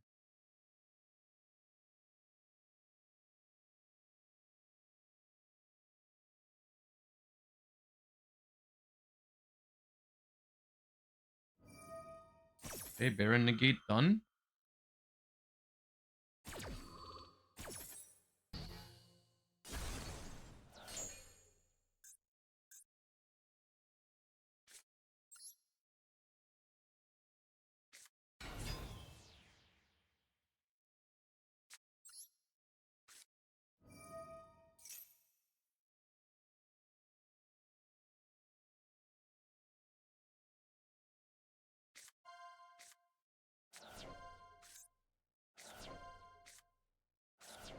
Come on, something. Roll back.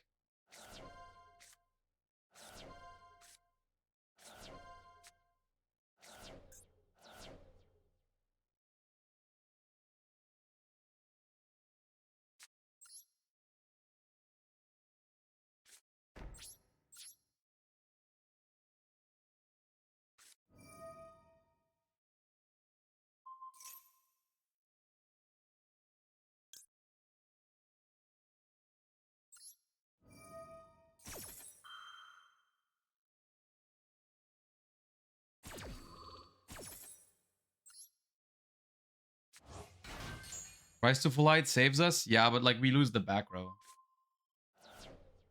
We needed one rollback. Why not Dragon? Because then I can't bring back a Paleo and I die next.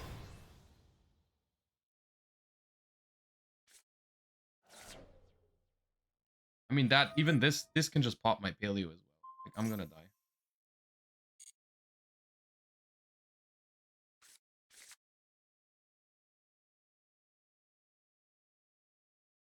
Wait, that was still main phase?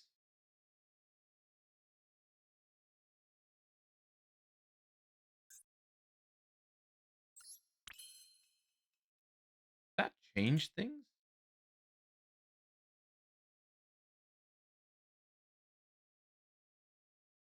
I can make Opabinia now. They can't really prevent that.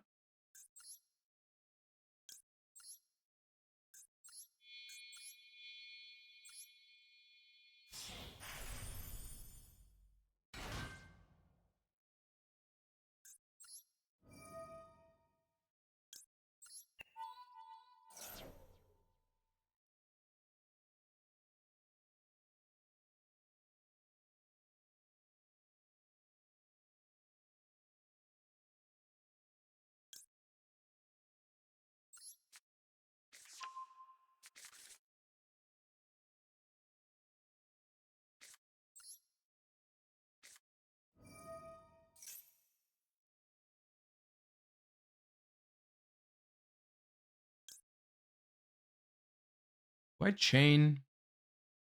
Because I wanna draw with oh no, I don't have what's it called? They shuffled it back. The balance of judgment. I was gonna do that.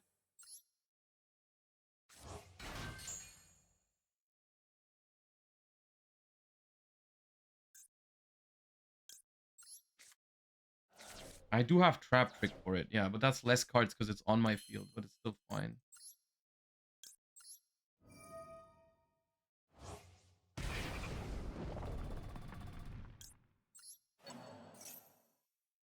The problem is if they are smart, they can just kind of dodge this, but I don't know what else I would even do.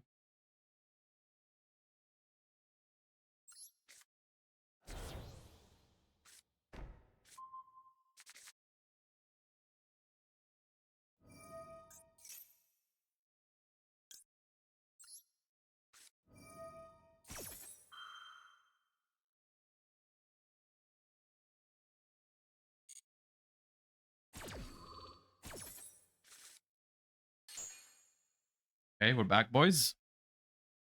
This game is gonna take longer than the stream normally lasts, by the way, I think.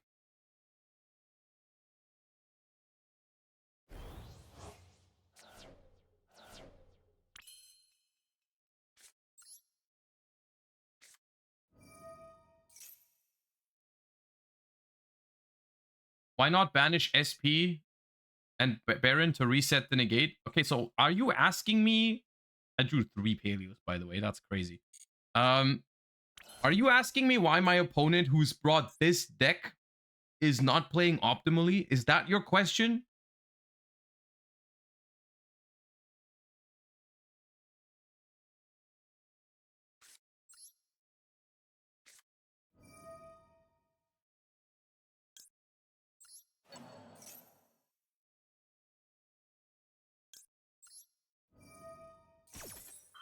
I mean, you're right. That is a good question.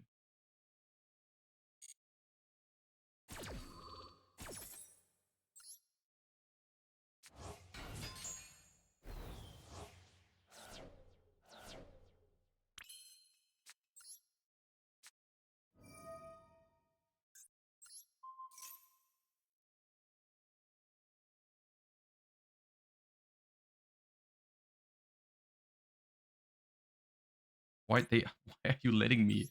Why are you letting me summoning back every single paleo I want? I am so confused, man.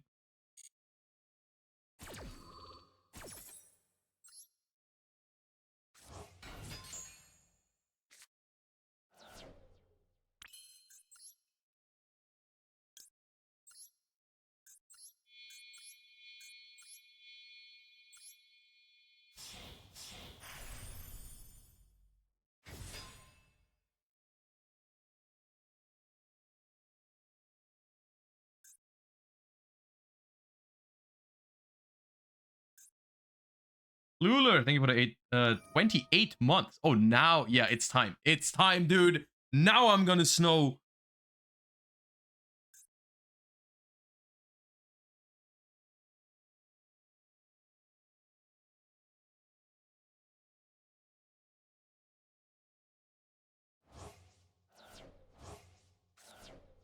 The Salik. The only thing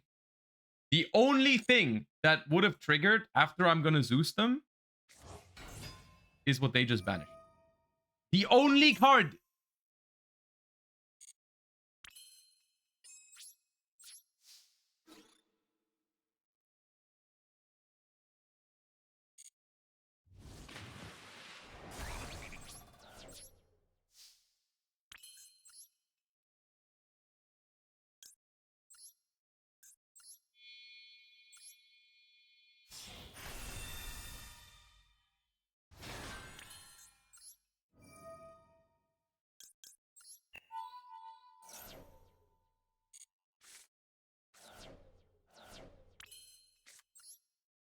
How?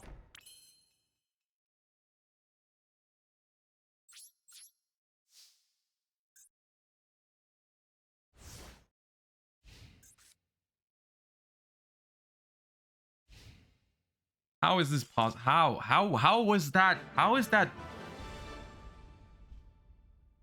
This is what I love about Paleo, man.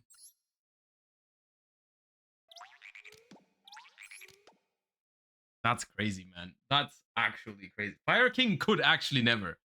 Fire King could not. Like, that's not something that Fire King can do. All right, well.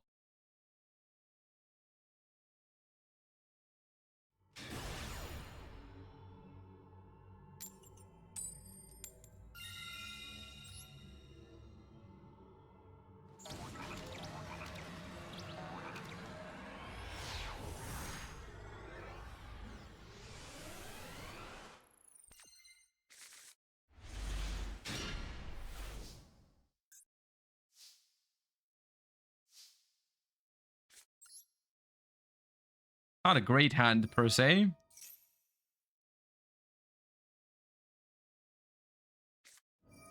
That's I much prefer that over getting ashed on this, at least.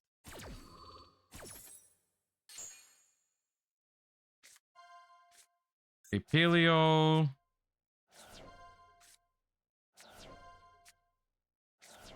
Another Paleo. Another Paleo. Okay, well that's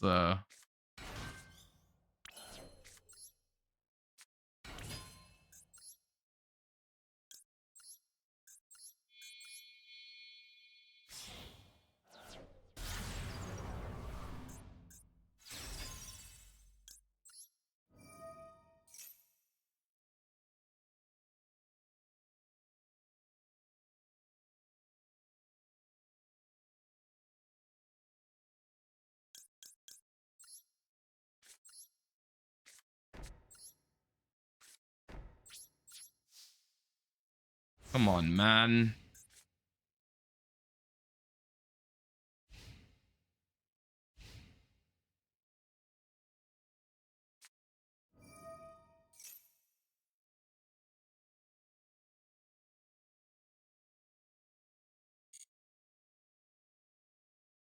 All I know is, yeah, I'm gonna have to pop my own rollback to copy Trap Trick to shuffle my deck to maybe hit with the backjack. That's the situation we're in. It's not a great situation to be in.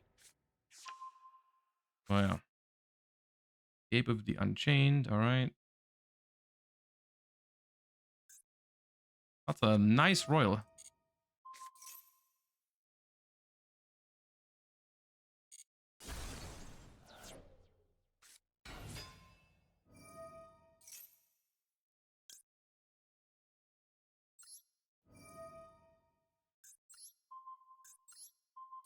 Oh, I think that's good. SP banish.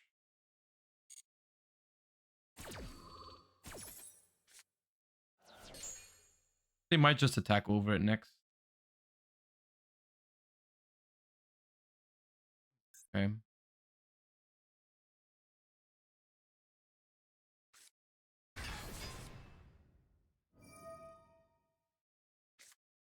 Okay.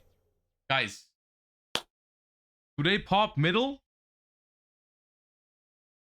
Or do they pop rollback?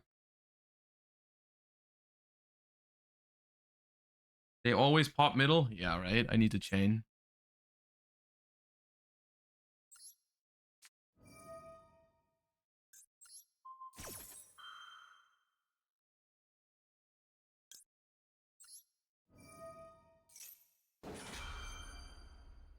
What would we save for anyways? I mean, yeah, like end it's just like end phase, like pop one of their trap cards or something.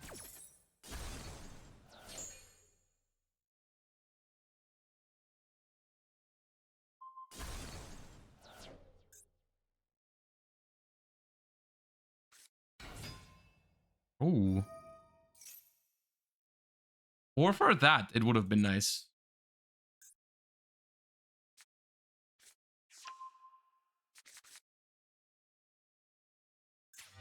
So discard a card, special a fiend with 0 attack, 0 defense from your graveyard. They don't have any of those. If I go ahead and Daruma Karmic Cannon right now, What happens?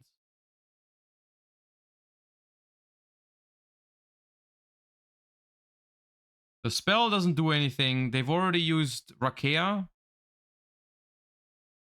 They basically would have to have... I think that's fine.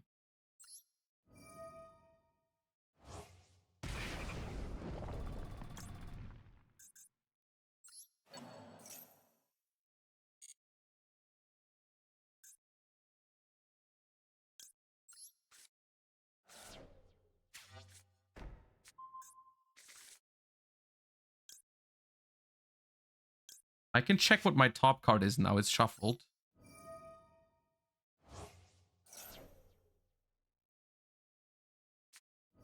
Never mind.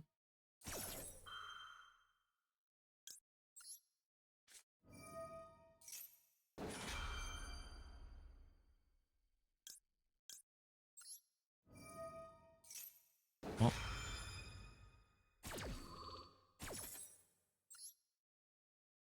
Now we wait. We hope.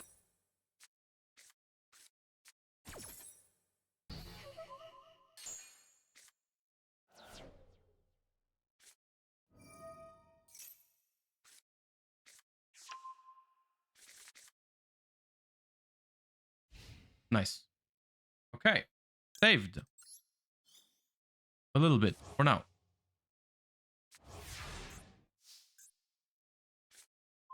Ha! We were gonna miss anyways. Fool.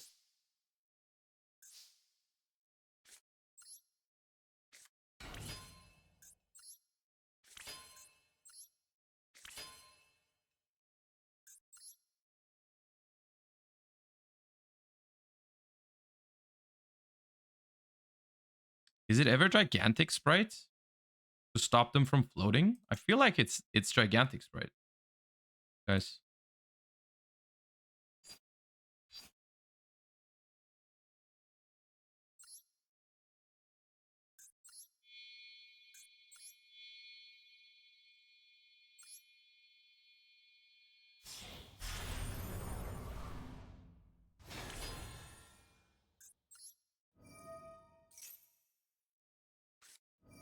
Okay, another Ash, that's fine. Everyone!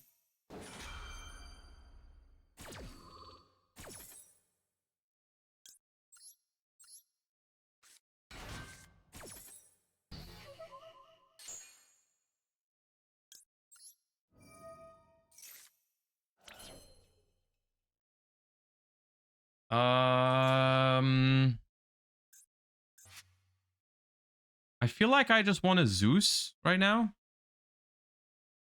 Not just me. Like, I attack over this thing. How many times have I summoned? 1, 2, 3. I will play into Nibiru. They used one Nibiru already. Probably okay.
Okay.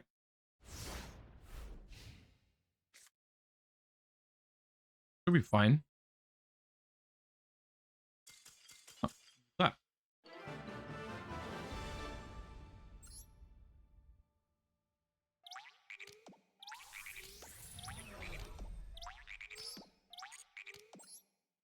You do get a lot of gems from this, right? I got 1100 earlier already for just existing.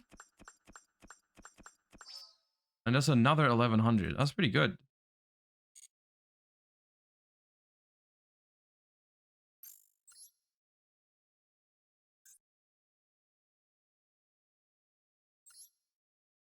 $3,500 for the whole thing. That's not bad. That's all right. Which stage are we now? Was that 17? 20 is the last, right? So it's like 3 more rank ups. Well, we're not doing that today, but we're doing it next week. That's a cracked hand if I've ever seen one. That might be the best hand ever drawn.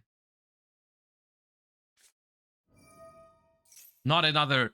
Don't send Supreme King Dragon shit on me right now.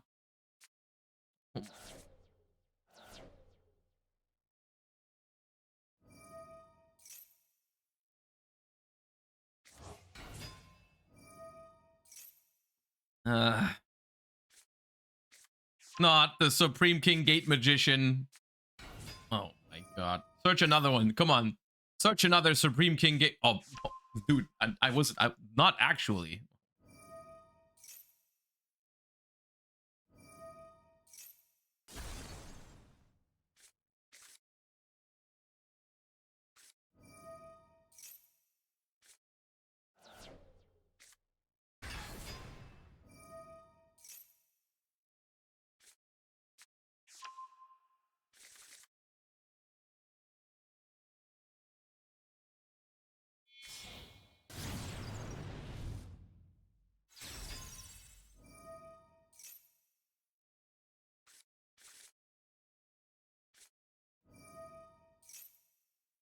Explain all the effects to us, please.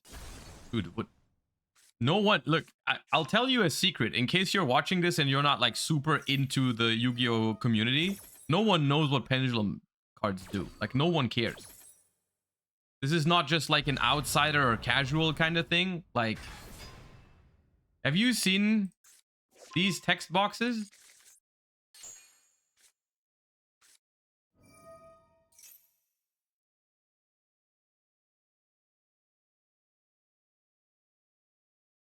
You put a gun to my head, you ask me what this little donut in the scale does, and I die. Simple as that. And I think out of the 2,500 people watching right now, we are all dead if that happens to us.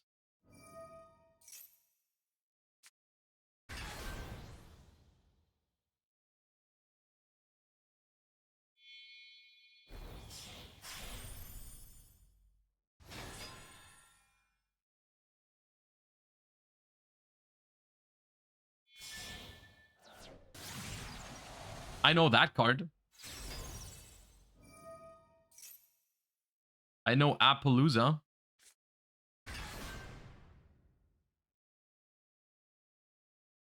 I play the deck Lul, I'm fine. Yeah, I don't think you are.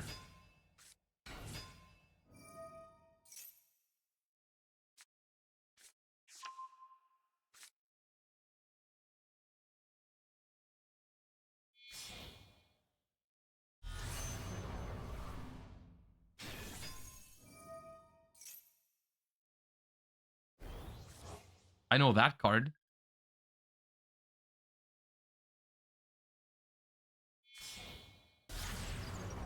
I know that card too.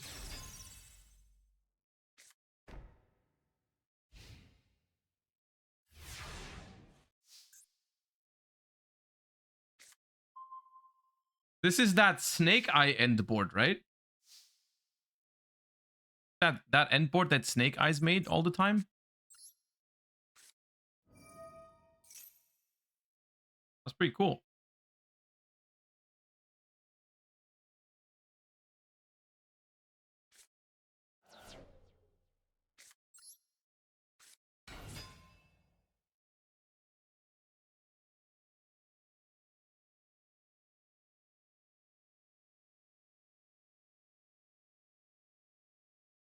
Did you ever play a pendulum deck competitively? Yeah, I have. back when it was good. I played Pendulum.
Nope.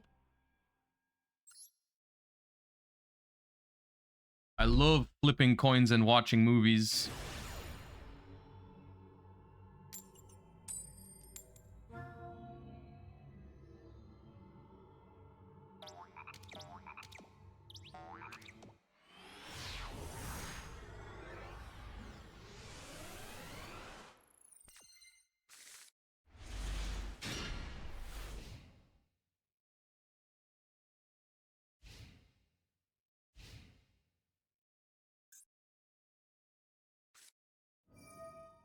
Oh, another movie. Great.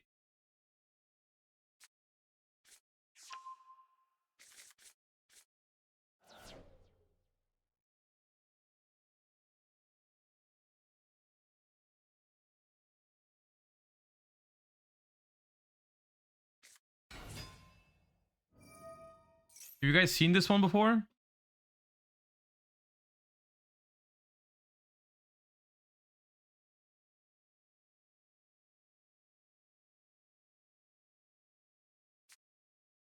But there is always a twist, right? You never know. Like, there's actually 3 different versions of this movie.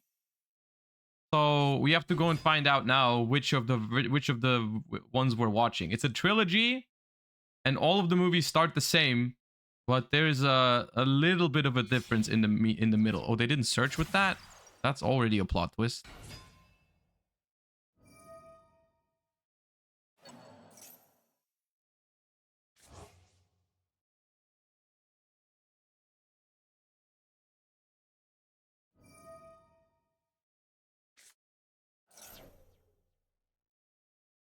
We did lose the game against Pendulum, yes. We were defeated by Appaloosa, Absolute Dragon, or Vortex Dragon, Savage, IP Masquerena. That was indeed enough to defeat us.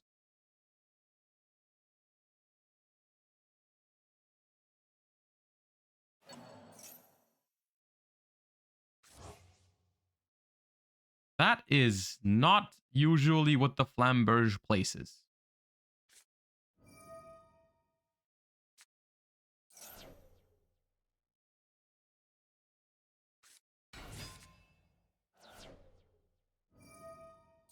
OCG Fire King combo? Okay, now it makes more sense. Yeah, they're playing Fire Kings.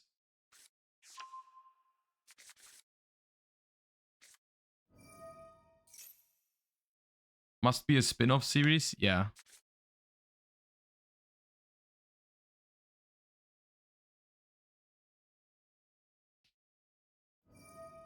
No one told OCG Dual Little Chimera exists, so they do this instead.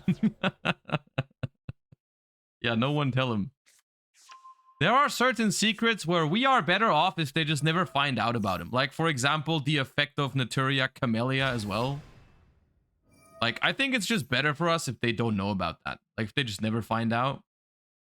Because, I mean, We're gonna have to play against them at Worlds every year, so like, you know, you can use that again.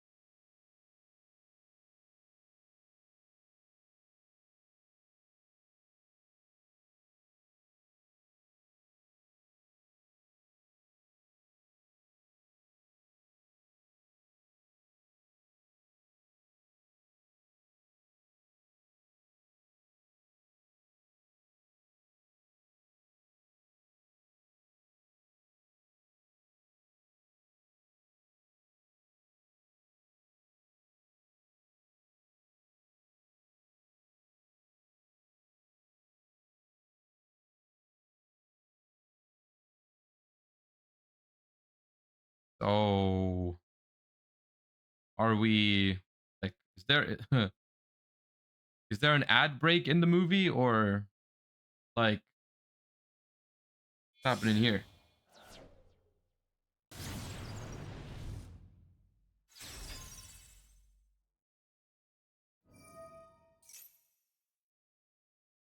His Twitter his Twitter video isn't loading. Yeah, the spreadsheet is lagging.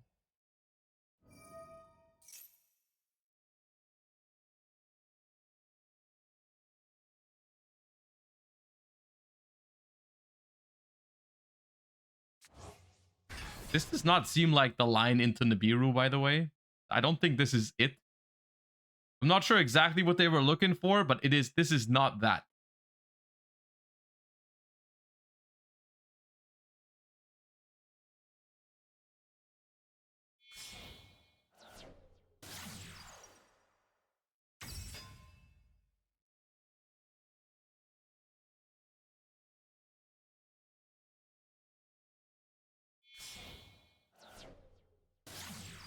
The problem is that my deck is pretty bad against the Fire King cards.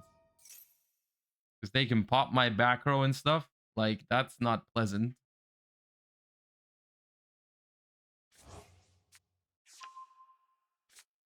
Disney version? Yeah, they're about to start singing.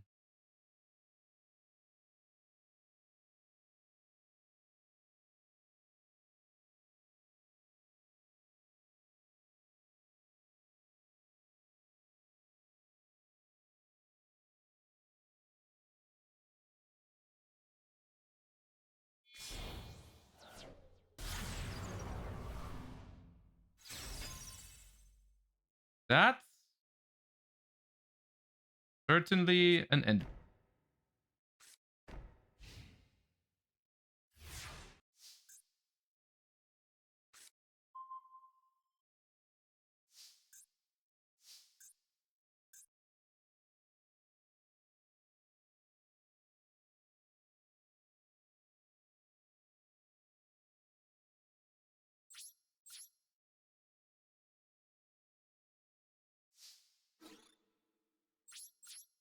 My bluff got caught.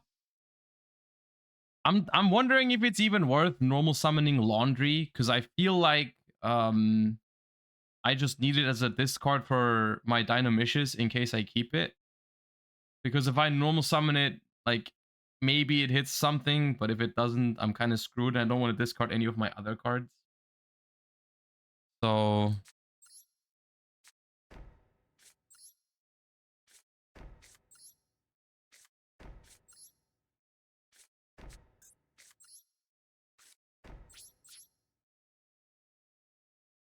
they have to do the Kirin end of main if they want to do it. And if they hit my Dynamishes, I can still normal summon it if I want to. Like if they pop Dynamishes, I can still go normal summon Laundry.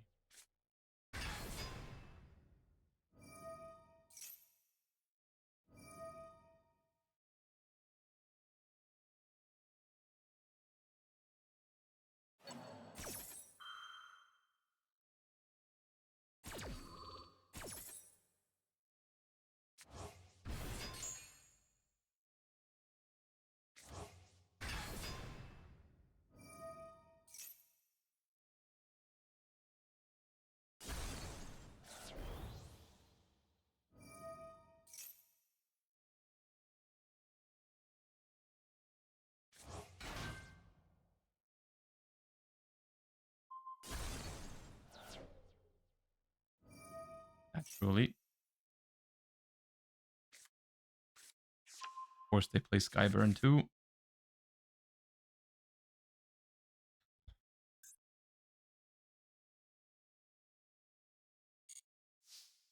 Yeah, I probably just lose to the Fire King cards. The Snake Eye matchup is fine, but not the Fire King one.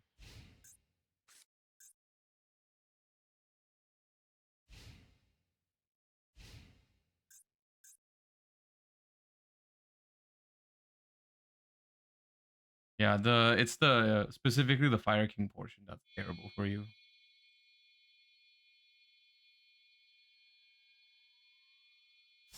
Longest Xyz summon in the history of Xyz summons.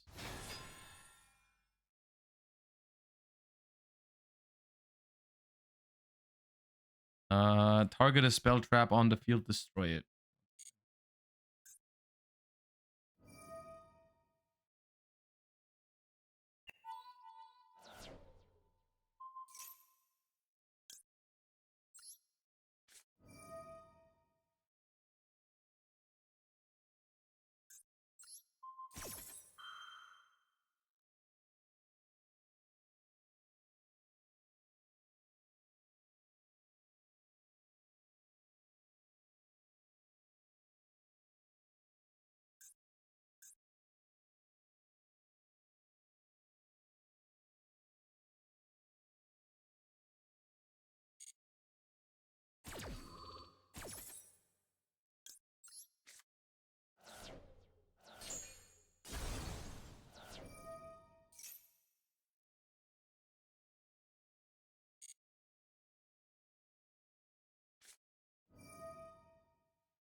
If I chain to this, they can chain SP to save it. So I think I just don't.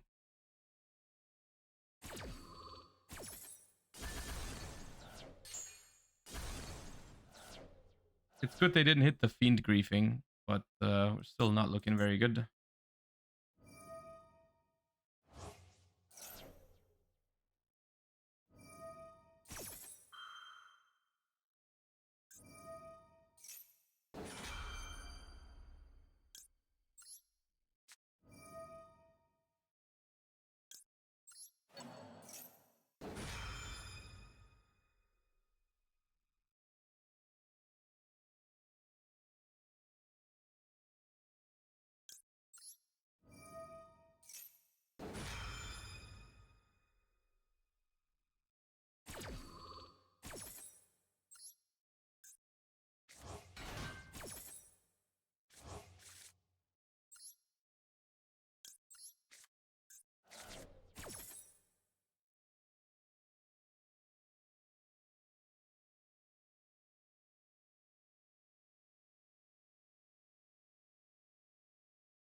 Would hesitate to call this winnable. Look, might as well try.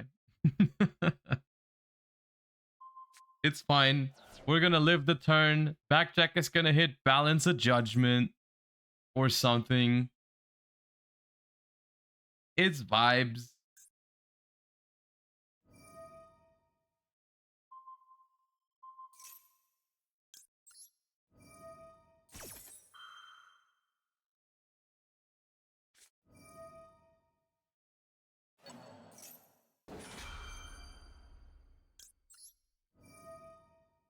It's gonna be random, but it doesn't matter because it hits the best trap, a Boku or something.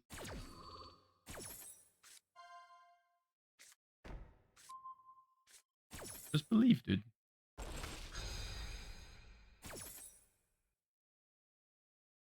And we draw. We draw. All kind of bad.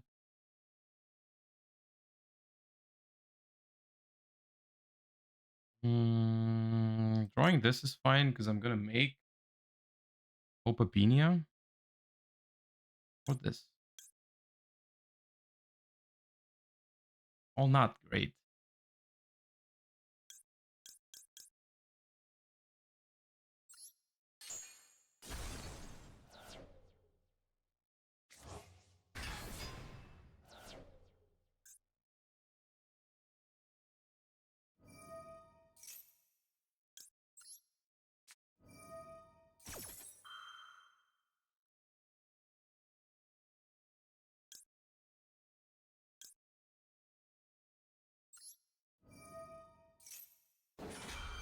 Actual Yugi Mudo behavior.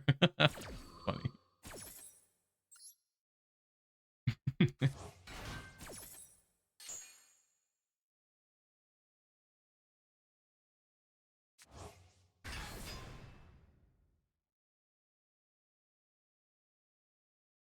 Why did they bring back the Huang? Oh no, that's not that was Kirin. Okay, that one.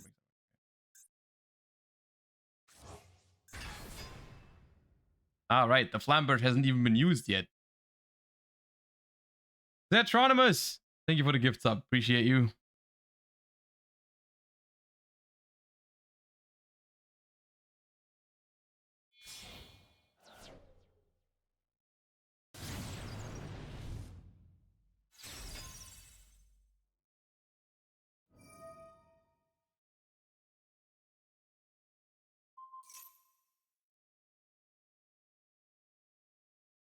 Understandable.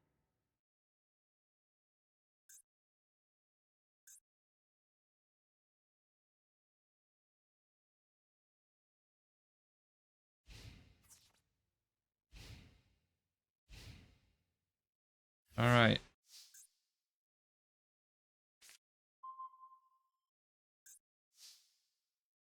The problem is they definitely have imperm, right? They always have imperm. But how can I like not play into it?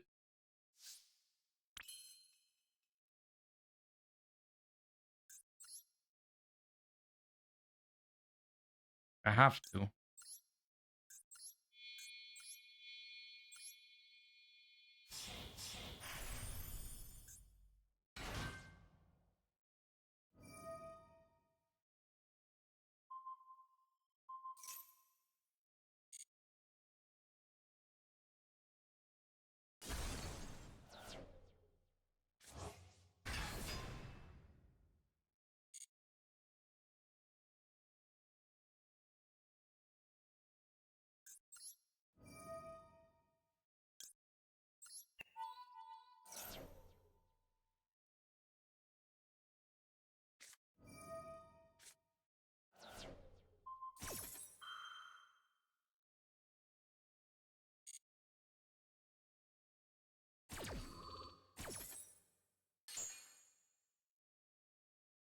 Breathe, dude. It's not that funny.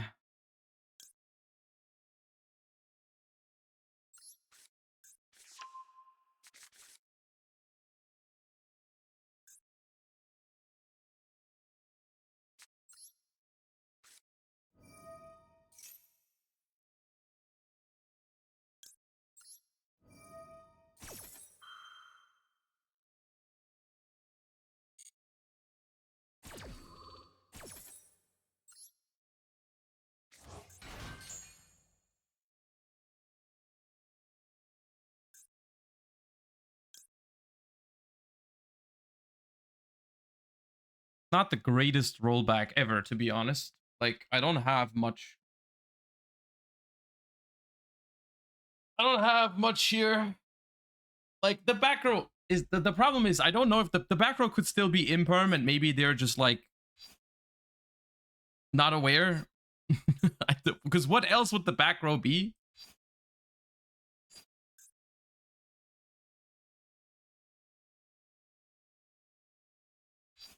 I could try the Cambro Raster.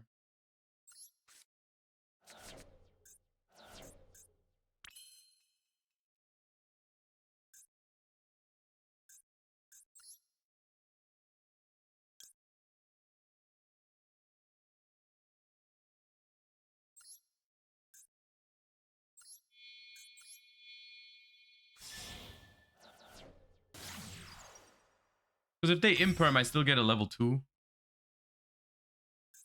They got something.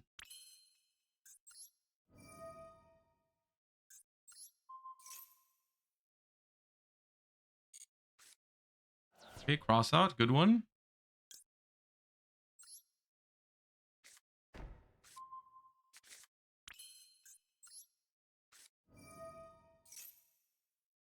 You know a set they searched off Ponic. Wait, they used the Skyburn already though.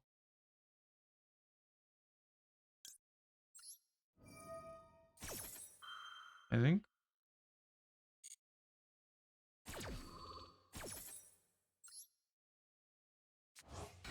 I don't know. I don't think I know the set card, but I mean, I'm having the feeling that it's Called by the Grave. Right? I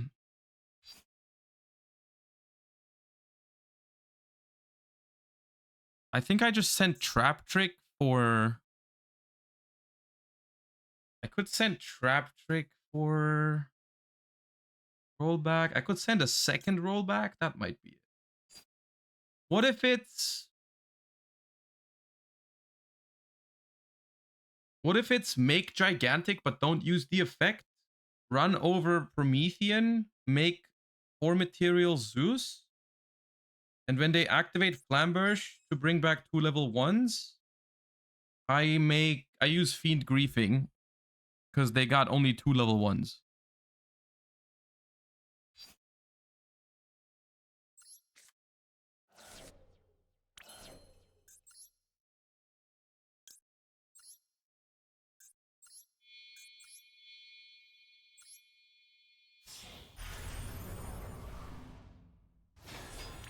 The alternative plan is also pretty good, actually. The alternative plan might be better.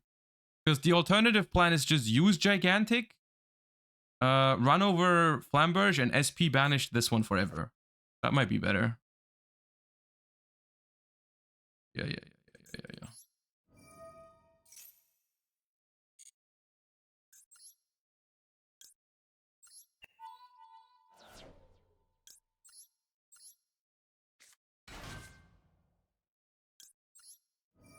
This they can prevent with Called By, but I would honestly not mind that. We got nothing.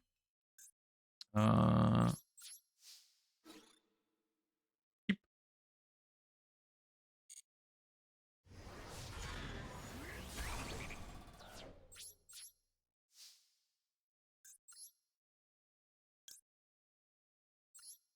Your opponent really did manage to do it. It's crazy, right? Like, if you really think about it, that's insane, isn't it?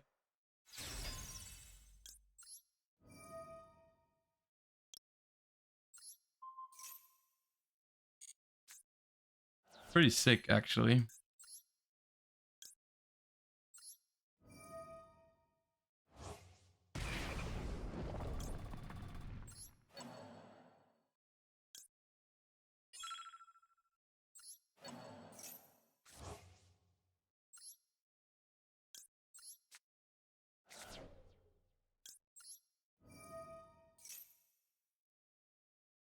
Okay, these are not insane. Well, I guess I'm top decking grass next turn. That's pretty good.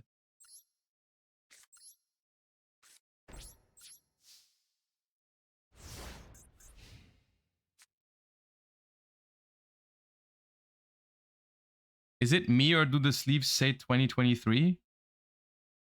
Wait, I think they do. I think you're right. I think they do say 2023.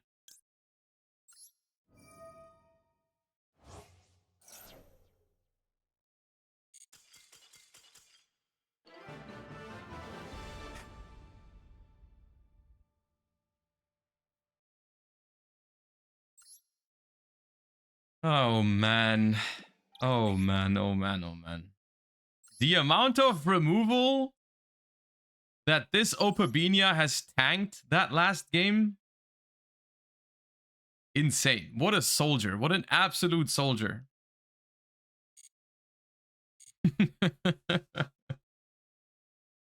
All right, guys. I hope you enjoyed the stream. That's going to be it for today. That's going to be it for this week, because we have German nationals this weekend, and I'm taking tomorrow off to prepare a little bit for it. I hope you enjoyed the first stage climb today. I had a lot of fun. Hope you have a wonderful rest of your week, wonderful rest of your and a great weekend as well, watching German and UK nationals this weekend. Thank you guys for all the support as usual, and I will see you guys again next week. Tuesday is when I'm going to be back, because I'm traveling home on Monday. So I'll see you guys on Tuesday, hoping to see you guys then. Make sure to follow the channel if you haven't yet. Thank you for all the subs and all that stuff. I'll send you guys over to my boy Emre. And you guys enjoy your week and your weekend. And I'll see you guys on Tuesday. Bye-bye, everybody. Thank you for watching. The deck list is in the Discord. Just go !Discord. You can find deck lists over there. The paleo list is definitely there. So